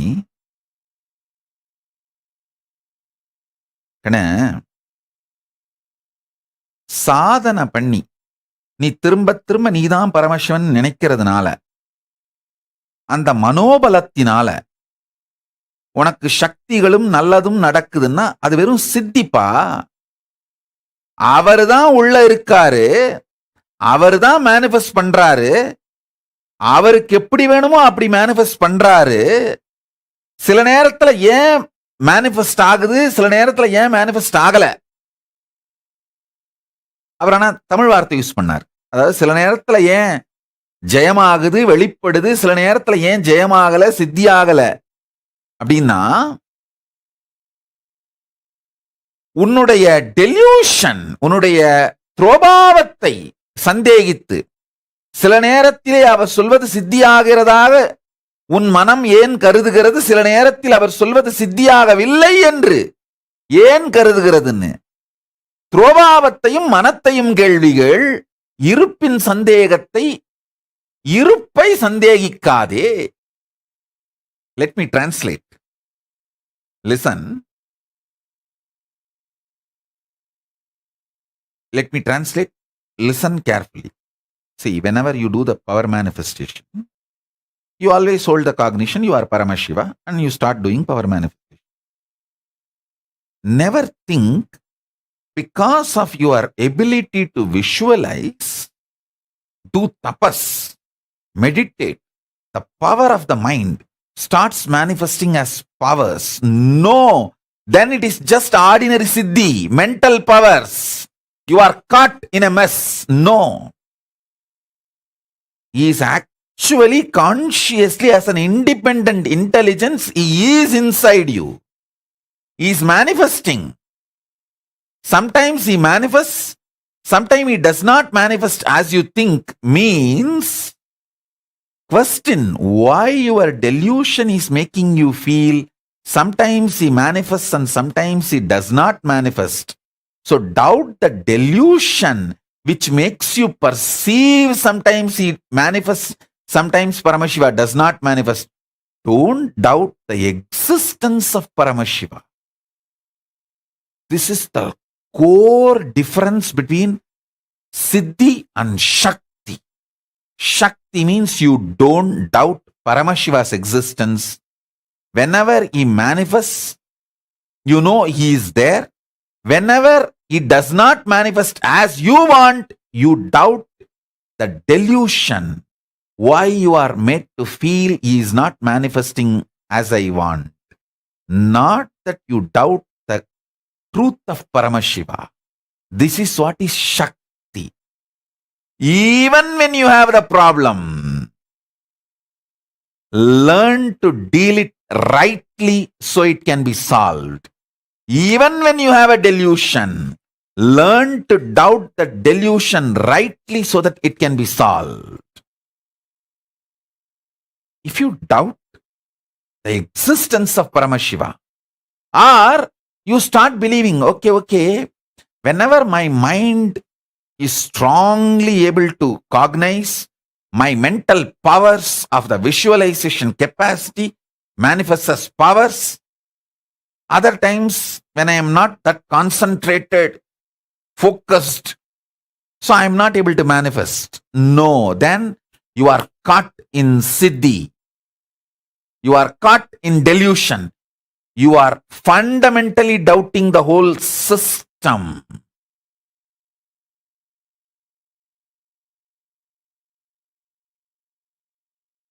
The truth is you are Paramashiva. Sometimes you manifest means he is manifesting. Sometimes if you are not manifesting Paramashiva as you want, then doubt the delusion.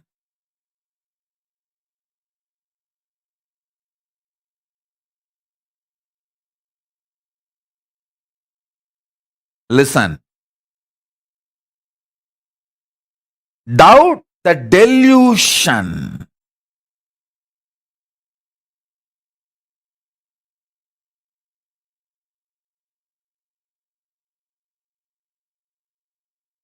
Not the truth.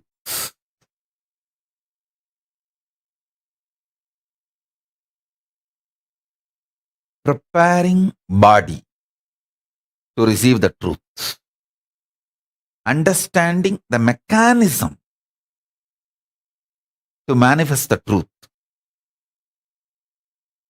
And during the period of manifestation, during the period of unmanifest manifesting, doubt the delusion, not the truth.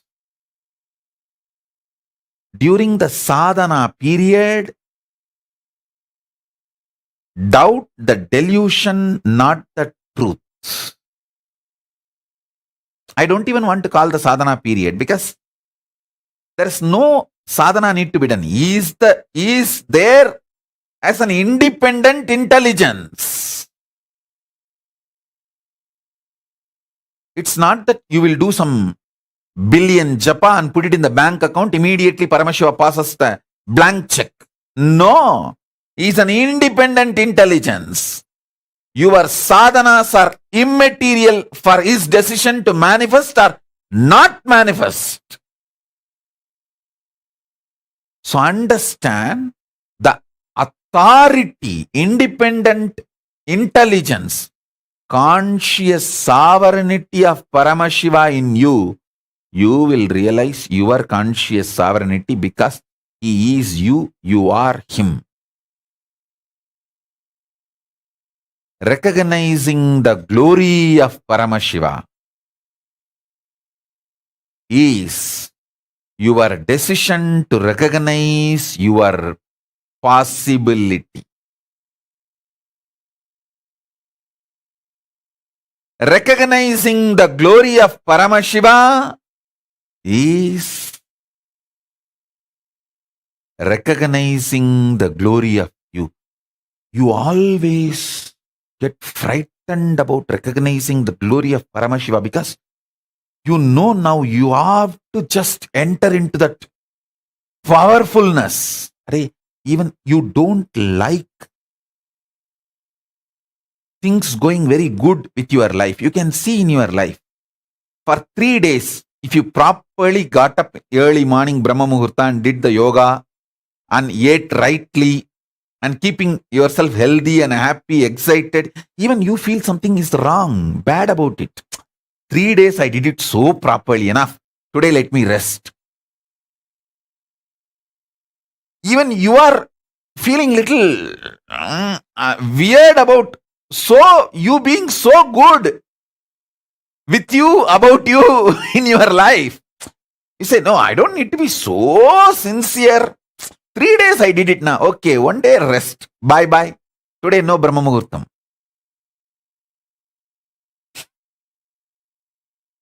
And to restart the Brahma Muhurtam again, it will take at least 1 week. If you give 1 day break.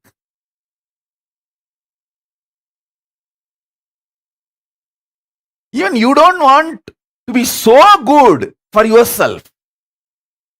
That is why whenever you have a very powerful cognition and have a one breakthrough, you think, oh, I should not take it for granted. All the way I walked, from so much I have grown, I should not take that for granted and push me to the next level. That is the worst crime you do to yourself. If you had a breakthrough today, tomorrow you should have breakthrough to breakthrough. You should give a breakthrough to the breakthrough. Not that you will rest for 2 days and then again start from where you had the breakthrough. Pooh! Mediocre life.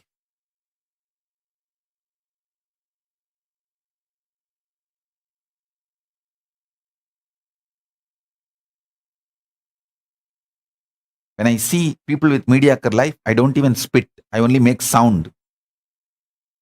Uchishta is too powerful. Saliva can make them enlightened. So I don't even spit and waste saliva. I only make the sound poo. So listen.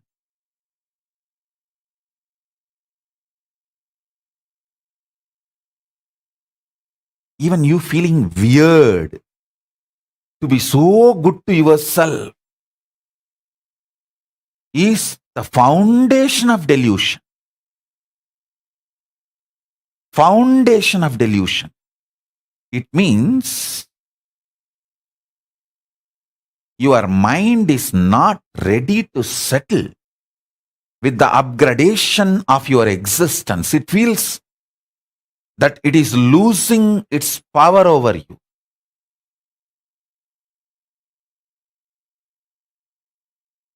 I have my joke book. One friend asks, 2 persons are standing and talking in a mall.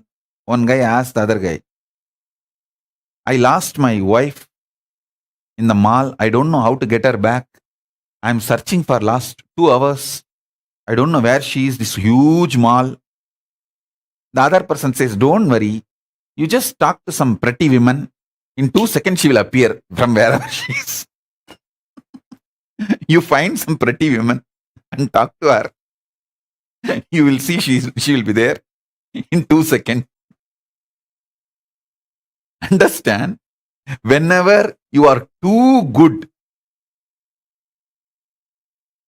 and you are evolving, you are talking to some other pretty woman, your mind cannot tolerate. It will simply appear and tell you, no, no, no, no, no, no, no, no, no, no. You can't be so good. Then what will happen to me? I am losing my power over you.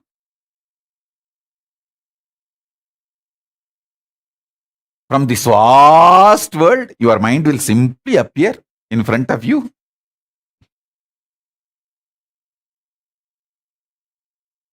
Like how? If you talk to a pretty woman in the mall, your wife appears within 2 seconds. 2 hours you will be searching for her, you won't be able to find her. It takes only 2 seconds to get her with the right method. Same way your mind. If you are too good to yourself, it can't tolerate. It gives you all the words. Oh, don't take your past for granted. How much you traveled, you evolved, you grew, you did sadhana. Don't take all that for granted. You should not be expecting too much breakthrough about you, within you, about you. No, no, no, no, no, no, no, no, no.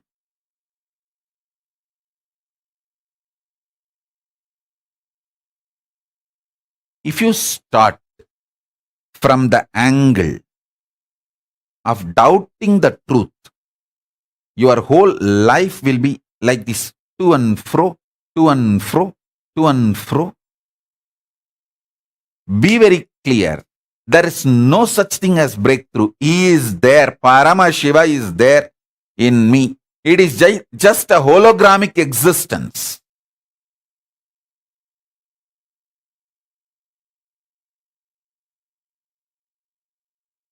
If you cut the hologram, there will be another one hologram. If you cut that hologram, there will be another one. If you cut that, there will be another one. Till the end, it is only the same hologram. Same way Paramashiva. From Paramashiva till me, it is hologramic existence. Listen carefully.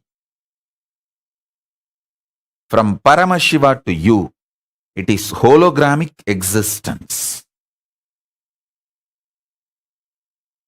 Understand this.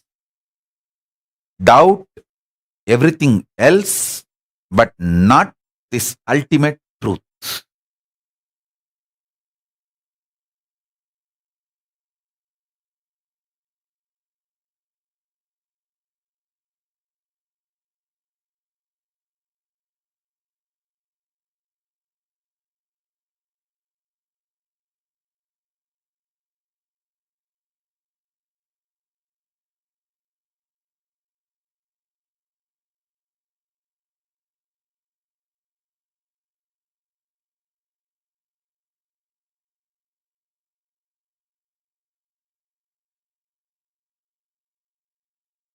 If you sit in one Shaktipada and feel so ecstatic for 6-7 hours,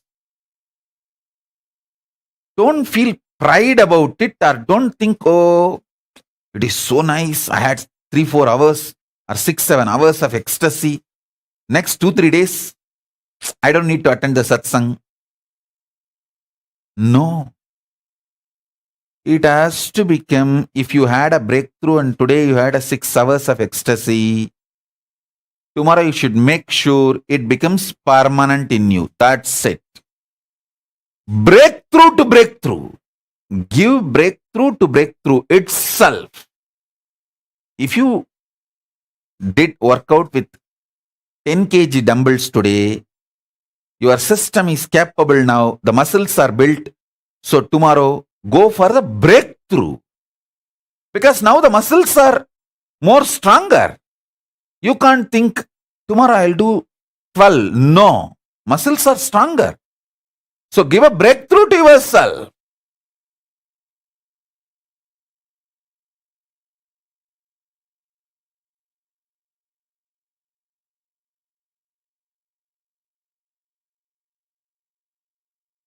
don't take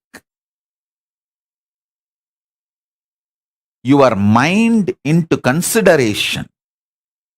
When you cognize you, your goal, your existence,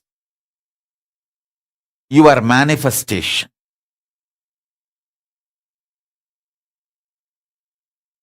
Paramashiva and you are in the relationship of hologramic existence. How much ever small you feel about you, you are a smaller, maybe smaller hologram of Paramashiva, but not anything else.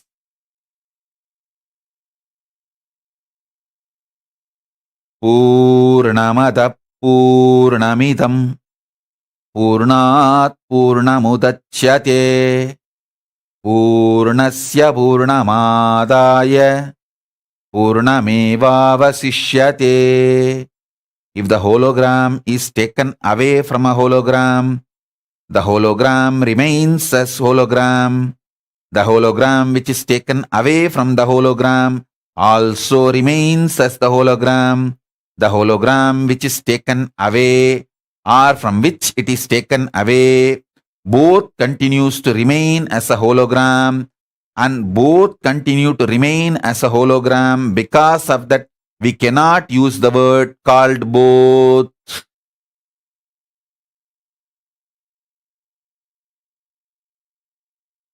This is the left translation.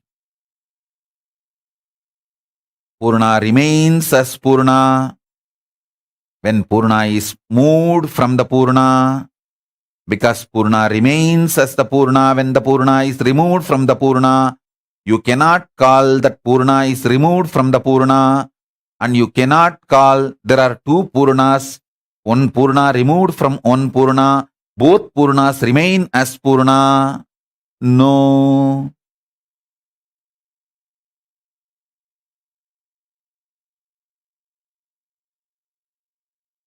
When Purna is removed from the Purna, Purna remains as the Purna. Because Purna remains as the Purna, you can't call Purna is removed from the Purna. You can't say there are two Purnas which continues to remain as Purna, and you can't say Purna is removed from the Purna. Purna can be added back to Purna. Purna remains as Purna. When you go through any idea of removing, adding 1, 2, 3 or no number, Purna remains as Purna.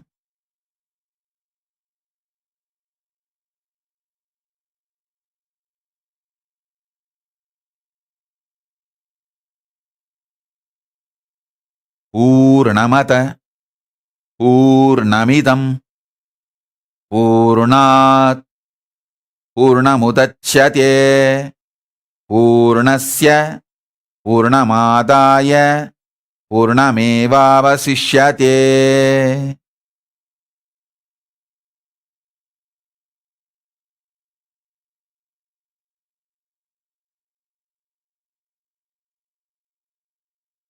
The beauty of the truth is,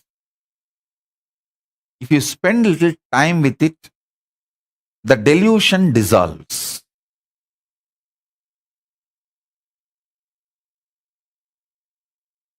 Only when you are agitated, the layers and layers of delusion covers you, forces you to take wrong decisions.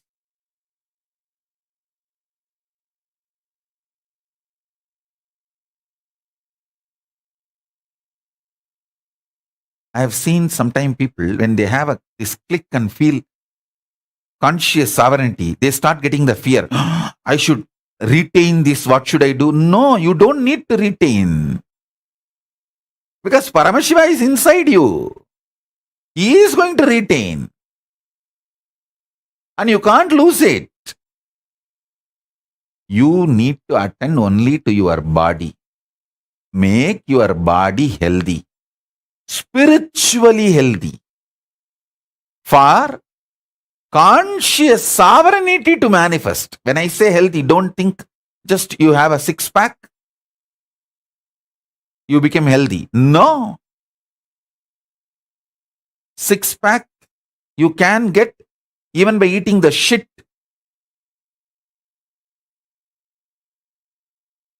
called non-vegetarian. Actually, most of the non-vegetarian food is the shit of some animal. Many times they don't even remove the shit from intestine. Directly they cook and give. That is what is, you call it spicy.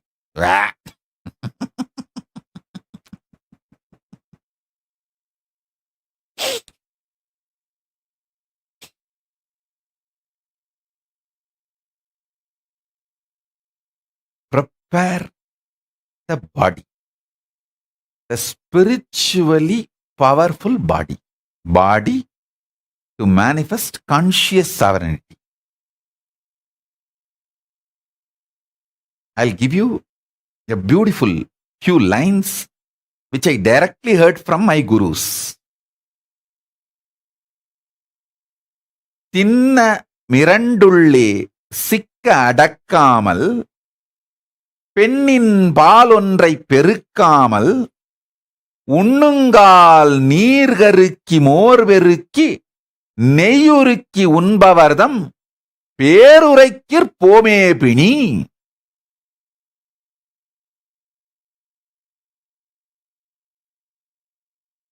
Means the mala jala, the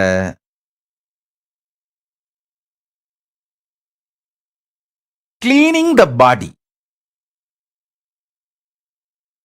the mala and jala should not be controlled.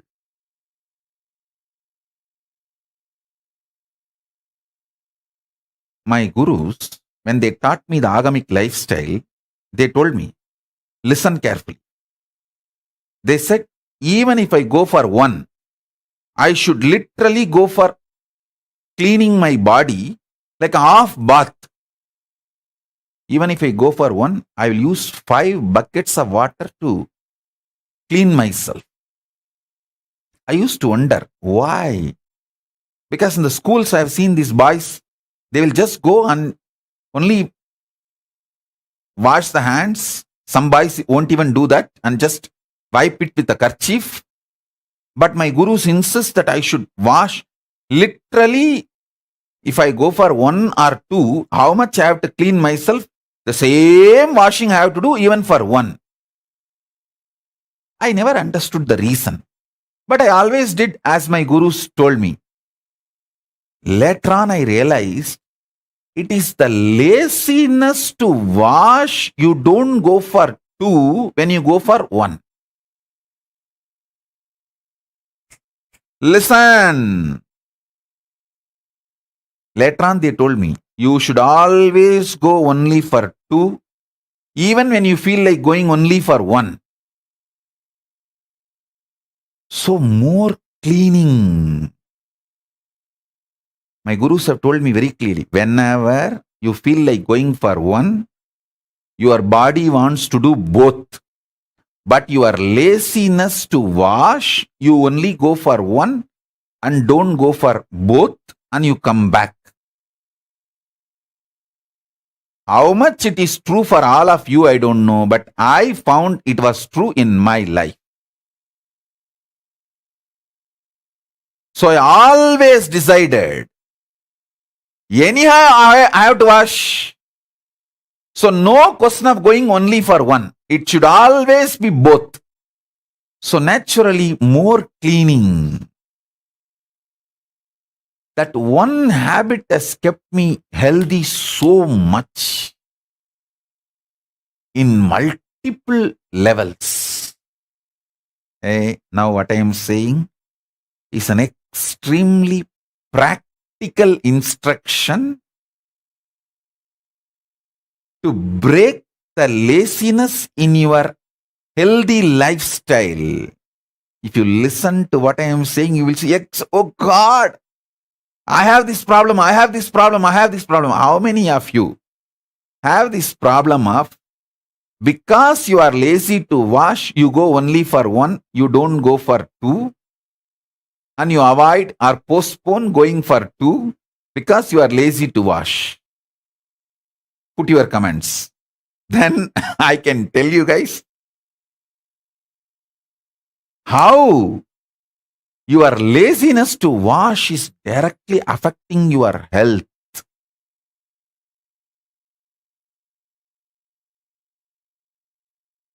Controlling is crime.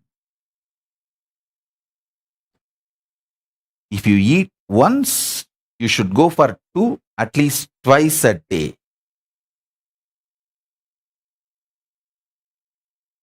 That is what is the healthy body's flow.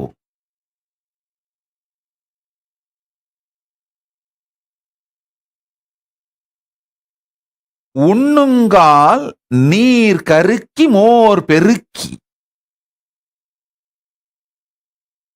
When you eat, the water should be boiled water. Buttermilk should be diluted buttermilk. And the ghee should be completely melted and hot ghee. If your lifestyle is this, not only you will not have any disease, even the people who follow you, remember you, who imitate your lifestyle will not have disease.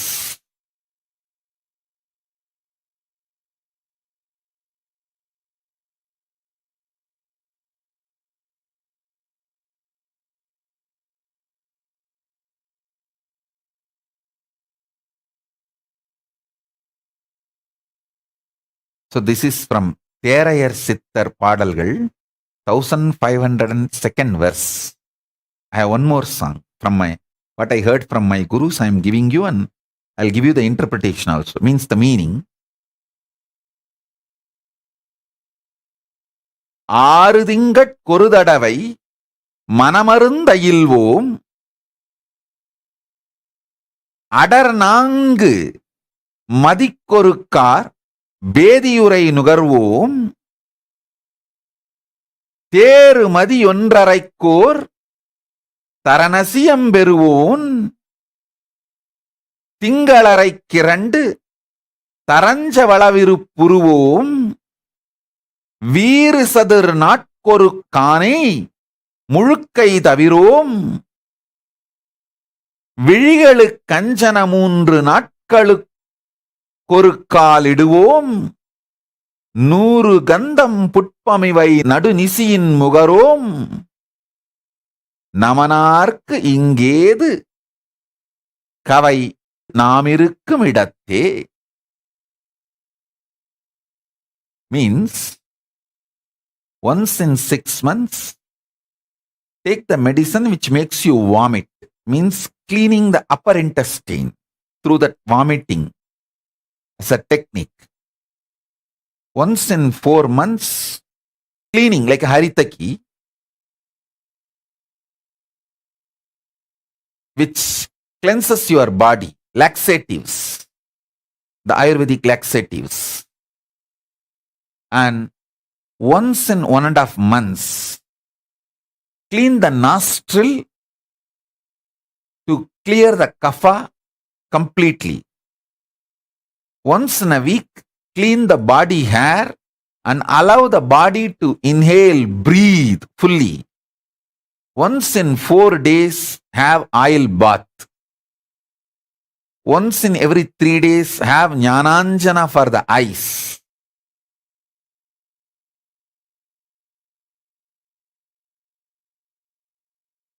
Never keep powerful smells, flowers or perfume in your bedroom during the sleep. During the sleep, don't keep high smelling perfumes or the flowers.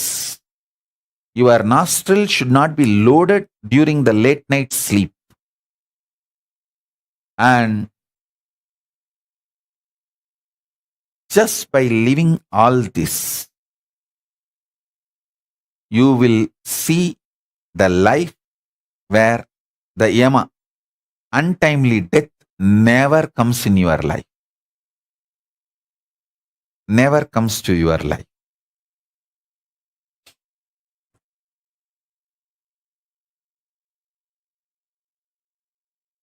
Listen. These revelations are basically to create conscious stamina, not just ordinary health, conscious stamina, which makes your body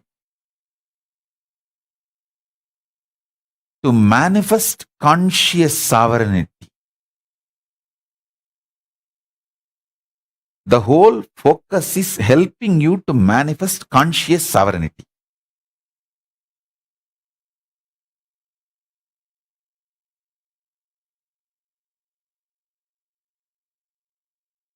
Work on the body.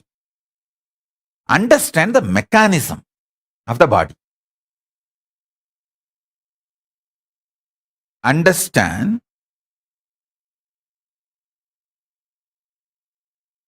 working on the body, understanding the mechanisms of the conscious sovereignty is the priority, not working on mind.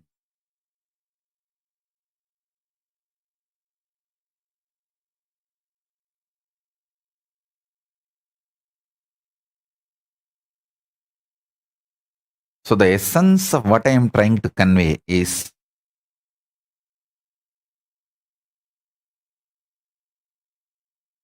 first truth. Doubt the delusion, not the truth. Doubt the abusers, not the guru. Doubt the mind, not Paramashiva.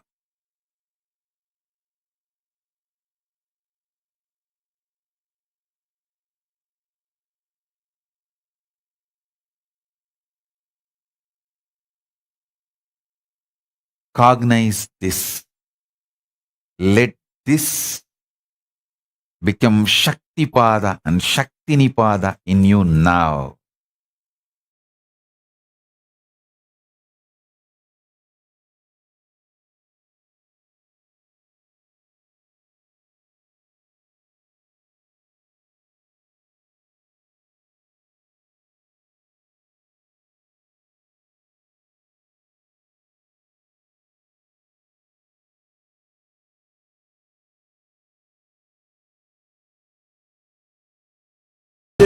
बैठे कैलाश धाम, राम ने जाकर रामेश्वर में बना दिया रामेश्वर धाम। महान महिम माहेश्वर, नम नम चरणम है हरदम। नमामि शमीशान निर्वाण रूपम, विभुं व्यापकं ब्रह्म वेद स्वरूपम, निजं निर्गुणं निर्विकल्पं निरीहं, चिदाकाशमाकाशवासं भजेऽहम्। चिदाकाशमाकाशवासं भजेऽहम्।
त्रिलोचनाय भस्माङ्गरागाय महेश्वरा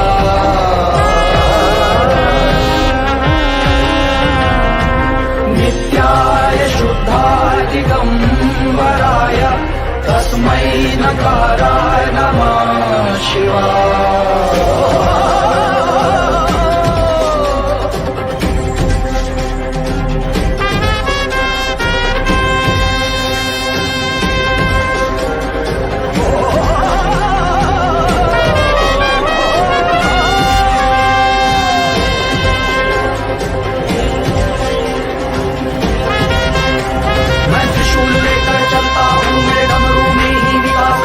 चंद्रभाग पर है जो मेरे वहां सुधा नव प्रकाश है। यष्टि ओर लगी है ब्रह्मा इंद्र आदि सब भागे, मैं कैलाश शिखर पर बैठा रहा सभी से आगे। सात पिशाचों के रहता हूँ जो लाशों का लहू है पीते, मेरी प्रिय चंडिका बढ़ती जिससे कभी न दानव जीते। मैं जग को वैभव देता हूँ स्वयं दिगंबर रहने वाला, मैं फूलों की नहीं पहनता कभी कभी मुंडों की माला।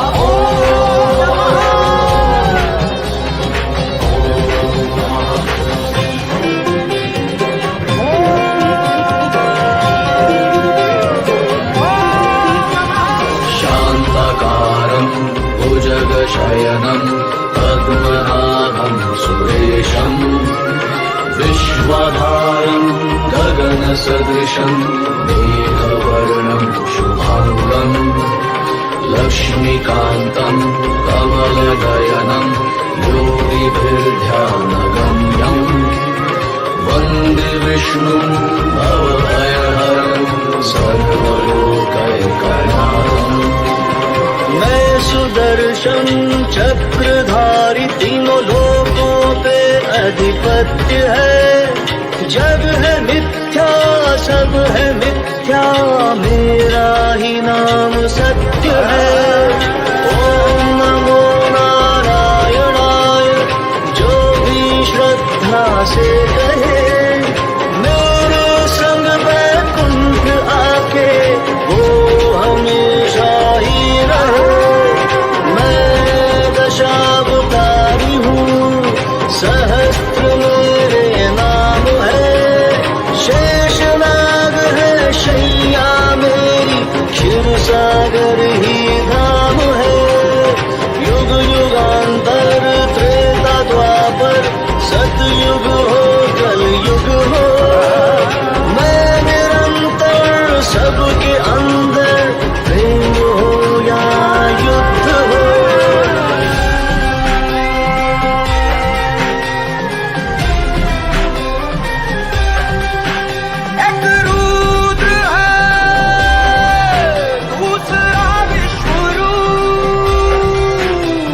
सृष्टि चले दोनों के अनुरूप, एक शून्य है जो यम है स्वयं, दूसरा तय करे क्या क्षम्य अक्षम्य। पृथ्वी लोक का जो काल है, चक्र सुदर्शन का आकार है। वो भस्म पापी त्रिनेत्र से त्रिशूल करता संहार है।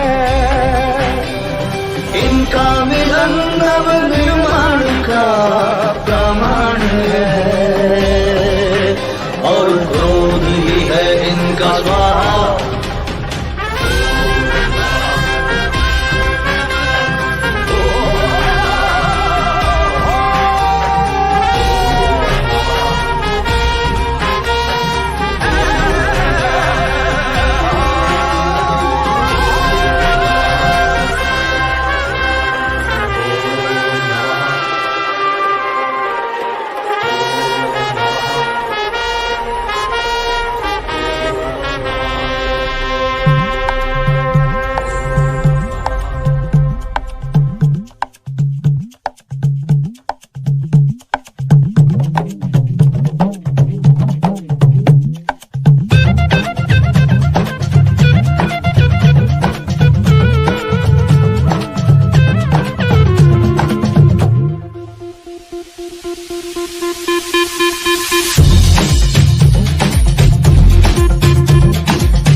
शंकर का रूप निराला, भक्तों का भय हरने वाला, भोला मेरा भोला है, भोला मेरा भोला।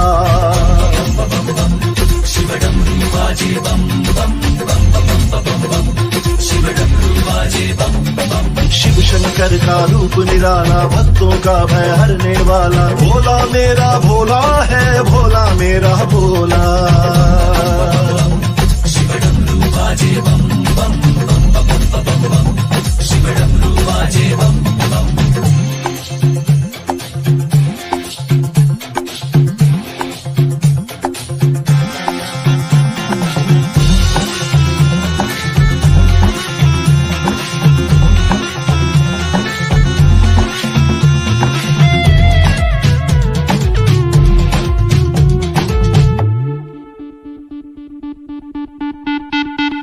गंगाधारी की बैल सवारी, भंडारी की महिमा न्यारी।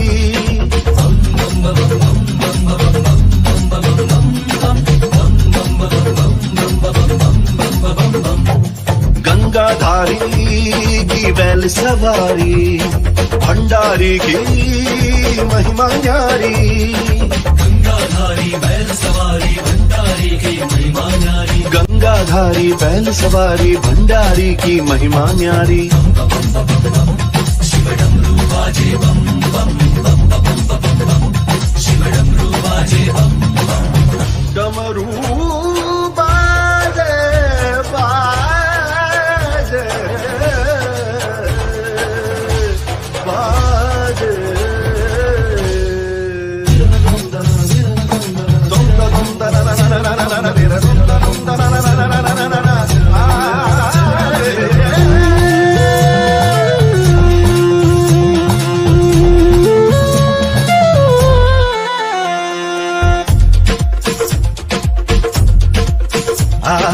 भस्म रमाए धूनी जमाए, ध्यान लगाए जोग समाए।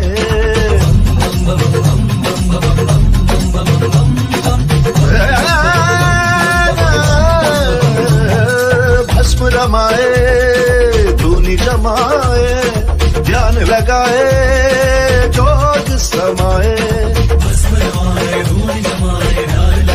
जोग समाए। नीलकंठ विष पी जाए, नीलकंठ विष पी जाए, नीलकंठ विष पी जाए।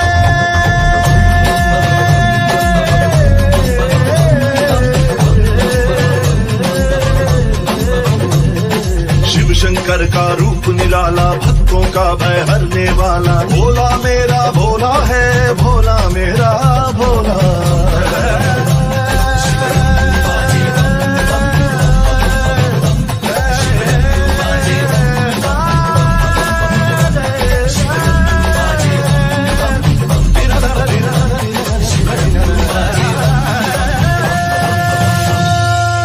எனக்கு சிவமயமே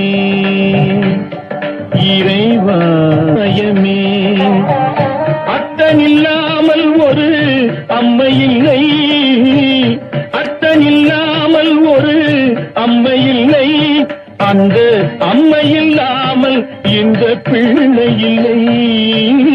சித்தமெல்லாம் எனக்கு சிவமயமே.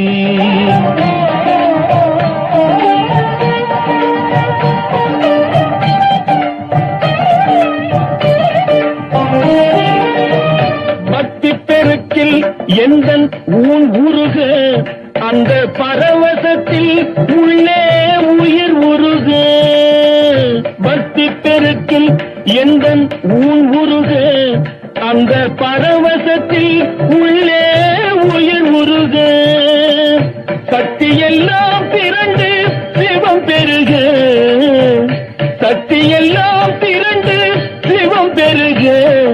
எந்தன் சந்ததியே உந்தனுக்கு அடிபணிய இறைவா, சித்தமெல்லாம் எனக்கு சிவமயமே.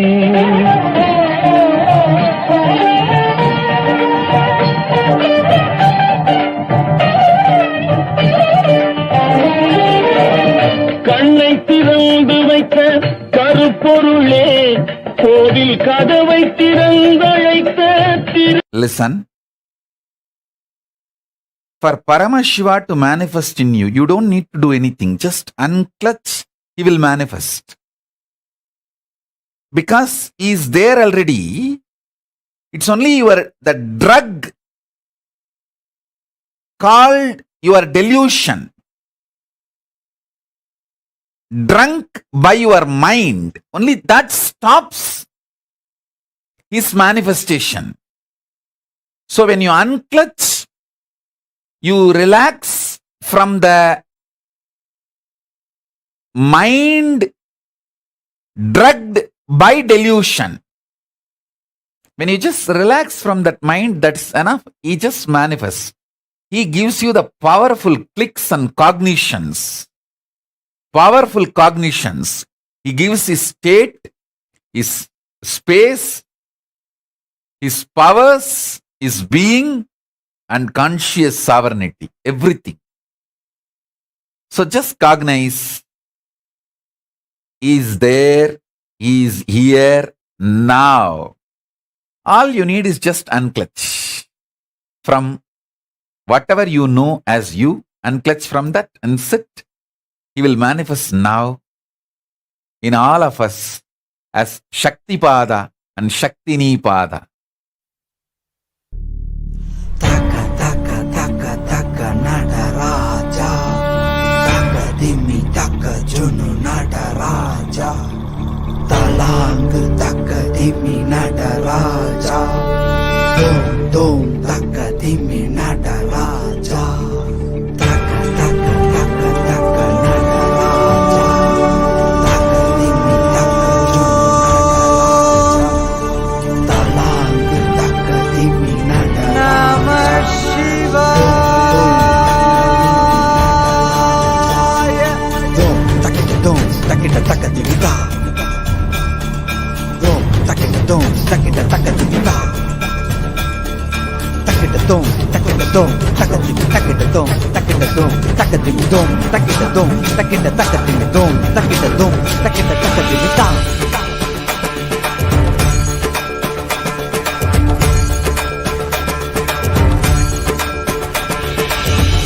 ஆடுகின்றான் அவன் கூத்தனாக திருப்பாதம் தூக்கி மறையோதுகின்றான் பிறை சூடி அந்தணரின் பாடலுக்கு தினம் ஆடுகின்றான் அவன் கூத்தனாக திருப்பாதம் தூக்கி மறையோதுகின்றான் பிறை சூடி அந்தணரின் பாடலுக்கு என்று இயலிசை நாடகமாய் முத்தமிழ் இயற்றிய நாயகனே தகதிமி தாளமொடு இல்லையில் ஆடிடும் தாண்டவனே இன்மைக்கும் ஈரேழு பிறவிக்கும் துயர் நீக்க பிறந்தோடி வருகின்ற யமையாலும் நடராஜா பயமாகி மயமாகி வலியாகி ஒளியாகி சித்தத்துள் முக்தி தர நித்யனாய் வந்தவா நமச்சிவாய வாழ்க வாழ்க நாதன் தாழ் வாழ்க வாழ்க இமை பொழுதும் என் நெஞ்சில் நீங்காதான் தாழ் வாழ்க நமசிவாய வாழ்க வாழ்க நாதன் தாழ் வாழ்க வாழ்க இமை பொழுதும் என் நெஞ்சில் நீங்காதான் தாழ் வாழ்க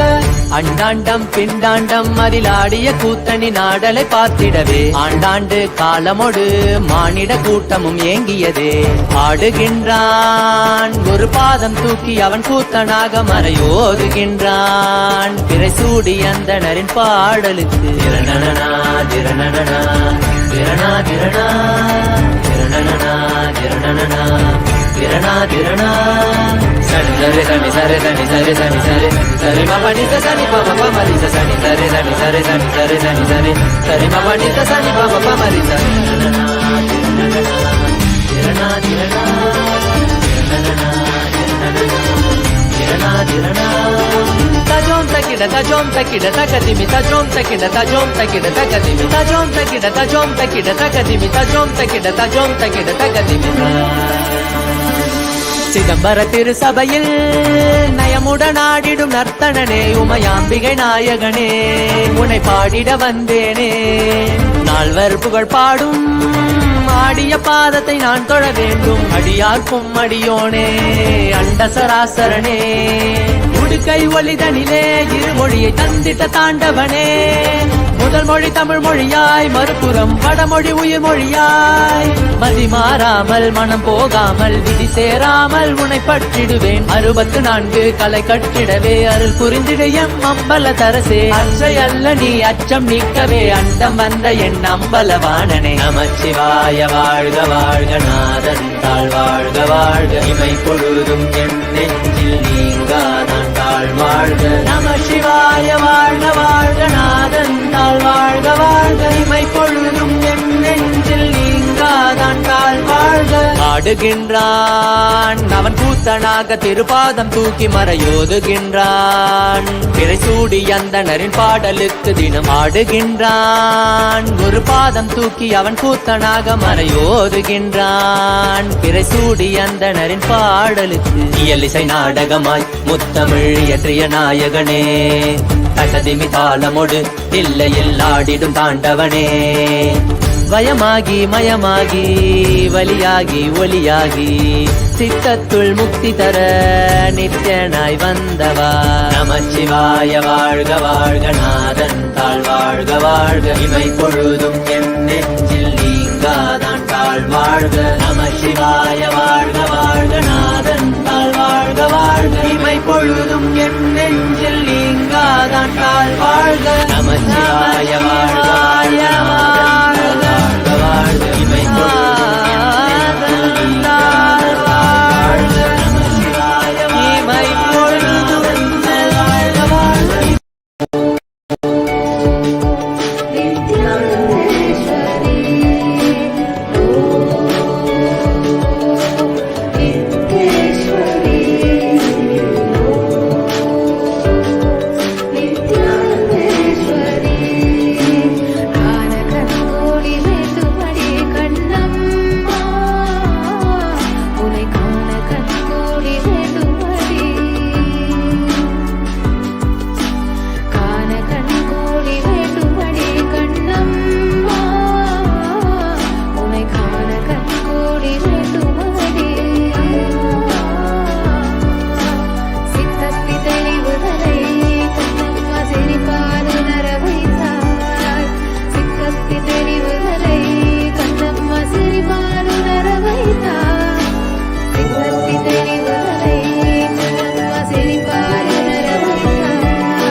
कुमार गुरुमण्यतुल्यावतार श्रीपार्वती स्तन्यपानलब्ध दिव्यज्ञान विश्रुत सकल निगमागम सारभूत द्राविड वेद प्रवक्त्रे श्रीमत्परमशिव करुणा समधिगत मुक्तामय चतुरश्रयान गीयमा